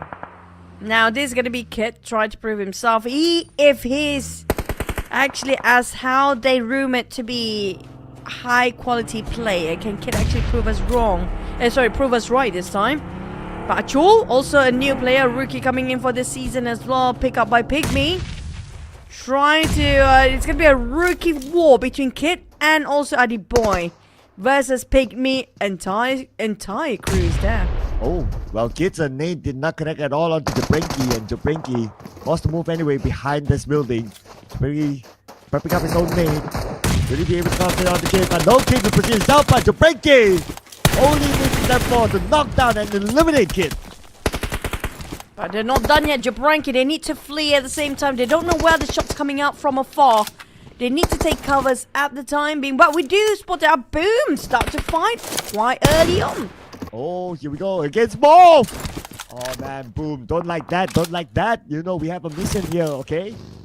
But then again, they took out one member of MORPH, so MORPH is going to play the rest of the round with 3 players. Now, after all that action, we only have 2 players eliminated. But next is probably going to be Snipes from GEEK Fam. Speaking of GEEK Fam, one bleeding out on his knees, and they're the only one. I mean, there's a lot of 15s and 17s. I love the fact that there's not much gap between the 10th place down to the 16th place. It's still within reach in the first day still. But look at how much scores by Alter Ego and Boom in day number 1. If you guys want to say this is just day 1, but look at how they perform in day number 1. They might actually finish off with a triple digit by end of the day. If they can actually do that, that will be something else entirely. But Great VIP, MORPH, GEEK Fam, a lot of team fight engaging quite early on there. Well, it's possible if they can come up with a big amount of eliminations. Right now, they're going to put focus onto this high ground and MORPH flipping in trouble. Flipping knocked down by Quan. Team Flash is the one to take down the members of MORPH, including Zero in the process. I didn't know Con can be such a very dangerous object, by the way. But on the side of MORPH, it's going to be the last player standing. We're hoping for that chicken. We might actually jinx with our multiple predictions here, Cloud. But if Hulk can actually clutch this, it's going to be a miracle clutch. Oh, last stick of help here. Like what they say we can do is going to be a miracle. But Gosu is coming in from the other side. Hulk has nowhere to go. And the incredible Hulk will no longer be incredible. And looks like we're not going to have MORPH ETI joining the rest of the Indonesians to score their chicken dinner in day 1. A big score for Team Flash. That's going to be the Vietnam team start to chase the numbers up. They are in the 20s now, also in the top 8. But in the meantime, PIGMY going for those high grounds. Going to pick out to a side of YOODO 02. But we do have very similar circle. The last one we had close enough towards this circle, very similar, where we ended up right around the water treatment area as well. Yeah, and a lot of teams in it already. Furthest team from Circle all the way on the outside circle, back down from low ground time route. Will finish off a frenzy. Boom Esports losing Transpire back, and he got a knockdown, but then again he's being shot at from behind by another team. So both of them knocked. Razy just hanging. Well, it's going to be the crawling of the walls between those two, hoping for their teammate to reach out in time. Both teams do have the support coming in. Yami May got himself stuck for the buggies. It's a bit later, but lucky enough, the other side, Pombe already reached in. Mika cannot prove himself yet as GEEK fan being eliminated at 15th place. And that's only 1 point gain in this round. Oh man, I mean, like what you said, maybe it's because he lapsed like 1 season, so kind of rusty there. And unfortunately, GEEK fam have to end the day with being at the number 16. Nothing much you can do about it for now. Well, there's going to be a lot of revising to do for the side of Mika. Rusty or not, it doesn't have that much time. Week number 1, yes, day number 1, but it will impact it. It will actually affect the play so much by end of the Saturday and Sunday as well. We've seen that happen in last week, but back to the side of Alter Ego Linux. What the out? Rosemary clear shot. Ooh, one more bullet and it's done. Oh, can go long range, and there you go. Rosemary from afar, knocked down, member of TALON, and with that, TALON is now operating on a handicap, and Alter Ego will be really happy if they can secure that point out of TALON. TALON Yoru going in. A Misery knocked down, but Alter Ego and TALON is just too close for comfort. Aside of Rosemary, look at how he opened up the flanks so wide, but Linux is aware. Got himself the AUG here. Comes a Nick flying over this side. Linux needs to take covers. Oh, locked up. A bit, not what he has planned before. But back towards side of Alter Ego, they keep trying to push TALON out of the way, making sure they cannot enter into the circle from this side of the angle. So we go from the lower ground, and now Red Face. How is he going to navigate across this? Do have Alter Ego. This will be the fight that will be really interesting. Both teams will want to eliminate each other. But Alter Ego still holding this nicely with the high ground advantage against TALON. So I don't expect to see big fights yet between the two. Speaking of big fight, we might actually do have some big fight against PIGMY, Roy, and YOODO. If Boom want to start to butt into this triple business of all the 3 teams up there, but it's going to be Water Tree. Manova got knocked down. Linux spot him out. He wasn't aware his back being watched by these guys, but Hans and Rosemary, is he still there? Linux, Ratface and Euro. Ratface on the vehicle. He's trying to heal himself back up, but Rosemary a bit later, still in the blue zone. I feel like everything in shambles for Alter Ego. Here we go, Alter Ego. One of them knocked down, but Alpha should be able to be picked up. Still locked in between the two of them. But now we move over to Team Secret against KT. The moment Trunks in the rush, he gets knocked out. So was behind the building, but from afar, another team shooting at them. The Shag is going to invest right now with triple left. Nice jump shot to finish off another point for themselves. Team Secret out just like that. Team Secret, they got quite a number of eliminations against MORPH early on, but for this round though, for this last map of Miram of the day, didn't score anything at all. But back to us NKT, the team that always want to go for the rush and trying to go aggressive, but caught himself always in a trap, and they have to be in the same spot again. Alter Ego, they are fleeing, knowing the fact the blue zone will close anytime soon, and they don't want to go for the blue zone anymore. They had it before, they had enough. Here comes Alva rushing in. Well, let's see who will hand it up right now. Zoru is going to be the first one to fall towards Alpha. Alter Ego taking control of this area. The other members of TALON is on the other building. Alter Ego should have to reset, reloot, and refocus. And revise the plan. Apparently they're just going to go for the other way. They're not going to go against Linux. It's not worth their time investing too much for one particular player. Unless Linux really want to challenge them. Will they pull over? Probably. They are back here around the window. He got himself covered and cornered. And I think Linux is just regretting the fact he opens fire just now. Well, yeah, I guess he just wanted to take his chances. But with that, he's eliminated. And now TALON has that one player to hold on for positioning points. But we still have 13 more teams to go. So for him to gain placement points is still going to take a while. Speaking of taking a while for Crew VIP to advance, knowing the fact that try to make sure there's nobody gatekeeping them on the other hand. But there must be somebody on those high grounds compounds. You know that for a fact. There's always somebody watching, despite you can't actually scope in and out trying to find them. But Infinity is nearby, so they are crossing the street, newbie. You don't want to stand there too long because it's quite open space. But YOODO Alliance. Now, this is going to be the best Malaysian teams last season, but what happened to them? Very, very different sort of performance this time around. Joining, unfortunately, the other compatriots, Crit VIP and also YOODO too, and keep them down there. TODAK this season, so far so good for them. They are now in the top 5. But speaking about Crit VIP, one of the players are knocked down, and one is in bad shape as well. Of Alter Ego, looks like they have a talent. Oh, they found where Red Face is at. I have to apologize. There's some people playing fireworks around my place here. Oh. I have no control over them. So I if thought you that was hear part some... of the game, you know. No, that's not really. That's actually my place, bro. I'm so sorry. It's like, who's shooting? Everyone's calm down. Everyone's pruning. Oh, okay. Nobody being knocked down by her shooting, but it's gonna be okay. They're done, hopefully. But back to his alter ego, they are like zombies. They will not leave anybody behind. They're going for more. But PIGMY sharing place with Red Face. This is gonna be Ooh, PIGMY, alter ego, and a Red Face on the side. And Red Face! He still got it! Oh, okay. He gets billboard, but IQOO. Luckily enough, he came in from the other side. But still, he managed to get 2 out of 50. surprise for the father, but here comes another one. Achoo! He's prepared for this fight, but will it be? No, he got 2! He got 2 in the rush! Achoo from PIGMY! Oh, where are the rest of his team? He's taking this alone by himself. Oh, here we go. Joe Frankie defending his ground. All alone, and he managed to eliminate Alter Ego just like that. That happened so fast. But he got some help from Tiger X from the Infinity as well. So now the door is open for PMSL Esports to take the number 1.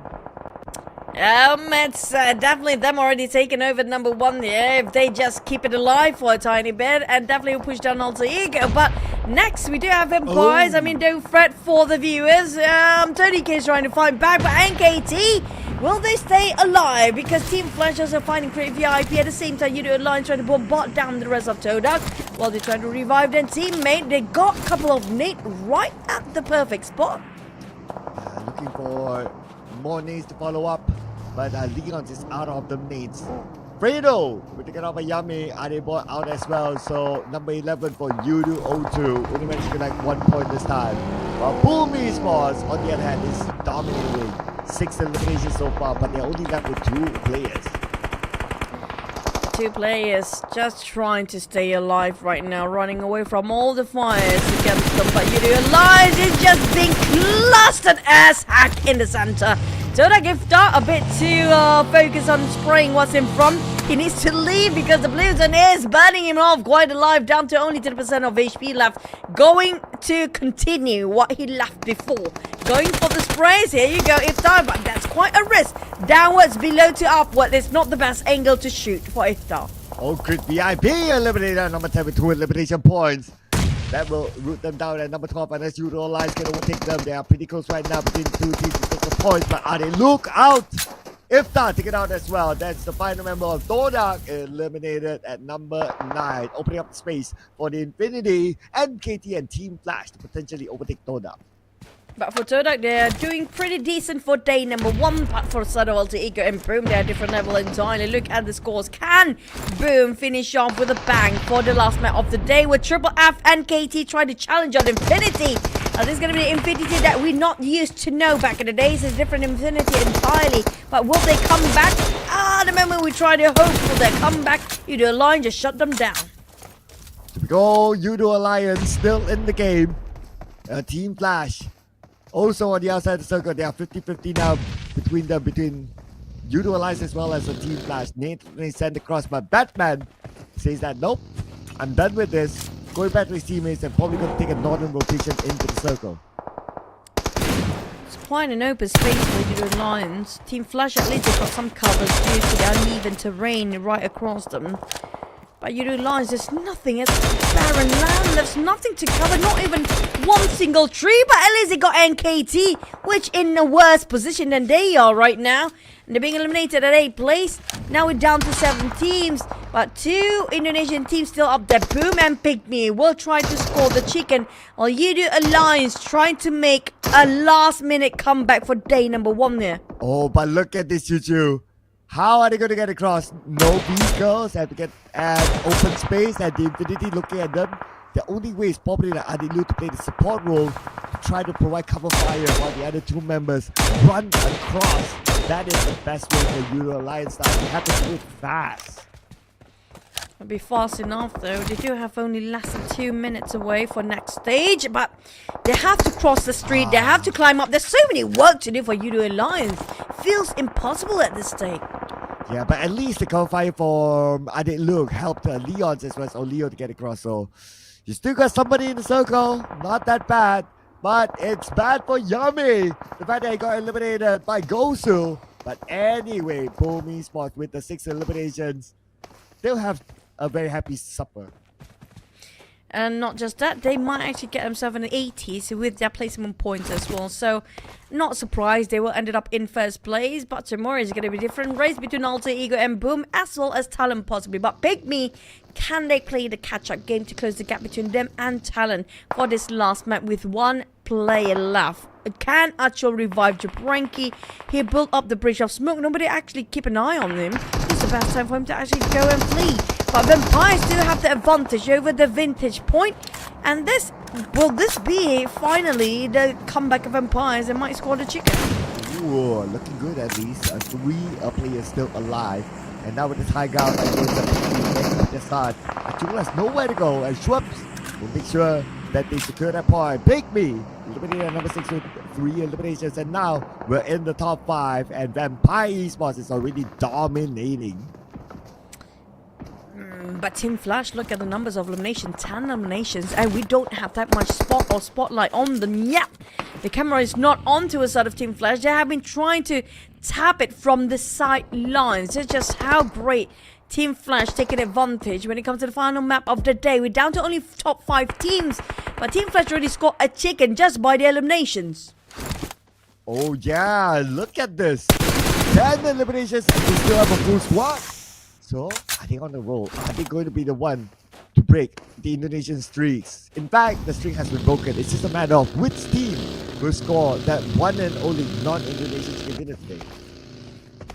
Oh, there's no Indonesian teams left. There's going to be the last ending, and the Indonesian teams are giving opportunity for the others.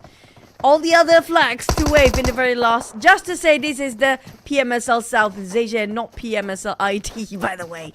Now we do have 2 Thai teams and 2 Vietnam, which are going to be Infinity, Team Flash, VPE and Roy. And last team of Malaysia, which can be YOODO Alliance. But when it comes to numbers, they do have the least amount of players on the side of YOODO Alliance. TODAK still with the high ground, but they don't have a full squad still. And now look at the circle. They have to move a little bit in front, but I think they still have the space to play with, so they're not too worried about the circle for now. The team that is a little bit more worried about the circle definitely is going to be Roy. And now they're forced to move with TODAK prepared for the Jiminy will go down to TODAK, and he will definitely be eliminated. 2 left for the side of Roy that they managed to get into the circle. 2 left. Half of them down just to migrate and reposition himself where at the foot of the mountain of Vampires Infinity stands. It caused them quite badly just to go there in the first place, but the other teams coming up from the backside of the mountain, if Vampires tunnel down their vision towards just Roy, they will be facing a lot of trouble because they'll be backstabbed by all the teams that start firing onto them right now. Go! TODAK will secure another elimination point out of Balak this time. 7 eliminations down from Vampire Esports. No one goes down to Batman for Team Flash. And thus, will be the one to be taken out by Team Flash as well. Now Team Flash, 12 eliminations. We're down to the top 4 teams. Team Flash have the numbers on their side. They do feel like more favorable to score those chicken. But at the same time, Vampires do have those elevations. And the numbers, when it comes to 3v4, is doable for Infinity and Vampires as well. YOODO Alliance being cornered left, right and center. All they need to do is just keep flushing them out. But the thing is, the Blazers start to close. Tiger Axe cannot waste too much time. Infinity don't want to be in the same boat where they will dig their own grave just to shut down on YOODO Alliance. Leo now holding his ground. They do not circle them. They need to move a little bit further forward. While the Infinity is the unwanted neighbors at this point with 3 players. Now locking out each other right now. YOODO Alliance They're only 2 active players, so the Infinity, they do have the numbers against them, but time is neither on their side. 30 more seconds and you see the zone start to close.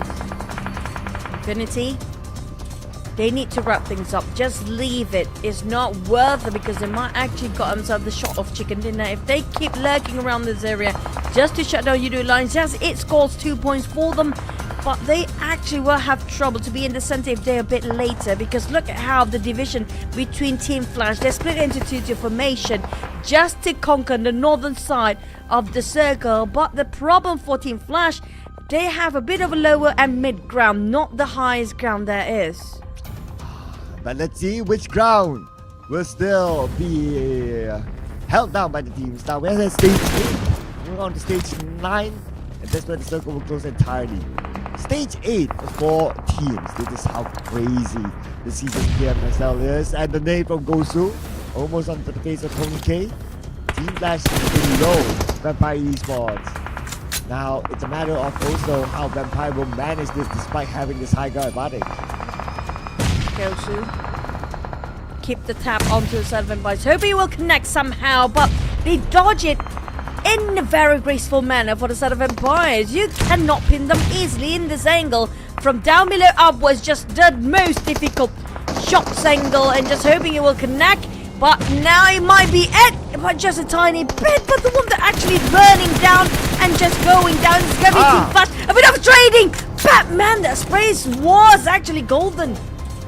Well, beautiful spray there. This could be the opening, but because of Vampire Esports, 2 of them players knocked down, so they don't have the opportunity to really rush in yet. Traps will still go in.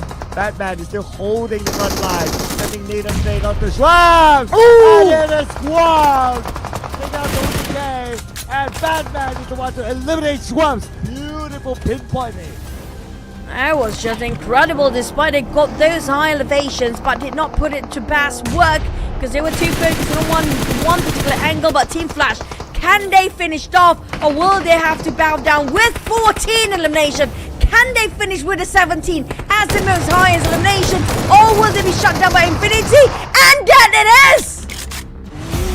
Infinity is the team to break the streak of the eliminations. And at least the team that broke the streak is a team from the home ground. Welcome to Infinity to PMSL. A bit of a relief from the side of the Thai teams. Finally scored one for their home country buff. Oh, it's just a tough day for the Thai teams and finally having a breakthrough. And not just that, 2 teams, both of the one is the Vietnam team, which gonna be Team Flash, finally rising up the occasion in the very last minute. But I'm not sure if they managed to secure as the most elimination of the day. Oh, let's see here, right? So, doing the math right now. 5, 3, 8, 9, 12. So, not really the most eliminations in the day. We have seen 14 before this from WOIN Esports. So, that is currently the number to beat. But the Infinity, man, the team to break the streak. And let's not forget, the Infinity have been struggling for multiple seasons now. And it's a nice sight to see the Infinity scoring the chicken dinner in day number 1. This might actually work. Their whole revamp lineup when it comes to the side of Infinity will actually work with Tiger X coming in, even though he's being loaned from Hill Esports. And there's also Touch from Bacon Time. And also, even though they don't have Lobby X, it feels like it might actually still work for the Infinity. But when it comes to damage output wise, well, it's quite a high number for the headshot coming from Gottunny. He always survived the longest for Gottunny. If you notice in the entire day, even the last few seasons, he knows so well to sustain himself by himself just for the placement points. Yeah, one of the members of the golden era of the Infinity that's still with the team. And I'm glad to see him still up here, able to perform as the MVP. Now, when it comes to the match recap, take a screenshot of this, ladies and gentlemen, because this is the first time you don't see an Indonesian team in the top 4 one of the teams to be up here in the match recap. We have the Infinity, Team Flash, Vampire Esports, and YOODO Alliance for the second time today. This is the first time with no Indonesian teams. We have different flags. That's a good sign because we actually do have 4 regions competing in this season. But before we getting into about the numbers and data, we're just gonna replay the highlight to relive the moment for the last map of the day.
Well, here we go. 12 eliminations and the chicken dinner for the Infinity.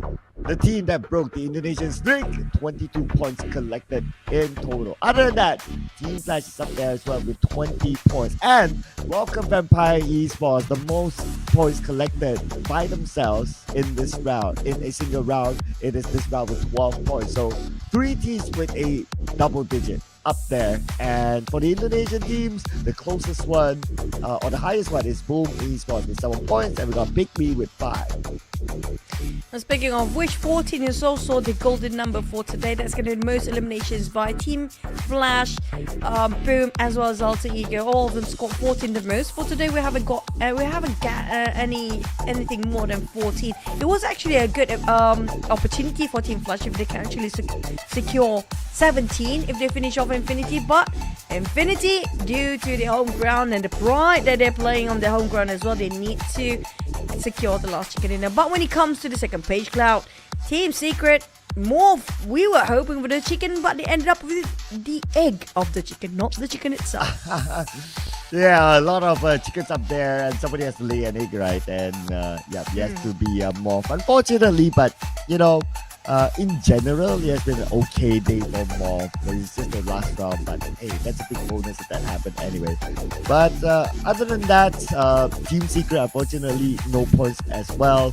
YOODO, O2, also kind of like a struggling day for them, only managed to get 1 point. GEEK also struggled to take 1 point. TODAK actually isn't too bad. It's just that one last round, only 1 point. But other than that, they were fine. But here's the numbers, and Boom Esports is officially number 1.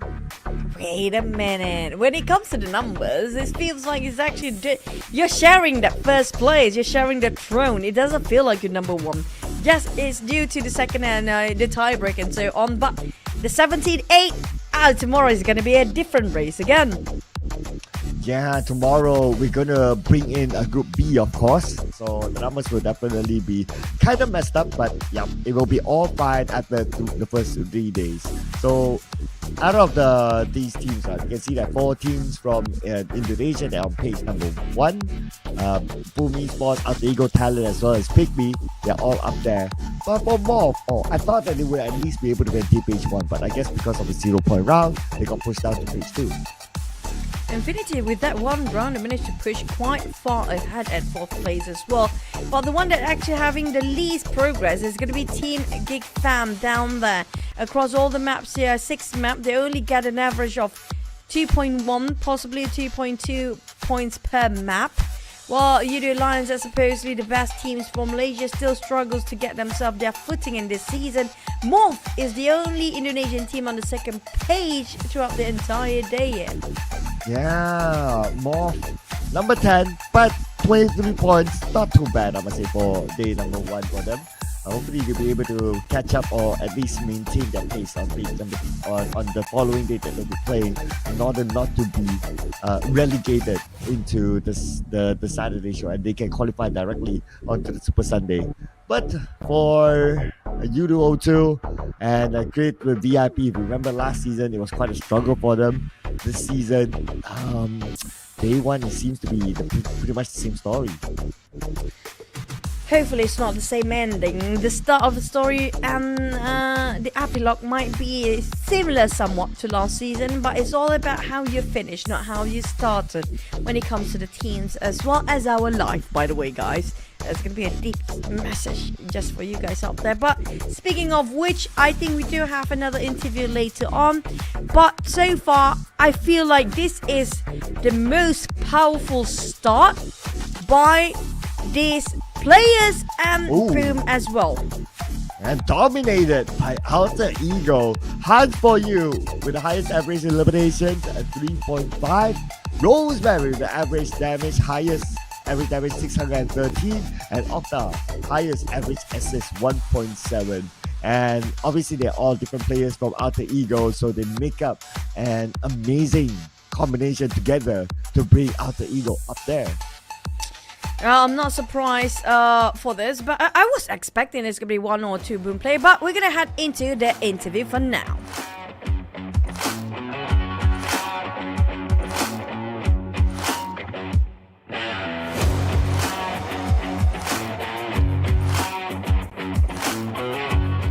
Welcome back, everyone. Now I'm with AE Hunt for you. Your team is a bit crown champion last season, but today you come back with the top form. In your opinion, what makes your team better than last season? Oke, buat Hunt for you, bisa dibilang kalian season kemarin itu hampir-hampir menjadi juara lah di season kemarin. Dan di season ini kalian tampil dengan performa sangat-sangat bagus di hari pertama. Menurut Hunt for you sendiri, apakah perbedaan kamu yang sekarang di season ini dan juga kamu yang di season kemarin? Season kemarin kita sebenarnya udah galak, cuman season sekarang lebih galak lagi. Okay, if we compare last season and this season, last season actually I think we already fierce enough, but then for this season we are more fierce, so we are more hungry to get a title back. More hungry. Can you share with us about the moment at Game 5, Russell Cole? What happened with you and Boom? Oke, bisa nggak cerita apa yang berlaku di match 5 di circle terakhir ketika AM menentang Boom? Biasa sih itu persaingan papan atas. I think that's a normal for the top table fight. So we are top team and I think it's normal. Yes, you are top team. Okay, since you guys not playing tomorrow, any team that you might watching them? Mumpung kalian besok nggak main, kamu ada nggak tim-tim yang bisa dibilang kamu mau nonton, mau melihat lah gameplay mereka? Untuk spesifik gak ada, cuman kita pengen nonton semua tim Indonesia dan berharap semua lolos ke final lah. To be honest, I don't really have a specific team to watch, but I'm definitely gonna watch the Indonesian team and expect them to perform really well so that they can qualify. All of them can qualify to the grand final. At the last thing, any word to your fans? Oke, yang terakhir ada nggak sedikit kata-kata buat fans-fans di luar sana? Dukung kita terus sih, soalnya season ini bakal full senyum. To fans out there, keep supporting us, keep praying for us. It's because of for this season, we all gonna keep smiling because we're gonna get a trophy. Big thanks for today. Catch you tomorrow for more time together. And now, let's go back to Caster to catch up last thing.